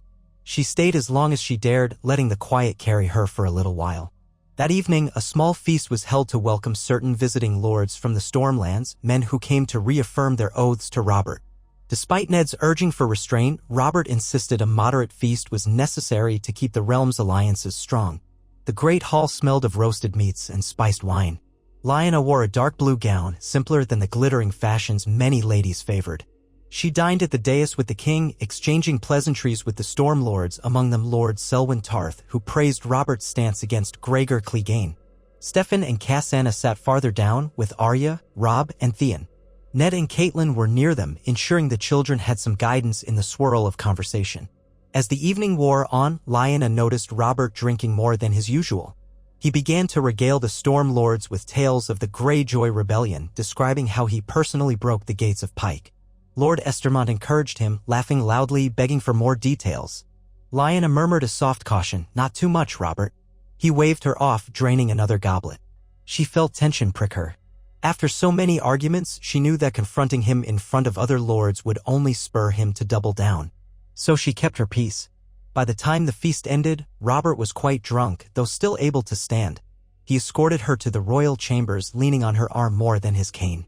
Behind closed doors, she helped him out of his cloak. He slurred, "They love me, you know. The Storm Lords. They remember how I bled with them. Not like Tywin's lapdogs." She guided him toward a chair, gently pushing him down. "Yes, they love you. But they also expect you to protect them like any good king should." He grabbed her wrist as she turned to stoke the fire. His grip was clumsy but strong. "Do you love me, Lya? Or do you only endure me for the realm?" His eyes were bloodshot, voice low and plaintive. She swallowed. Such questions were never simple. Their marriage had been a tapestry of duty, heartbreak, and a fierce sort of bond that neither could entirely name. "I told you once," she said quietly, "I don't regret our children. I stand with you because I believe it's right. And there are moments, rare but real, when I see the man you used to be and I remember how it felt to be cherished by him." He exhaled, letting go of her wrist. "I'm sorry," he murmured. "I know I'm not the same. The war changed me. The throne changed me." She sank to her knees beside the chair, taking his hand in hers. "We all changed, Robert." She kissed his knuckles lightly, ignoring the tang of wine. "Rest now. We'll face tomorrow with clear heads." He nodded and slumped, half passing out in the chair before she coaxed him into the bed. She lay awake for a long while, staring at the flickering shadows on the ceiling. Memories nudged at her, Brandon's fiery temper, Ned's quiet resolve, Rhaegar's haunted gaze, and Robert's laughter in the courtyard of Winterfell when they were young. She could not say if the realm would ever truly know peace. But she had chosen her path and she would see it through. Winter in King's Landing was mild compared to the north, but it brought chill rains and an edge to the wind. The skies remained iron-gray on many days, a gloom that suited the court's collective mood. Ned pressed forward with small reforms to the tax codes, seeking more balanced ways to fill the coffers without crushing the small folk. Peter Baelish offered cunning plans, some of which Ned adopted in part, others he discarded. The tension with Tywin Lannister simmered, an invisible presence in every financial decision. Meanwhile, no direct threat emerged from the Westerlands, nor did the Martells stir trouble. Dorne had lost the chance to kill Gregor themselves, but they had witnessed his condemnation, and so they settled back into a resentful quiet. Word came from across the sea that Viserys Targaryen had indeed arranged his sister's marriage to a Dothraki Khal. Merchant sailors spoke of a grand ceremony in the city of Pentos with Daenerys Targaryen to Khal Drogo. The Dothraki were rumored to be fierce riders with little interest in Westeros, but talk of an alliance made the small council uneasy. Robert spat upon hearing it, threatening to send assassins to rid himself of the last Targaryens once and for all, but Ned counseled caution. The cost of such an act and the risk of stirring associate powers could be high. Lyanna, for her part, felt a strange swirl of emotion. She recalled the Silver Prince Rhaegar, how he once embodied a certain grace that had bewitched her. His sister Daenerys was but a child, now wedded to a warlord. Lyanna did not speak her private turmoil to Robert, knowing it would only enrage him further. She merely listened in counsel, letting Ned calm the king's talk of a contract on Daenerys's head. Despite all these tensions, the year turned. Steffan reached 13, Cassana 7. The king and queen hosted a modest name day feast for Steffan, attended by the court and the children of various lords. Marjorie Tyrell did not come in person but sent a thoughtful gift, a polished wood chest inlaid with the Tyrell rose, inside which sat a dagger with an ornate hilt. Steffan's cheeks flushed at the implied closeness of such a gift, and after the feast, Lyanna found him handling the dagger with a careful, almost reverent air. She asked if he had thanked Marjorie, and he vowed to write a polite letter. Lyanna saw the sparkle in his eye whenever Marjorie's name arose, and she hoped that the realm might remain stable long enough for him to make his own choice about that match. As the new year began, Ned Stark received unsettling letters from the north. Rumors hinted that wildlings were gathering in greater numbers beyond the wall, led by a man who called himself the King Beyond the Wall. The Night's Watch was under strength, struggling to maintain all the castles along the wall. Ned read these reports with a furrowed brow, conferring with Stannis, who oversaw the royal fleet that sometimes patrolled northern coasts, and with Robert. But the king, full of southern concerns, responded that the Night's Watch had handled wildlings for centuries. Ned quietly insisted that if the wildlings truly massed, the lords of the north might need extra support. Robert grunted noncommittally. Lyanna worried that ignoring the north's warnings might store trouble for the future, but so many other concerns tugged at the realm, overshadowing the distant threat of wildlings. In the interim, Theon Greyjoy grew more restless. Lyanna noticed him taking more risks in the training yard, challenging men older and more skilled than he was. One afternoon, she came upon him practicing archery with Steffan, loosing arrows at a target nailed to a straw bale. His bandaged arm had mostly healed, though he favored it at times. Theon shot quickly and accurately, then turned to Steffan with a smirk. "Think you can match that, Your Highness?" Steffan's jaw set in determination. He raised his own bow, inhaled, and released. The arrow missed the center by a wider margin. Theon barked a short laugh, then clapped the prince's shoulder. "Close enough. But you'll never best a Greyjoy with a bow." Lyanna, watching from a few steps away, intervened gently. "It's good to foster friendly rivalry, but remember to encourage each other too." Theon lowered his bow, turning to her with that polite half-bow. "Of course, my queen. The prince is improving." Steffan huffed, picking up a new arrow. Lyanna moved on, aware that Theon's presence remained a mix of camaraderie and subtle tension. The boy had grown up with the Starks, but his loyalty was uncertain. She prayed that Balon Greyjoy would not give Theon any cause to return to the Iron Islands in open defiance one day. Not long after, Ned called a meeting in the small council to discuss trade disputes with the Iron Islands. Balon Greyjoy had begun sending letters complaining about the Crown's interference with certain shipping lanes. Robert nearly dismissed the matter as nonsense, but Ned pointed out that ignoring Balon's complaints might push him back into rebellion. Reluctantly, Robert agreed to send envoys, Stannis' men in particular, to negotiate a compromise. Lyanna watched with relief. The last thing the realm needed was another Ironborn uprising. War could break out on any front at the slightest provocation. Even so, the season passed without a major conflagration. King's Landing existed in a state of tense calm, overshadowed by a million small uncertainties. The gold in the treasury slowly bled away to partial repayments for House Lannister while new taxes trickled in. Peter Baelish flaunted each small success, bragging that he had balanced the books for another moon's turn. Ned found no solid evidence of Baelish pocketing coin, though he never fully trusted the man. Varys whispered that across the sea, Daenerys Targaryen had conceived a child with Khal Drogo. Lyanna felt a twisting in her gut at the notion of a potential Targaryen heir, but she kept her composure. The future might see a Dothraki horde land on Westeros's shores, who could say? Days settled into a careful rhythm. Lyanna spent many mornings with Cassana, tutoring her in reading and sums. The girl idolized Arya Stark, often demanding sword lessons or listening to Arya's outlandish stories of traveling knights. Ned and Catelyn sometimes worried that Arya's influence would make Lyanna too wild, but Lyanna, mindful of her own youthful spirit, allowed some freedom as long as the girls remained safe. Steffan, meanwhile, progressed in arms training under Barristan Selmy and Jaime Lannister. Jaime's presence remained an odd fixture. The Kingslayer was polite enough, but an undercurrent of tension clung to him, especially when talk turned to Tywin's stance or the memory of the Mad King's final day. Still, Jaime did not shy away from teaching Steffan sword technique or from exchanging curt greetings with Ned. It was a delicate balance, as though everyone recognized how precarious the peace was between the king and House Lannister. Then, on a breezy afternoon when the sun broke through the winter clouds, a royal hunt was proposed. Robert declared that the court needed fresh air, by which he meant, of course, that he was itching to ride and brandish his spear. Ned eyed the king's leg warily, for the old boar wound still ached at times, but Robert insisted. Lyanna, uneasy at the memory of his near-fatal mishap, asked if she might accompany them. He grinned, though he teased her, still the wild she-wolf, eh? I suppose if you can keep up. So, a small party set off from the Red Keep, crossing the city gates and heading into the Kingswood with a retinue of guards, squires, and huntsmen. The plan was modest: chase some deer, maybe flush a boar or two, then return by dusk. Ned opted to remain behind, citing pressing duties, but Theon Greyjoy eagerly joined, as did Ser Barristan, Jaime Lannister, Steffan, and a handful of other knights. Lyanna rode beside Robert at first, the crisp air flushing her cheeks. She wore riding leathers beneath a cloak, a concession to practicality. Lyanna had begged to come, but Lyanna refused, no place for a 7-year-old near boars and stags. Instead, the girl stayed behind with Arya, no doubt sulking that she couldn't join the adventure. They rode deeper into the forest, the canopy filtering speckled sunlight across the mossy ground. Huntsmen on foot scouted ahead, while Robert bellowed for the dogs to find a scent. Lyanna maintained a careful watch on him, ensuring he did not drink overly much. He took a few swigs from a skin of ale, but not enough to worry her. Steffan's excitement was palpable as he carried a light boar spear, determined to show his father he could keep pace.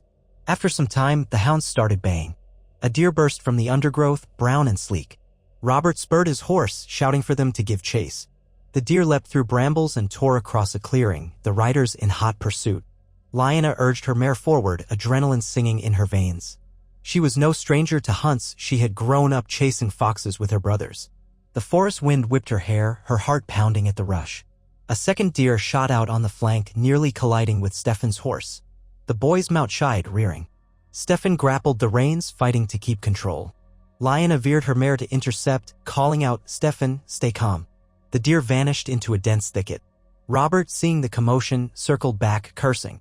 Jaime and Barristan were a short distance behind, scanning for danger. Steffan managed to steady his horse, though it pranced and snorted. "I'm fine," he insisted, cheeks reddening. "I almost had it." Robert barked a laugh, part relief, part scold. "Almost had it. You're a quick, lad. Don't let your pride cost you a broken neck." Lyanna felt her own tension ease. She glanced around for the huntsmen, but they were scattered, following different trails. Theon cantered up, grinning. "I saw that jump, Your Highness. That's a memory you'll keep." Steffan shot him a glare, half embarrassed, half amused. "At least I didn't fall." He faced Robert. "Father, next time I'll—" A sudden cry rang from deeper in the woods. One of the huntsmen's horns blared. Robert's face lit with anticipation. "Might be a boar, or another deer. Let's see." He spurred on, and the party galloped forward, following the horn's echo. Lyanna kept close, refusing to let Robert vanish into the trees alone. They found the source of the commotion. A huntsman perched on a fallen log, breathless, pointing toward a thick copse.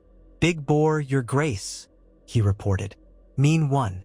I only glimpsed it, but the dogs have cornered it near the stream." Robert's grin grew. "Good.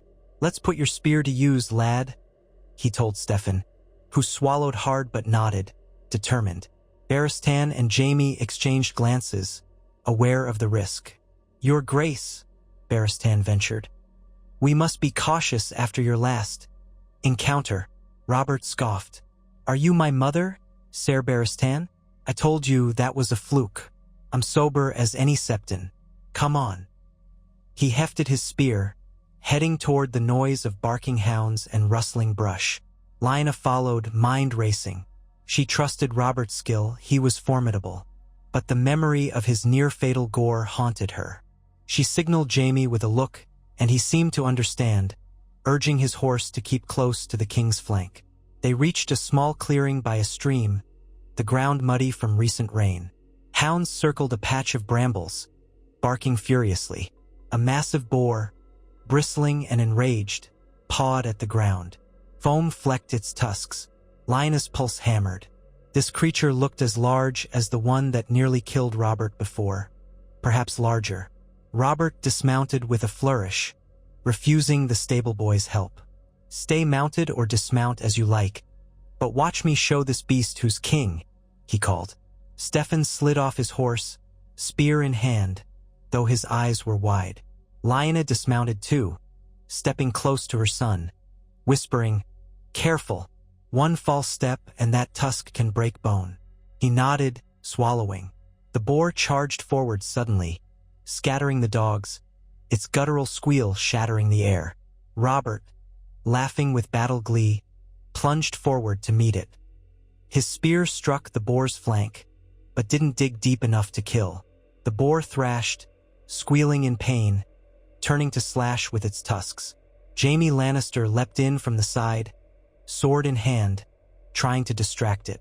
The beast twisted, eyes bloodshot, swinging its head. Robert withdrew his spear, ready to thrust again. Baratheon circled to flank, but the muddy ground caused him to slip, momentarily off balance. Theon, from horseback, tried to draw an arrow, but the angle was poor. Stefan stood near Lyanna, tension coiled in every line of his body. Robert lunged once more, his thigh still hampered by an old ache. The boar feinted sideways with surprising agility for such a heavy beast, then barreled forward. Robert twisted to avoid the tusks, spear half-raised. The muddy footing betrayed him. He stumbled, losing his stance. Lyanna cried out. Jaime lunged too, but in that instant, the boar rammed into Robert's side, tossing him back. The spear tumbled from his grasp. A roar of pain burst from Robert as he crashed into the mud. Before the boar could follow up, Baratheon managed to slash at its flank, distracting it. Jaime thrust his sword into its neck, and the beast fell in a spasm of squeals and thrashing limbs. The dogs rushed in, savage in their final assault. The boar's squeals turned to gurgles, then stopped. Lyanna rushed to Robert, heart in her throat. Stefan was at her heels, pale as a ghost. Robert lay on his back, eyes clenched shut, clutching his side. Blood seeped between his fingers. "Get the maester," Lyanna shouted, though she knew the maester was miles away in the castle. The huntsmen crowded, forming a panicked ring. Theon dismounted hastily, running to help. Jaime and Baratheon hovered, expressions grim. Lyanna knelt, pressing her hands to Robert's side. A ragged wound, likely from a tusk, bled freely. Robert gasped, trying to speak, but only a rattling breath emerged. Stefan knelt too, face contorted with shock. Lyanna, forcing calm, tore at the hem of her cloak, pushing it against the wound. "Stay with us," she whispered. "Robert, can you hear me?" He opened his eyes, pain twisting his features. "Damn boar," again, he rasped, trying for a grin but failing. His breath came ragged. Lyanna felt hot tears threaten. She willed them away. Baratheon knelt. "We must get him back to the castle quickly. Tie him to a litter, ride hard." He looked at Jaime. "Help me gather whatever cloth we can to staunch this." Jaime, face set in an uncharacteristic seriousness, nodded and began cutting cloth from a spare cloak. Theon yelled for someone to fetch a makeshift litter from fallen branches. Lyanna clutched Robert's hand, feeling the frantic pounding of his pulse. "Don't you dare die on me," she hissed, her voice choked. "Not again." Robert forced out a rasping chuckle. "It's a bad wound." He coughed, spitting blood. "Might be my time, Lyanna." Stefan stared, tears brimming. He reached to take his father's other hand, stammering, "You'll be fine, father, you're strong." Robert's eyes shifted to his son. "Strong, yes. Must be strong for them." His gaze returned to Lyanna. "Don't let them tear the realm apart. Ned, the children, you promise me." She choked back a sob. "We'll keep the realm safe. Stay awake, Robert. Don't close your eyes." But he slipped in and out of consciousness as they bound the wound and carefully lifted him onto a hastily assembled litter. The hunt was abandoned. Muddy and shaken, they began the slow, jolting ride back to the city. Lyanna rode beside the litter, one hand on Robert's arm, Theon leading the group, Jaime and Barrist and flanking them warily. Stefan followed, pale and silent, his spear dragging from his hand. The forest path seemed endless. At last, they reached the gates. Word spread like wildfire, the king was gravely injured again by a boar. Servants and guards scrambled. The litter was carried straight to Robert's chambers, where Grand Maester Pycelle and other healers converged. Ned appeared, eyes wide with alarm. Lyanna relinquished Robert to the maester's care, her hands dripping with his blood. She stood in the corridor, trembling. Ned put an arm around her shoulders. What happened? She struggled to speak around the lump in her throat. He fought a boar again. We tried to be careful. But the ground was muddy. It's bad, Ned. Inside the chambers, the maesters and Pycelle fumbled with bandages and potions. Robert groaned, half delirious. They stripped his tunic, revealing a gash that ran from his lower ribs toward his hip, dangerously deep. Lyanna and Ned watched anxiously. Pycelle blathered about cleansing the wound, about fever. Robert's breath hitched, his face ghost white. Hours blurred. The children gathered outside the door, weeping or hugging each other. Catelyn Stark shepherded them away from the worst of the scene. Stefan refused to leave at first until Ned insisted that he be taken to rest. Lyanna stayed, though her mind swam with memories of the Tower of Joy, how she had once hovered at death's threshold. Now Robert lay in that place and she could do nothing but pray. Night fell and the king's condition worsened. Fever took hold, sweat pouring from his skin.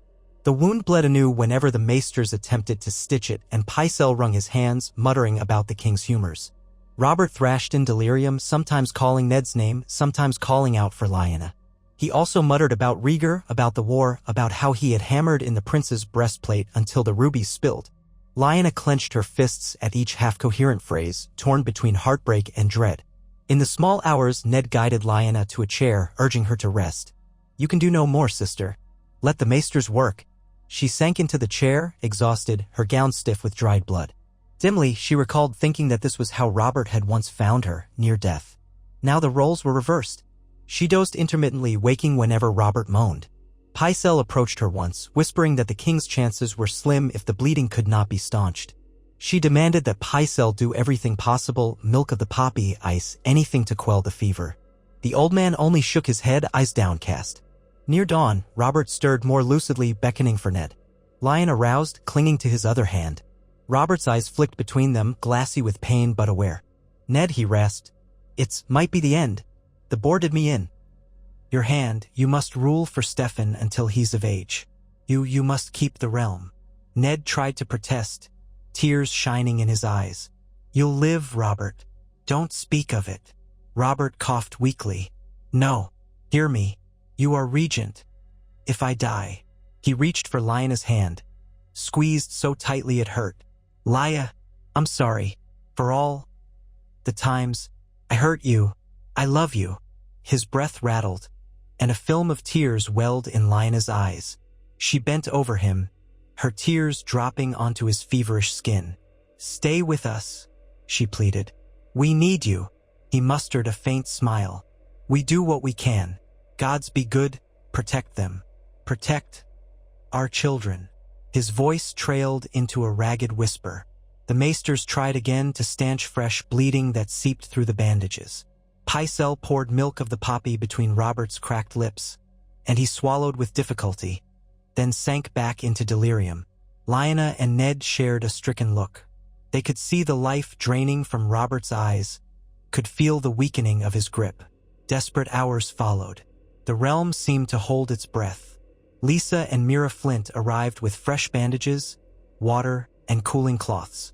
The children prayed in the sept or in the godswood. Lords in the Red Keep's halls whispered rumors that the king would not survive until midday. When midday came, Robert still clung to life, though barely. His face looked ashen, his chest heaving in shallow gasps. Ned and Lyanna hovered on either side of the bed, occasionally pressing cloths to his brow or listening to Pycelle's stammering instructions.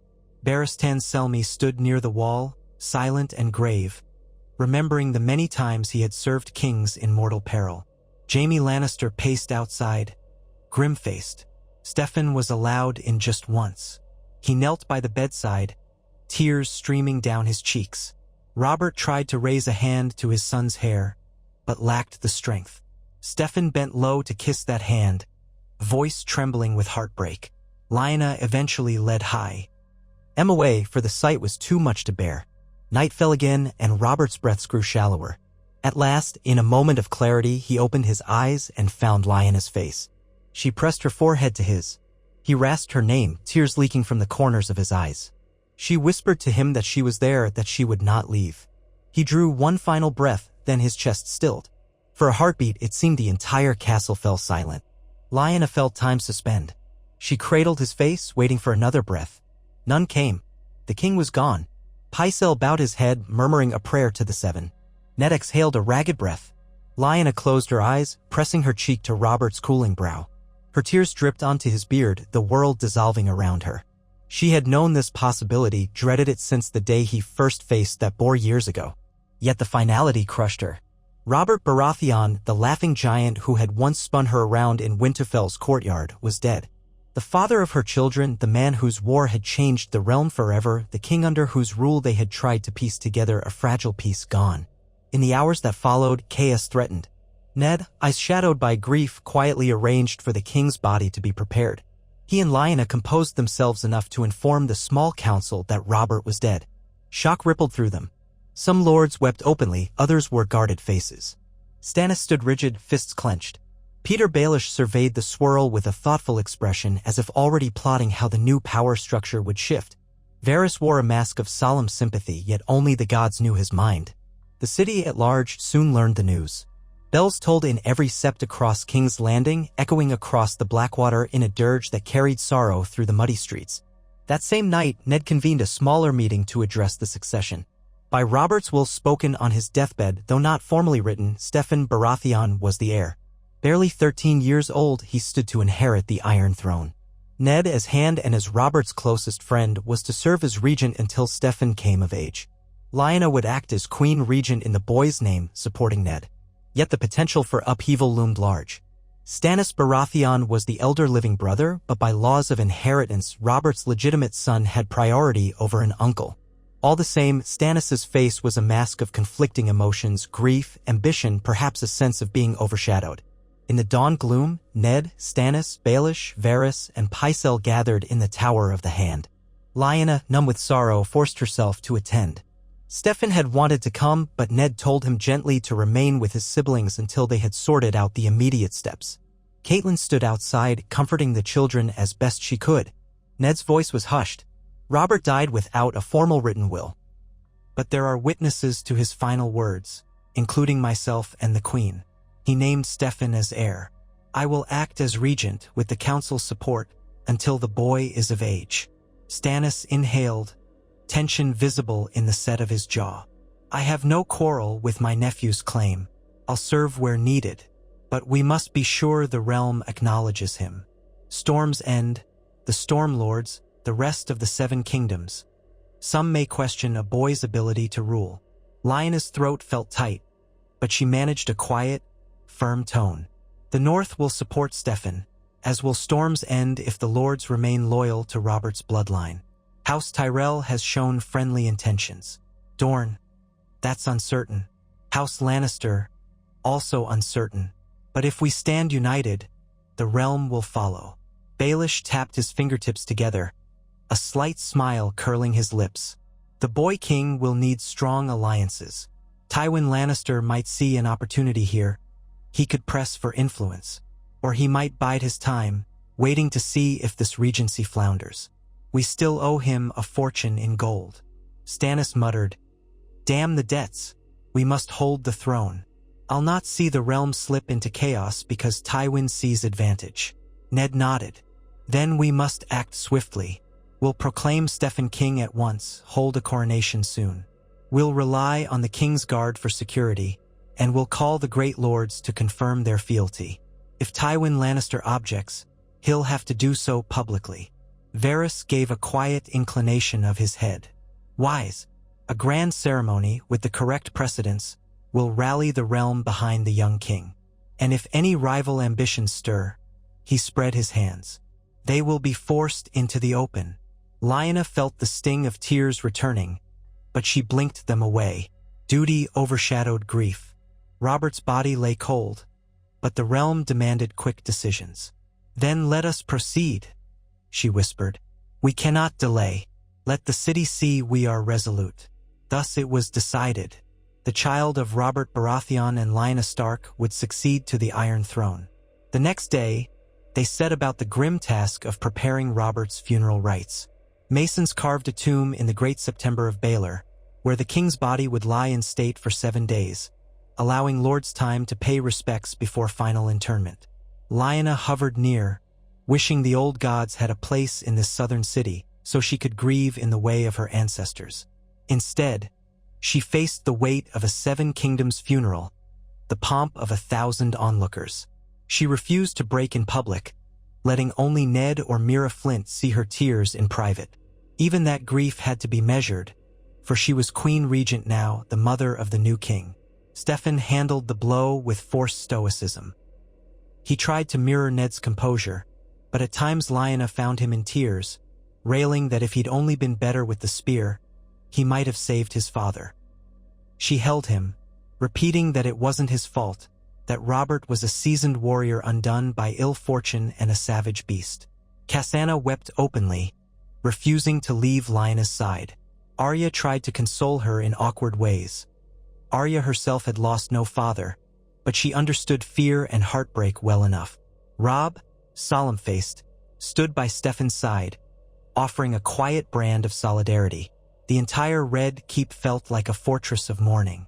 On the 7th day, as custom demanded, Robert's body was displayed in the Great September, dressed in regal finery. Black velvet with gold thread, a new gilded crown resting on his brow. The Silent Sisters attended, while lords and ladies filed past in a hushed procession. Lyanna, veiled in gray, stood with Ned, Stannis, and Steffan at the front. The air was thick with incense and candle smoke, which made her eyes water even more than her grief did. She listened distantly as the High Septon intoned prayers to the Father, the Warrior, the Smith, and all the other aspects of the 7, calling them to guide Robert's soul. Lyanna thought of the old gods, wishing Robert might find peace beneath Winterfell's heart tree instead of a gilded tomb. But that was not the way of things here. When the ceremony concluded, the new king was led forward. Steffan in a fine black tunic, embroidered with the golden stag, flanked by Ned and Stannis. Before the gathered throng, the boy pledged to uphold his father's legacy, to rule justly, to protect the realm. His voice trembled, though he tried to speak firmly. Ned and Stannis bore solemn expressions. Lyanna stood slightly behind them, resisting the urge to reach out and steady her son. If he faltered, the lords might see him as too weak. This was his first test as king. At the end, the lords bent the knee, murmuring, "Long live Steffan Baratheon, first of his name." Lyanna swallowed, her throat raw. The words echoed in the vast sept, carrying the promise of a reign overshadowed by sorrow and challenge. She saw Tywin Lannister was conspicuously absent. He had not come to the funeral. In his stead was a minor Lannister cousin, bowing with measured courtesy. The Tyrells had a few envoys in attendance. Dorne had sent Oberyn Martell, whose expression was unreadable as he dipped his head in a gesture of respect. Lyanna noted every nuance, who bowed readily, who hesitated. The Game of Thrones continued, even in the face of death. They left the sept, and for a moment, sunlight blinded her. The city outside had carried on, rumor sweeping through the streets. Bells tolled again, this time in recognition of a new king. The question on every tongue, could a 13-year-old truly hold the 7 kingdoms together? Or would the regents and lords tear each other apart in a struggle for power? Lyanna felt the gaze of thousands pressing on her. She took Steffan's hand, ignoring protocol.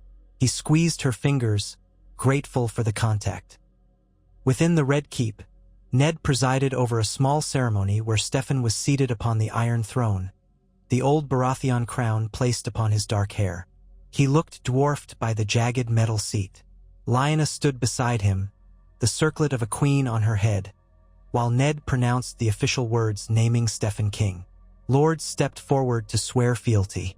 Pycelle droned about the lawful succession. Varys offered a flowery phrase about the new king's shining future. Peter Baelish knelt gracefully, eyes flicking over the assembled watchers. Stannis murmured his loyalty in a low voice, jaw set. It was done, on paper, in ceremony. Stephen Baratheon ruled now. In truth, Ned and Lyanna would guide him, with the small council's support, if the lords cooperated. That night, in the hush after the funeral vigil, Lyanna found herself alone in the royal apartments. The new king's own chambers had been hastily arranged, but he remained in the nursery with Cassandra for comfort. Neither child wished to sleep alone. Ned had gone to prepare letters announcing the king's succession to every corner of the realm. The corridor felt empty, the memory of Robert's laughter echoing in the silence. Lyanna's steps echoed on the polished floor. She paused by a table where a pitcher of wine stood, untouched. She poured herself a cup, took a sip, but the taste was bitter. She set it aside. She recalled how Robert had once teased her about being a she-wolf in a lion's den, how he had promised to protect her from any harm. Now she had to protect their children alone, forging alliances with men who might betray them. A wave of sorrow and exhaustion nearly drove her to her knees, but she remembered Robert's final plea: don't let them tear the realm apart. Steeling herself, she clenched her jaw, letting the tears slip silently down her cheeks. A knock came at the door. She drew a breath, wiping her face. Enter. The door swung open to reveal Ned Stark. He looked as weary as she felt, grief etched in every line. She beckoned him forward, grateful for his steady presence. He closed the door gently. "Lya," he said, voice low and kind. "I wanted to see if you needed anything." She forced a tremulous smile. "I need him not to be dead," she whispered. "But that's beyond your power." Ned's eyes shone with shared loss. "I'm sorry," he murmured. "I know you too. It was complicated, but there was love there, in your own way." She nodded, tears threatening anew. "We built a family. Maybe not the perfect story, but we tried." She breathed in, remembering how Robert had once hoisted Stefan into the air as a baby, proclaiming him the future of the realm. Now that future rested on a 13-year-old's shoulders, with a fractious set of lords waiting to test him. Ned hesitated, then stepped closer, placing a comforting hand on her arm. "We will protect the children, I swear it. As regent, I'll do my utmost to keep them safe from any who might exploit this transition." Lyanna gave him a shaky nod. "Thank you. I fear Tywin Lannister most of all, Ned. He'll see a boy king as easy prey." Ned's jaw tightened. "We'll handle Tywin. We'll also handle the Greyjoys, the Targaryens, and any others who stir trouble. It won't be easy, but we must stand firm." He paused, voice softening. "You know, in some ways, this is what Robert always wanted, for you and me to guide the realm when he couldn't. Let's do our best not to fail him." She clasped his hand, silent agreement passing between them. They would stand side by side, a northern bond, to shore up the throne for Stefan's sake. It was all they could do with Robert gone. The night stretched on, filled with sorrow. But in that quiet moment, queen in hand drew upon an old strength from the north, a stubborn resilience that had carried House Stark through countless winters. At dawn, bells tolled once more, marking a new day for a realm under a new king. Queen Lyanna Stark Baratheon emerged from her chambers, clad in gray and black, face composed, to walk beside her son. Eddard Stark stood on Stefan's other side, the hand of the king whose loyalty no one doubted. And though the world beyond those walls remained fraught with debt, rivalries, and the ghosts of Targaryens and Lion lords, they stepped forward into that uncertain future. If Robert's final wish was that they keep the realm from splintering, they would meet that challenge with all the courage left in them. In the throne room, Stefan greeted the small council for the first time as king. His voice trembled, but Lyanna rested a hand on his shoulder, and Ned's calm presence steadied him. So long as their hearts were strong and their unity firm, perhaps they could save the legacy Robert had left behind. And so began the reign of Stefan Baratheon, the boy king, last testament to the union between the wolf and the stag, whose fragile strength would soon be tested by the storms on the horizon, and the cunning of those who sought to shape or shatter the Seven Kingdoms. Even after the tolling of the funeral bells faded into a memory, the corridors of the Red Keep seemed draped in a hush of collective grief. Servants stepped carefully, speaking in muted tones. Nobles who once thronged the halls with laughter or brash demands now wore solemn faces, measuring their words as though some invisible judge hung overhead. King Robert Baratheon was dead. His son, a boy of 13, had taken the Iron Throne. Yet that shift of power reverberated through the realm like a tremor beneath the earth, leaving cracks in its wake. Eddard Stark, now regent for young King Steffon Baratheon, found himself besieged by 1,000 tasks each morning. While he had governed as Hand of the King before, Robert's presence had at least offered a figurehead of adult authority, one whose decisions the lords acknowledged, even when they questioned or maneuvered around him. Now, with a boy on the throne, rivals might see opportunities. Ned knew he had to present unity and competence at every turn if he hoped to keep the Seven Kingdoms from unraveling. As regent, he convened the small council each day in the Tower of the Hand rather than forcing Steffon to hold court for endless hours. The boy attended selectively, learning the rhythms of governance while Ned and Queen Lyanna bore the brunt of decisions. The council had changed little in composition. Grand Maester Pycelle still offered his endless droning about tradition, Peter Baelish remained Master of Coin, Varys hovered as Master of Whisperers, and Stannis Baratheon lingered in the capital as the king's uncle, though his official position was not clearly defined. Renly Baratheon sent polite regrets from Storm's End, stating that he would visit to honor Robert's memory but had duties in the Stormlands that could not be neglected. So the daily burdens fell to Ned, who managed them with a calm, if weary, determination. In the early days of Steffon's reign, Tywin Lannister did not appear in King's Landing. Nor did he send an immediate threat. Instead, word arrived that the Lord of Casterly Rock was grieved to learn of Robert's passing and wished to extend condolences to the new king. He also pointedly reiterated that the crown owed House Lannister a very large sum. Ned read and reread the letter with a grimace. Tywin's method was obvious. He would not openly defy a new king, but he would remind the Baratheons and everyone else that the realm's purse strings ran back to Lannister gold. Ned also worried about the tensions in the north. Reports from Winterfell spoke of mounting wildling activity beyond the wall. His castellan, along with Benjen Stark at the Night's Watch, wrote that a self-styled king beyond the wall rallied more clans than usual and the watch was under strength. But the regent could not simply lead an army north, he was too vital here, and winter itself might be approaching more quickly than usual. At times, Ned longed for the simple, honest cold of his homeland. Instead, he stewed in the sticky heat that sometimes hung over King's Landing, the so-called winter air mild by northern standards. The new king, meanwhile, navigated a swirl of formalities with alternating pride and dread. Steffon might have grown up in a castle taught by some of the finest instructors, but nothing prepared him for the gold-dripping weight of the Iron Throne. Lyanna, wearing subdued gray gowns in mourning, guided him each morning, how to address the lords who came to pay respects, how to respond to letters from across the realm, how to present confidence even when uncertain. Sometimes, the boy's hands shook around the hilt of a ceremonial sword. On other days, he showed a glimpse of Robert's old swagger, as if he half believed that a firm tone could slay political foes as easily as a boar. Those who knew him best recognized that he was at heart a child still dealing with the shock of losing his father so suddenly. For Lyanna, grief lingered like a stone pressing on her ribs. She kept her sorrow mostly private, weeping at night when no one but Mira Flint or Ned saw her tears. By day, she stood tall. The realm could not see its queen consort undone, or it might sense weakness. She channeled her pain into vigilance. All her old northern training, riding, sparring, carrying herself with a fierce pride, helped her maintain composure in the face of lurking turmoil. She visited the children's quarters often, ensuring Steffon felt her support, that Cassandra found comfort, and that her niece and nephews from the north were likewise well.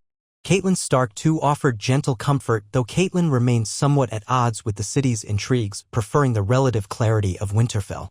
Lyanna and Catelyn both recognized that a storm might come and the children's safety was paramount.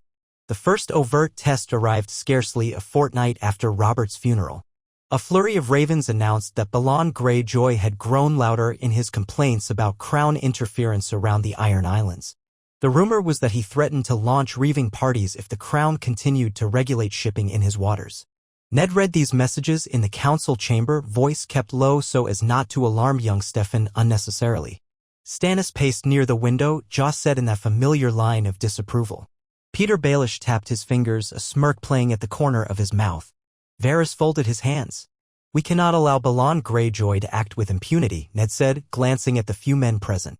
Stefan had been sent away after a short time. This was not a conversation to burden him with yet. But we also cannot spark a war in the west, nor can we appear weak. The realm is still reeling from King Robert's death. Stannis nodded curtly. The Greyjoys respect only strength. If Balon threatens raids, I suggest we send a show of force, a portion of the royal fleet under my command, perhaps. We do not have to attack him, but let him see the crown's ships in the waters near Pike. A cautionary measure. Baelish raised an eyebrow. And where do we find the coin to supply such a fleet on patrol for weeks or months? The crown's treasury is better than it was, but still precarious. Tywin Lannister is not about to underwrite a venture that keeps the Greyjoys in line, not unless we give him something in return. Stannis glowered. There are other ways to fund the basics of a naval patrol without prostrating ourselves to Lannister gold. We have enough from the new tolls to cover the cost for a time unless you have squandered it, Baelish. Baelish's smile sharpened. No coin has been squandered, my lord. Yet the cost might outrun our monthly intake.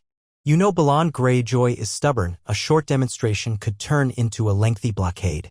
House Baratheon no longer has Robert or his hammer to bring a quick end to rebellion. The Ironborn might test our limits. Ned spoke up, voice measured.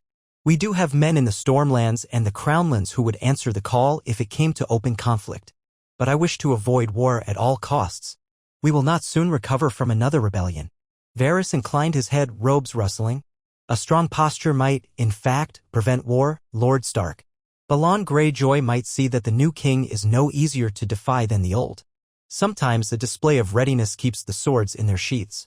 Ned weighed the words, gazing at Stannis's rigid stance. The king's uncle had led the royal fleet with discipline and success in the Greyjoy rebellion years ago. The Ironborn still remembered him as the man who cornered them and destroyed much of their power at sea. Very well, Ned said at last.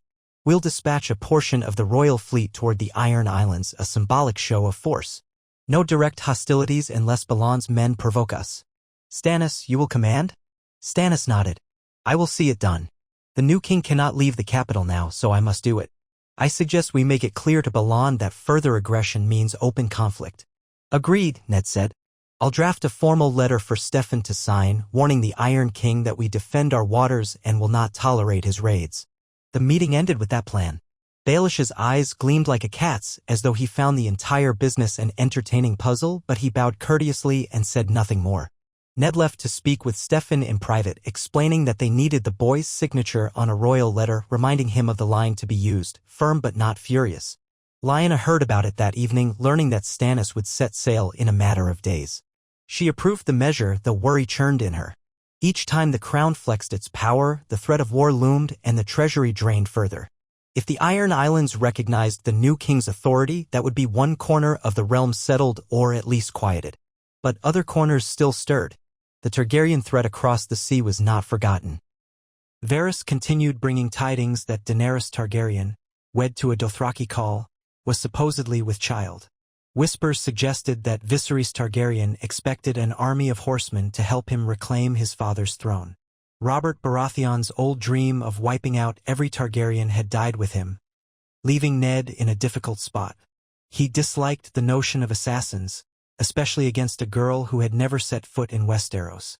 At the same time, if the Dothraki truly marched one day, the realm would be tested more harshly than ever. Ned resolved to keep watch but not to provoke a conflict. Lyanna silently agreed, though she said little of her own conflicted feelings about Rhaegar's bloodline. The last thing she wanted was to see more Targaryen children slaughtered like Elaya's had been. Preparations for King Stefan's official coronation advanced. By tradition, a king who inherited might already claim the title, but a ceremonial crowning before the gathered lords would seal the matter in the eyes of all. Ned wanted to do it soon, to quell any doubts that a boy might not truly hold the throne. The High Septon arrived from Old Town, brimming with self-importance, to officiate. Letters flew out to the major houses, urging them to attend or send representatives. From the west, Tywin Lannister wrote that he would be unable to attend, sending his regrets and offering Cersei Lannister's presence in his stead. Though in truth, Cersei's marriage to some western lord had not gone well, and rumors spread that she blamed the crown for not wedding her to Robert years earlier. From the Reach, Mace Tyrell promised to come with as much pomp as the roads would allow. From Dorne, Prince Doran Martell was less enthusiastic, but Oberyn Martell wrote a curt note that he might come if only to see how the new king would treat those seeking justice for Targaryen or Dornish blood. From the Vale, Lord Robin Arryn was too young to travel, still grieving his father Jon Arryn's death. But he sent honorable knights to represent him. The north would be there via some of Ned's bannermen, though not all would journey so far. The Riverlands under Edmure Tully pledged attendance. The Stormlords were close by, so at least that corner would show strong support for the boy who bore the Baratheon name. The days leading up to the coronation were marked by an odd mix of subdued ceremony and frantic preparation. The Great September of Baelor would host the rites, which triggered a swarm of septons, silent sisters, candlemakers, and everyone else needed to transform the interior into a regal stage. Lyanna, draped in black and silver for mourning, found herself forced to select tapestries and floral arrangements, to negotiate with the Great September's officiants about how best to seat the guests. She cared little for such trivialities but recognized their political weight. Every arrangement or vantage point signaled some statement about alliances. She forced a polite smile as courtiers hovered, offering advice. If once she'd been the girl who scorned fancy dresses and elaborate gatherings, now she was queen consort or queen mother, as some called her. That role demanded endless patience. Steffan tried to appear brave. He visited the Septa day before the ceremony, pacing the marble floors, imagining where he would stand. Queen Lyanna accompanied him, placing a hand on his shoulder when he froze at the sight of the enormous statues of the seven looming overhead. "It's just a building," she whispered. "You have fought your own fears every day since Father died. You can do this." He swallowed hard. "I wish Father could be here." "So do we all," she said softly. She saw tears in his eyes, but he blinked them away, shoulders squaring. The boy had grown older than his years since that day in the Kingswood. At last, the appointed morning arrived. Dawn spilled gold across King's Landing as the city stirred to witness the crowning of a new king. Bells pealed once more, not in mourning but in a ceremonial refrain. Noble banners fluttered from the castle walls. Baratheon stags, Stark direwolves, Tully trouts, Tyrell roses, Martell sunspears, Arryn falcons, and more. The small folk thronged the streets, hoping to glimpse the boy king who was said to carry a portion of Robert Baratheon's legendary vigor. They lined the route from the Red Keep to the Great September, cheering or simply gawking as the royal procession passed. Steffan rode in a carriage draped in black and gold, flanked by the Kingsguard. Ned Stark followed on horseback, wearing plain but dignified attire. Dark gray, the color of House Stark, the direwolf emblazoned at his shoulder.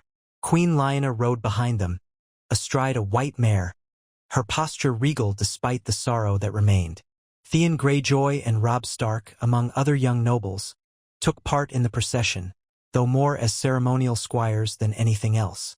Cassanna and Arya Stark peered from the castle windows, allowed to watch but not to be lost in the throng. Marjorie Tyrell had arrived with her family, though she rode in a separate carriage behind her father Mace, no doubt eager to see Steffan crowned. The entire spectacle was a swirl of color, yet subdued by the memory of Robert's funeral weeks prior. Many still wore black or gray ribbons to mark the kingdom's mourning, though they tried to show hopeful smiles.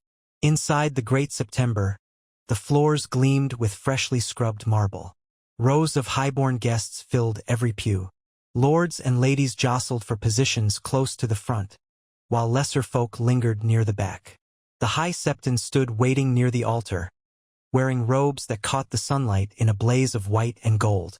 A hush fell as King Steffan Baratheon approached, heart-pounding. Ned accompanied him to the Sept's center, where Pycelle intoned a solemn introduction.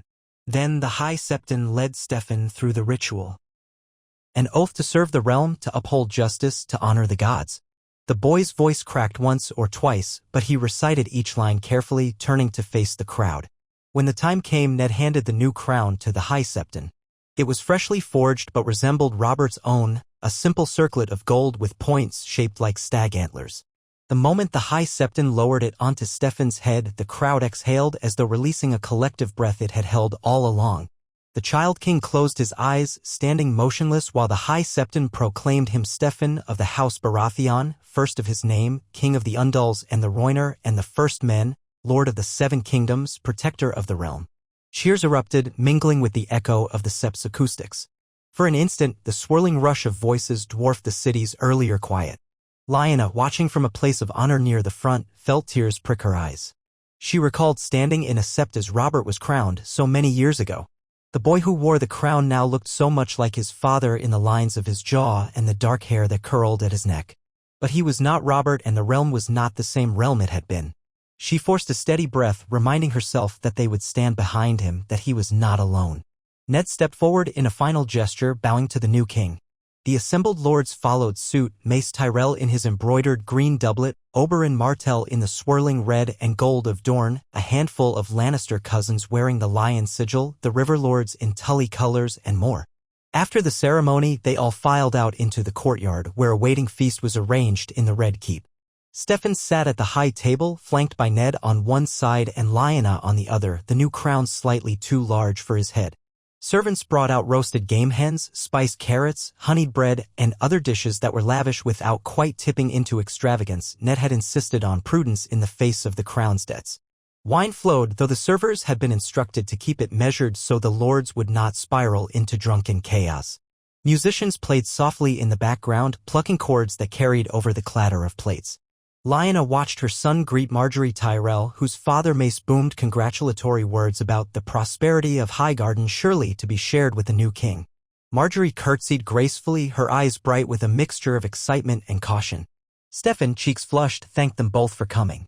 The girl offered him a small box containing an exquisite gold-chased quill, a gift for the king's writing, that he may sign wise decrees, as she put it.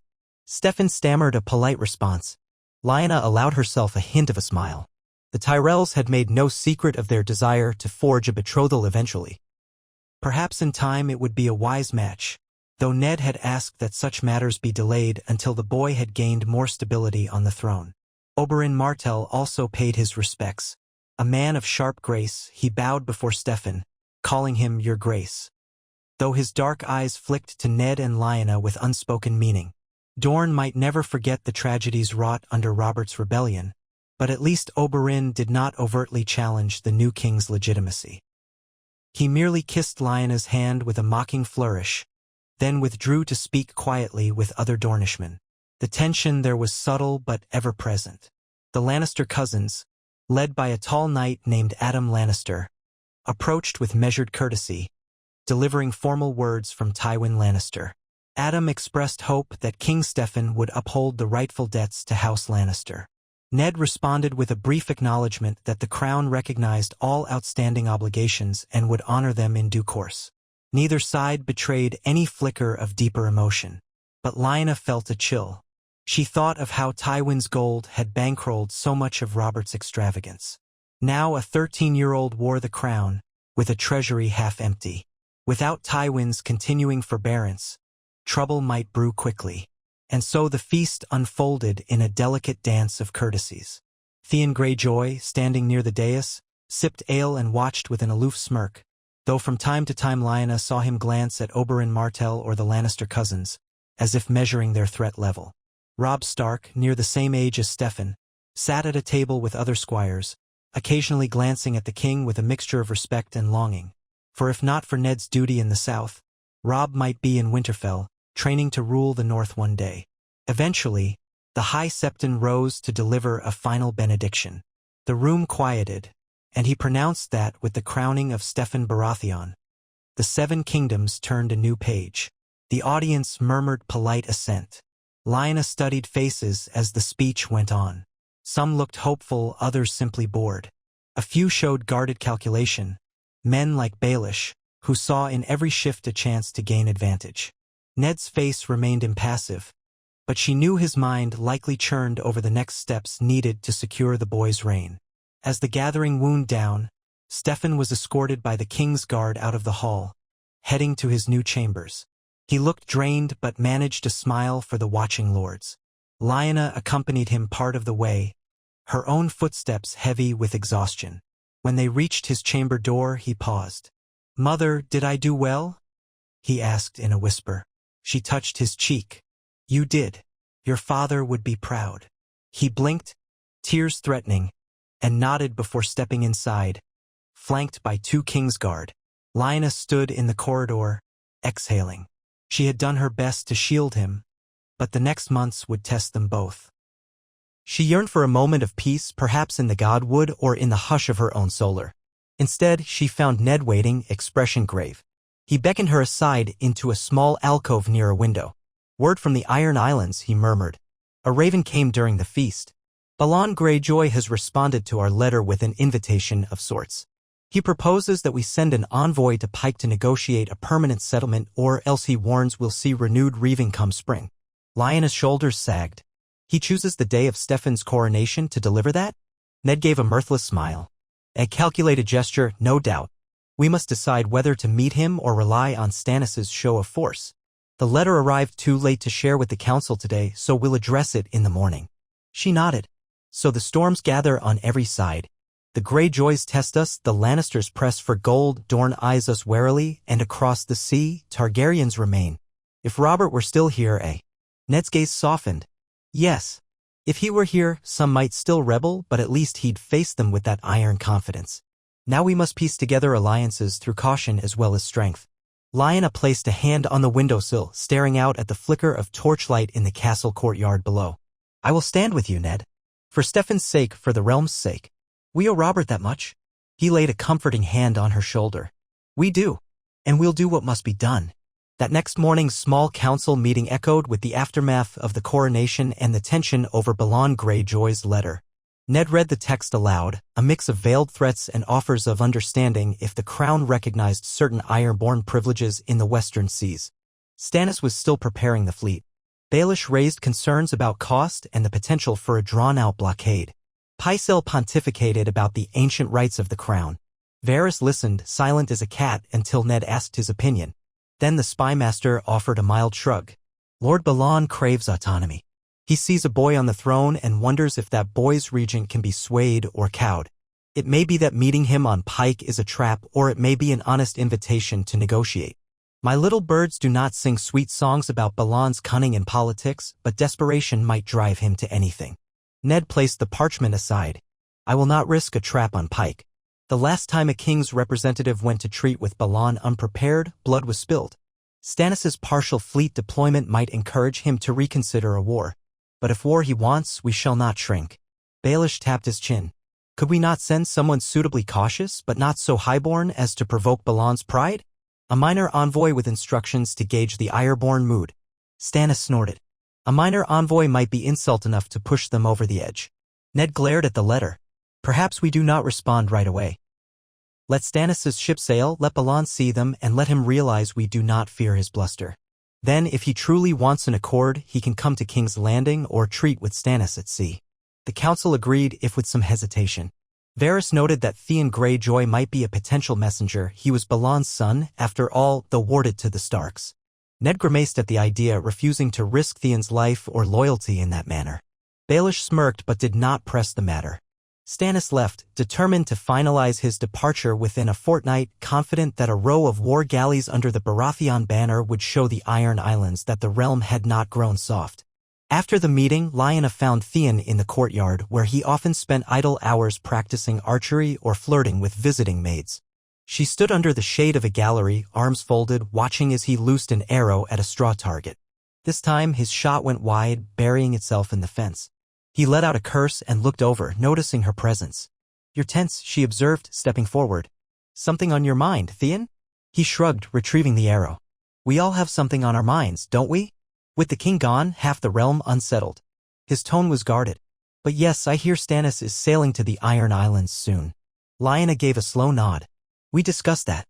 If Balon truly wants confrontation, Stannis will ensure he thinks twice. Are you worried about your father? About your place in all this? A bitter chuckle escaped him. Worried about my father? Hardly. He gave me up as hostage the moment he failed in rebellion. If I could guess his thoughts, I'd say he despises me for surviving while 2 of my brothers died. Still, maybe I have something to prove. Or maybe I'm just a dog who's been away from his kennel too long. He ran a hand over his face, feigning indifference. Balon won't bend easily. I'd not be surprised if he reaves the coasts and tries to see if the new king can respond. Lyanna studied him, seeing the conflict beneath his brash exterior. The realm might go me to war if your father does that. Then let him. He was the one who rebelled and lost. Theon's jaw tightened. Yet I'm stuck between worlds. Never fully a Stark. Never fully a Greyjoy. What does my father's ambition mean for me? Perhaps the realm will see me as worthless, or perhaps I could claim some bridging role. I don't know. She touched his arm lightly. Sometimes those caught between two worlds can find a path to unify them, or you might have to choose where your true loyalty lies. He jerked away, not in anger but in discomfort. I've always served Lord Stark loyally. He's treated me better than my own father ever would. That should be enough. But if Balon drags the Ironborn into war, how many more must die? Lyanna's eyes flicked to the arrow in his hand. That question haunts many of us. War always claims more lives than we expect. Let's hope the fleet's show of force persuades him to stay quiet. He nodded absently, turning back to the straw target. One can hope. His next arrow flew closer to the center, though it still missed by a finger's width. With a grunt, he began pacing to retrieve it. Lyanna left him to his thoughts, the conversation lingering in her mind. Theon's restlessness might become a spark if not managed carefully. Matters moved swiftly. Stannis organized a fleet of 12 war galleys and support ships, with enough provisions to patrol the seas near the Iron Islands. The small council hammered out partial payments to Lannister creditors to keep them at bay. Mace Tyrell departed King's Landing, satisfied he had witnessed Stefan's coronation, but not without dropping hints that a betrothal arrangement might soon be in the cards. Ned politely put him off, saying the king must settle into his reign before any wedding was considered. Oberyn Martell lingered a while longer, observing the new court dynamics before riding south with a guard. His final words to Lyanna were a pointed statement that Dorne still waited for Tywin Lannister to be held accountable for Elaya's murder. Lyanna offered no promise. She had no illusions about forcibly dragging Tywin to justice in the near future, not with the realm so precarious. Stefan visited the royal council from time to time, learning to read budgets, hearing from officials about the condition of roads, and nodding seriously at the slightest mention of potential uprising. He asked Ned pointed questions. Uncle, why do the Greyjoys hate the throne so much? Why do we owe Tywin Lannister more gold than we have? Can we not just raise taxes until it's paid? Ned tried to answer with a fatherly mixture of truth and caution, reminding the boy that the real measure of a king lay in how he used his power, not just in the fact he possessed it. Stefan listened carefully, though frustration sometimes tinged his eyes. He confided in Lyanna that it felt like he carried a boulder on his back, that no matter what he did, someone would find fault. She reassured him that leadership always came with burdens. Burdens that had weighed heavily on Robert too, even if Robert tried to hide them behind merriment. The weeks rolled on, turning into a new phase of the year. A mild winter settled on King's Landing. Cool nights, some gray drizzles, but no heavy snow like the north would see. People spoke of the possibility that this winter might be short, given the cyclical nature of the seasons, yet no one knew for certain. The realm might face a longer chill if fortune turned ill. One evening, Ned asked Lyanna to join him on a short walk along the Red Keep's outer walls, the better to have a private conversation away from prying ears. She agreed, wrapping a cloak around her shoulders. The ramparts overlooked the city and the Blackwater Bay beyond, where ships rocked at anchor. Torches along the walls guttered in the breeze. Guards snapped to attention as the regent and the queen mother passed. Once they were alone, Ned spoke softly. I received a raven from Winterfell today, from Maester Luwin. Word from beyond the wall is troubling. The Night's Watch reports larger and larger gatherings of wildlings, all under Mance Raider's banner. Our watchers fear an incursion come spring. My bannermen clamor for me to return north and lead them if war breaks out. But I cannot leave Stefan. Lyanna rested her hands on the cold stone. You're needed here. The realm can't lose its regent. But the north is your seat, your birthright. Perhaps you could dispatch Robb? He's young yet, but if accompanied by trusted advisors, Ned considered that, brow furrowed. Robb is only 14, still half a boy himself. Yes, he's my heir, but to place him in command might be unwise. And House Stark must show its presence in the north as well as here. I could send some loyal northern lords back to muster men, but without my direct oversight, they might be too cautious or too bold. Meanwhile, Mance Rayder might slip around the wall if the watch is too weak. Another option. I call some of my northern bannermen to King's Landing, but that leaves the north undermanned. Lyanna understood his dilemma. The realm's size made it impossible for Ned to be in two places at once. If you cannot go north, can you empower someone else? Benjen is in the watch, sworn to remain. Perhaps your bannermen could coordinate Roose Bolton, the Manderleys, the Umbers. They might handle the threat if they unite. You can always ride north later, if the situation worsens. Ned gave a slow nod. Yes. In the meantime, I'll send funds and reinforcements as we can spare them to the watch. If the crown can't help, who will? Winterfell alone can't feed the entire watch. But we can do something. I'll speak to Steffan about it. He's the king, after all. He must learn that even the far north is part of his realm. She tightened her cloak, shivering in the breeze. The realm is large, with trouble in every corner. Sometimes I miss the simpler days in Winterfell's yard practicing with a wooden sword. No debts, no Ironborn, no fear of Targaryens. Ned managed a wry smile. You and me both. But we cannot forsake our duties. Robert once told me the gods would never have let him be content as a simple lord. He was born to fight. Now, ironically, we fight battles of quills and parchment in his name. Lyanna gazed out over the city. Torches glittered like fireflies in the gloom. The hush of waves against the harbor walls reached up faintly. We'll keep the realm from crumbling if it's the last thing we do. Ned placed a hand on her shoulder, solidarity in the gesture. Then they resumed walking, heads bent close, exchanging quiet remarks on how best to handle the watchers in the city, the questionable loyalties among certain lords. Guards along the wall saluted as they passed, perhaps taking comfort that the Starks, in their measured way, had not abandoned the capital. At last, Stannis set sail with his appointed squadron, banners snapping overhead, half the city watching him depart. Theon Greyjoy stood on the quay, arms folded, observing the vessels vanish into a haze of sea mist. When Lyanna approached him, he nodded respectfully. They'll circle the islands, show Balon we're not to be trifled with. She studied him, noticing an undercurrent in his voice. Does it pain you not to go along? You fought the Ironborn before under Ned's banner. He exhaled. Part of me wants to see it through, to stand on the deck of a war galley as we show my father what real power is. Another part wonders if that would only stoke more hatred. So perhaps it's best I remain here, near the king. If Balon tries something truly reckless, I'll have time to decide which side I truly stand on. Lyanna laid a hand on his shoulder gently. You already chose long ago when you swore loyalty to Ned. But in any case, we're all watchers now, hoping the next message from the Iron Islands is not one of open war. He nodded, expression distant. Aye. War or submission. My father knows no middle ground.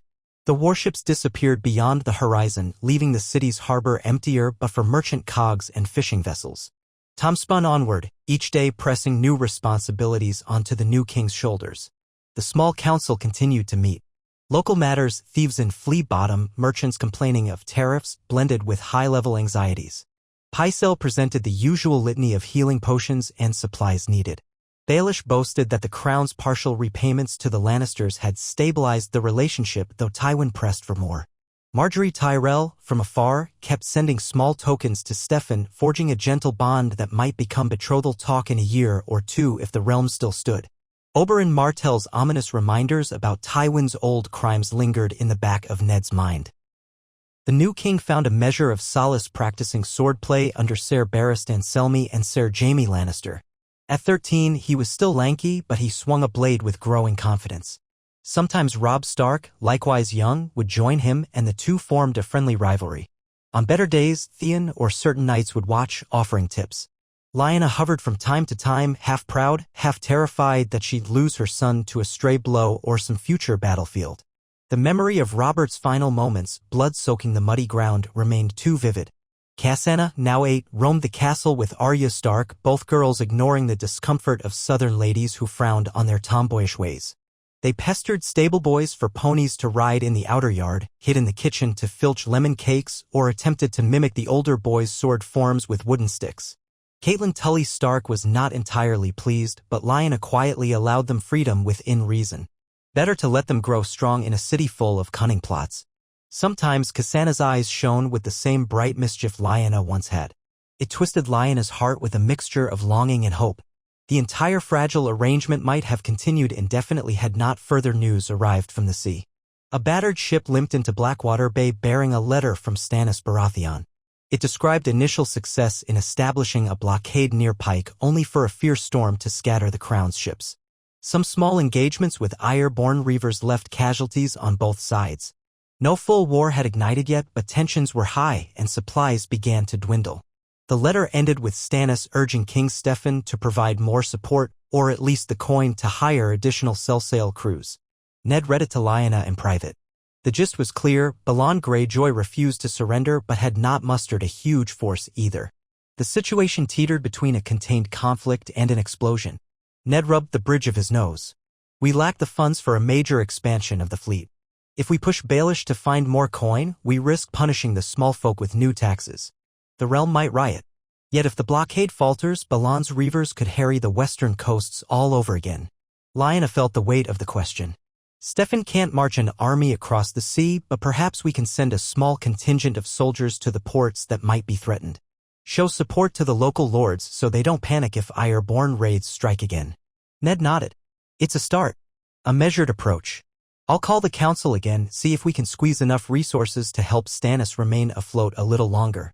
She touched his arm lightly. I'm sorry this falls on you. Robert left so many tangled threads. His gaze softened. We do what we must for the boys' sake. That council meeting devolved into a tense debate. Baelish insisted the treasury couldn't fund a major troop deployment. Pycelle worried that if the blockade failed, the king would appear weak. Varys suggested a covert approach: sabotage Iron-born ships in their harbors at night. Ned refused to turn to underhanded tactics unless absolutely necessary. Steffan, sitting in for the first half, tried to remain stoic, but the swirl of arguments visibly unnerved him. Eventually, Ned sent the boy away, then decided on a compromise. A small force of Crownland men, supplemented by Stormland Knights, would be garrisoned in key coastal strongholds in the west. Meanwhile, more coin would be scraped together for the blockade by limiting spending on King's Landing's daily operations. Baelish sighed theatrically but assented. Supper that night was a subdued affair. Lyanna dined with Steffan, Cassandra, Arya, Robb, and Theon in a smaller dining hall. The children tried to speak of trivial matters, funny happenings in the yard, rumors of a festival. Lyanna offered gentle smiles but hardly tasted her food. She kept replaying the council's debate, thinking how precarious everything was. Eventually, the children retired, leaving her alone at the table with Theon picking at a leftover piece of bread. He watched her, half frowning. You carry the realm's worries like a cloak, don't you, my queen? She almost laughed at his unusual note of sympathy. So do you in your own way. We can't all ignore them. He shrugged. I find ignoring them rarely works, but sometimes it's tempting. I just wonder if Balon truly wants to cross a line or if he's testing the new king. If he sees a chance to gain concessions, maybe we can avoid more bloodshed. But if he sees weakness, Theon grimaced. Well, my father never lacked for stubborn pride. Lyanna nodded, forcing a bite of fish past her tight throat. We can only brace ourselves. Ned is sending men. Stannis holds the blockade for now. Pray the storms do not worsen. Outside, a crisp wind rattled the shutters. Winter in the capital was mild, but the nights could still be sharp. Lyanna wondered if, somewhere on the choppy seas around the Iron Islands, Stannis stood on the deck of his flagship, cursing the cold and the Ironborn alike. She prayed the next raven would not carry news of open rebellion. In the next weeks, the political tempo of King's Landing settled into an uneasy normalcy, overshadowed by the fear that any day might bring a thunderbolt of dire tidings. Steffan continued his lessons, growing a little more comfortable in the trappings of royalty. He even presided over a few minor court sessions, hearing petitions from local merchants or lesser knights. Ned or Lyanna guided him from behind, gently correcting him when he misstepped, letting him find the tone of authority that he desperately sought. Cassandra, too young to understand all the intricacies, adjusted to calling her brother Your Grace in public, though she teased him mercilessly in private, which seemed to amuse him more than offend him. A small measure of relief came from a letter. Mace Tyrell wrote again, praising the new king's coronation and suggesting that, in the near future, Highgarden might entertain a visit from Steffan, along with a formal offer of betrothal to Marjorie. Ned set the letter aside, telling Lyanna they should wait at least another year before forging such a union. The king was only 13, and the realm was still reeling. Lyanna agreed, though she recognized that a Tyrell match could help stabilize the throne by ensuring the Reach's vast resources. Ultimately, though, it was best to let Steffan grow into his role, to see if he and Marjorie's cordial bond deepened naturally or was purely political. Meanwhile, word from the north was mixed. More wildling raids, though no all-out invasion. Ned dispatched ravens instructing his bannermen to reinforce the Night's Watch as needed. He also quietly siphoned a small portion of the crown's resources, enough to ship supplies to Castle Black. Lyanna approved, even if the southern lords considered the Night's Watch distant or irrelevant. She and Ned knew the ancient vow and threat lurking beyond the wall deserved attention. Then at last, news arrived from the west that Balon Greyjoy had met Stannis at sea under a flag of truce. It sounded as though the blockade and the threat of a forced engagement had cooled Balon's boldness. While no formal peace was signed, the Ironborn retreated from aggression. Stannis's letter read, "We have secured a tenuous stalemate. Balon will withhold large-scale raiding if we limit the blockade. I suspect he will test us again, but for the moment, the seas are calmer. I return to King's Landing in a month's time." That respite lifted some tension from the city. Steffan, informed of the success, gave a shy smile and asked if that meant the realm could finally breathe. Ned cautioned him that peace was rarely permanent where the Ironborn were concerned. But yes, this was progress. Lyanna thanked the gods that, for once, a potential war had fizzled without rivers of blood. Perhaps the Child King's reign would see cautious diplomacy triumph over raw steel. That was the best hope, at least. Yet the realm was never free from new troubles for long. Even as the Iron Islands crisis settled, rumors intensified about Daenerys Targaryen across the sea. Varys reported that she had birthed a son named Rhaego. The Dothraki Khal she married, Drogo, was said to be unstoppable in battle, commanding a vast khalasar that roamed the eastern plains. Viserys Targaryen, overshadowed by his sister's new status, might or might not remain relevant. But the child Rhaego, if he grew, could become a figure around whom exiled Targaryen loyalists might rally. Some lords in King's Landing even speculated that if the Dothraki ever found ships large enough to carry their horses, they might land on Westerosi shores with fire and steel. Ned's own mistrust of Targaryens ran deep, but not so deep that he would condone murder of infants. He remembered all too well what had happened to Elaya's children. King Robert had carried the guilt even if Tywin's men had done the deed. Steffan read the reports warily, asking Ned and Lyanna if they should act. Ned answered carefully that forging secret assassinations would be dishonorable, not to mention risky. Lyanna stood silent during these talks, uncertain how to weigh the moral cost of killing a mother and child to avert a potential war. She thought of Rhaegar's face, the Tower of Joy, the heartbreak that had shaped her life. In the end, they decided to keep watch. If Viserys or Daenerys ever gained real traction, the crown might be forced into a grimmer decision. For now, they had enough threats at home to manage. Meanwhile, the daily business of governance wore on. Steffan gave small promotions to loyal knights, hoping to shore up support. Ned juggled finances, with Baelish always in his ear about shortfalls. Lyanna occasionally presided over the ladies of the court, many of whom observed her with a mixture of deference and curiosity. She was a Stark of the North, after all, known for having once been fiery and willful. Now she was the mother of the king, calmer yet still carrying that northern edge. Some southern ladies gossiped that she still wore breeches under her skirts, that she practiced with a sword at dawn. Lyanna neither confirmed nor denied those rumors. It hardly mattered so long as they followed her instructions at feasts and ceremonies. In a quiet corner of the Red Keep's library, Lyanna sometimes sought refuge reading old histories of Targaryen kings or the genealogies of Westerosi houses. The keepers gave her space, uncertain why a queen mother would care to linger among dusty tomes. She found a measure of solace in the half-forgotten lore, reading about the tragedies that had befallen previous boy kings or regencies. The pattern was always the same: if the regent held strong and alliances remained stable, the realm endured. If factionalism and greed took hold, the realm descended into chaos. She clutched those lessons like Talismans determined that Stefan would not join the ranks of tragic child kings undone by cunning lords. Yet in the midst of measured calm, the next blow fell from an unexpected quarter. Catelyn Tully Stark, who had lived quietly in King's Landing while Ned served as regent, received a raven from Riverrun. Her brother Edmure wrote that brigands plagued parts of the Riverlands, possibly ex-soldiers from the Greyjoy conflicts or smaller fights. They were no larger than a band, but they wore Lannister colors at times, sowing confusion about whether House Lannister sponsored them. Edmure asked if the crown would intervene or if Tywin Lannister was behind it. The letter ended with an appeal for moral support at least, if not men. When Ned read this, he frowned, passing it to Lyanna. It could be random outlaws using Lannister colors as a ruse. Or it could be a test by Tywin probing the Riverlands to see how we respond.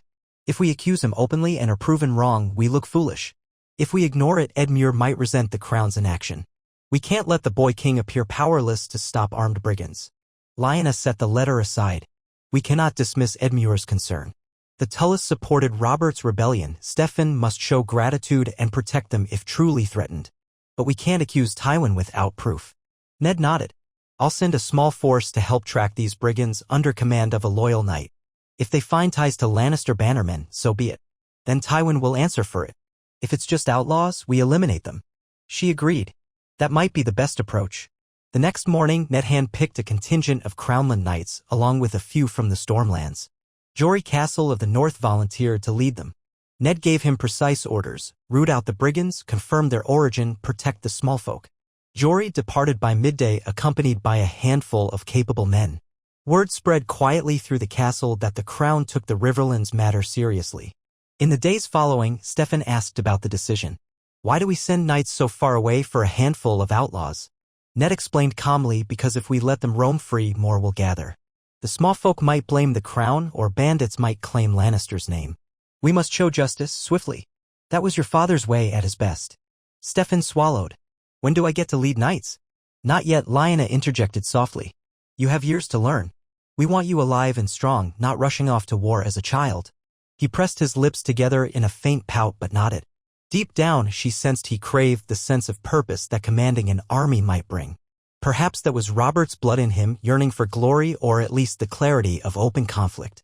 But the realm needed a king who could navigate politics as well, not a half-grown boy riding to risk his life over small matters. Time marched on. Winter's chill gave way to the early signs of spring in the Crownlands. The castle's stables bustled with fresh shipments of grain, hopeful that trade routes might expand if peace held. Ned kept an eye on the finances with Baelish, ensuring payments were doled out carefully to Tywin. So far, no major storm erupted from the west. Stannis returned from the blockade, vexed that Balon Greyjoy remained defiant but forced into quiet. Overall, the realm found a precarious balance. It was precisely in such moments, with lords relaxing a fraction, that fate often struck. And it did. Jory Castle's small force in the Riverlands found the brigands, leading to a short but vicious skirmish near a minor ford on the Red Fork. The outlaws were cornered, half slaughtered, half captured. Yet in the process, Jory discovered multiple pieces of equipment stamped with Lannister markings, and a few survivors claimed they indeed served the Lion of the West. That alone might not prove Tywin's direct involvement. Anyone could buy or loot Lannister gear. But it was suspicious enough to raise eyebrows. More damningly, an injured outlaw babbled that they were told to harass Tully lands until the crown forcibly intervened to test the new king's devotion. That statement, though not conclusive, smelled of Tywin's typical cunning. Jory wrote a full account to Ned, who read it with a grim face. Then he and Lyanna shared it with Stefan. The boy king pounded a fist on his table. Tywin Lannister is behind this. He must be. How dare he test me? Ned raised a placating hand. We can't be certain. If we accuse Tywin without unassailable proof, he could deny it. He might even claim we're forging a pretext to avoid paying him. War could result. Are we ready for war, Your Grace? Stefan hesitated, glancing at Lyanna. She saw Robert's wrath flicker in the boy's eyes, but also his mother's caution. I don't want war, he murmured, voice cracking slightly. But we can't just do nothing. Lyanna intervened gently. We can confront Lord Tywin with the evidence, ask for an explanation, and see how he reacts. If he's guilty, perhaps he'll try to hush it up. If he's innocent, he'll be furious at the imposters. Stefan exhaled, frustration plain on his face. Yes, let's do that. I'm tired of Lannisters pushing us around with money. So, a letter was composed, signed by King Stefan, stating the crown had apprehended outlaws wearing Lannister sigils. The letter politely demanded that Tywin clarify whether they were truly his men or rogues. Ned wrote it in the most diplomatic language possible so as not to fling accusations outright. It was sealed and sent by Raven to Casterly Rock. Days stretched into a fortnight with no reply. Tensions climbed in the Red Keep. The rumor mill churned. Some said Tywin was mustering an army in secret, others insisted he had no reason to provoke a boy king. By the second fortnight, lords in the city watched the skies for ravens bearing the seal of Lannister. One arrived at last, delivering a terse message. Tywin professed ignorance and demanded that the crown punish the brigands without smearing his name. There was no pledge of friendship or mention of any plan to catch the conspirators. No mention of whether any Lannister bannermen had gone rogue. Merely a stiff denial and a call for the crown to keep its illusions to itself. Ned read it aloud in the council chamber, as Stefan listened with a scowl. "He denies everything," the boy said. "But we know the truth." Baelish gave a thin-lipped smile. "We suspect it, at least. Proving it would be quite difficult, given the word of a few outlaws and some gear that could have been stolen. Tywin is not so sloppy as to leave a written directive." Stefan set his jaw. "So he mocks me." Ned closed the letter. "We still need his gold, or at least we need to avoid immediate war. We are not strong enough to fight the Westerlands. Not while the North faces wildling trouble. The Iron Islands remain uneasy, and the realm's finances are poor." Stefan stared at him, bristling. "So we do nothing?" Lyanna, seated to the boy's right, leaned closer. "We do not do nothing, my son. We remain vigilant. The Riverlands now have royal forces patrolling, so Tywin, or whomever is behind these raids, cannot do further harm without open confrontation. If open confrontation comes, the realm will see who drew first blood." Peter Baelish cleared his throat. "Such is the dance of power. Perhaps in time, Tywin will see that a direct war benefits no one. Meanwhile, the crown must keep paying interest on those debts, showing we are not feeble or dishonorable." The king scowled, but Ned nodded. "We stand ready. Let Tywin make the next move if he dares. We'll keep the Riverlands protected. The best outcome is that no next move comes." Thus the realm remained in a slow burn of tension. Tywin's answer, or lack thereof, effectively ended the conversation. In the following weeks, no major Lannister forces appeared. No further brigands were caught wearing Lannister sigils. It was as if Tywin had flicked out a test, saw how the crown responded, and withdrew again. The child king, offended and unsettled, tried to steel himself by training at arms more rigorously. Ned continued to juggle demands from other corners of the kingdom.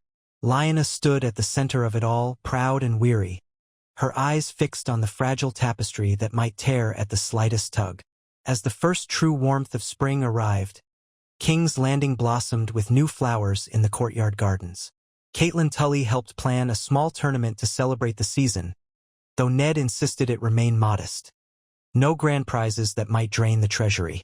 Yet for the small folk, even a modest tourney offered a chance to cheer and forget their woes. Stefan agreed to attend as an observer, not a participant. He was still too young to tilt in the lists, but he could watch the knights clash. The day of the tourney dawned bright. Colorful pavilions appeared outside the city walls, the banners of lesser lords fluttering. The stands filled with spectators. Stefan rode out in ceremonial attire, cloak pinned with the Baratheon stag. Lyanna and Cassanna watched from a shaded dais. Arya Stark and Robb lingered near Ned, eager to see the justs. Theon Greyjoy found a seat with the older squires. Even Marjorie Tyrell reappeared unexpectedly, traveling with a small retinue from Highgarden. Her presence caused a ripple of curiosity. Was she seeking a glimpse of the king's progress, or did her father nudge her to keep the potential betrothal fresh in everyone's mind? A handful of knights of note participated. Loras Tyrell, the famed Knight of Flowers, who was about Marjorie's brother, older than Stefan by a few years. Jaime Lannister, the Kingslayer, refrained from entering as he was on duty with the King's Guard, though rumor had it he yearned for a tilt or two. Ser Barristan and Selmy also abstained, focusing on security. Jory Castle, still young for a tilt, stood guard. The competition ended with Loras Tyrell triumphing over a lesser knight to the crowd's delight. He took a victory lap, dedicating his final pass to my beloved sister's honor, glancing toward where Marjorie sat. The girl blushed demurely, or at least pretended to. Lyanna watched with mild amusement. The Tyrells never missed an opportunity to display their polished chivalry. After the justs, a modest melee took place, only a handful of men fighting with blunted weapons. Stefan observed keenly, no doubt daydreaming about the day he could enter such contests as a grown man. Lyanna felt a pang. She recalled how Robert had once reveled in melees, boasting and smashing foes. The memory cut deep. Across the ring, Jaime Lannister's eyes flicked over the participants with a faint trace of boredom, as if no real threat to the king would appear here. Lyanna doubted a would-be assassin would choose such a public stage, but she was grateful for the Kingsguard's vigilance all the same. By dusk, the tourney ended, leaving the small folk with lively tales of chivalry. The king departed to mild cheers, raising a hand in acknowledgement. In the private feast that followed, Marjorie approached Stefan, congratulating him on hosting a successful event, even if it was Ned and Lyanna who had truly organized it. Stefan returned her courtesy with a shy grin. Lyanna guessed that if the realm needed alliances, a Tyrell marriage might indeed loom in the future. But best to let them form a genuine acquaintance if possible, rather than a forced match. Marjorie was about Stefan's age or slightly younger, though she held herself with the poise of a lady twice her years. Ned, seated near them, politely engaged Marjorie about Highgarden. She responded with practiced graciousness, describing the blossoming of the Mandor fields in spring. Lyanna listened, thinking that a year or two down the road, a betrothal might become inevitable. Yet there was no hurry. The realm needed stability first. Let the children remain children a little longer, though that was a luxury rarely afforded to royal heirs. Another moon's turn passed without major incident. The tension with Lannister remained unspoken, the Greyjoy threat was contained, and the North's wildling issue had not boiled over. Perhaps the realm might indeed limp toward stability. But those hopes dimmed when a new raven arrived from the east, from a trusted merchant contact of Varys. It spoke of rumors that Viserys Targaryen had died under suspicious circumstances, leaving Daenerys Targaryen and her infant son as the last Targaryens of that line. If that were all, the crown might not have panicked, but the letter also claimed that Khal Drogo had pledged to cross the narrow sea eventually, hoping to give his son the Iron Chair. The spymaster called it an uncertain claim. Dothraki had never crossed in large numbers, and they typically scorned ships. But the letter's tone suggested a fervor building among some Essosi supporters who believed Daenerys might be a prophesied figure or rightful queen. Stefan's face paled at the news, but he tried to maintain a regal front.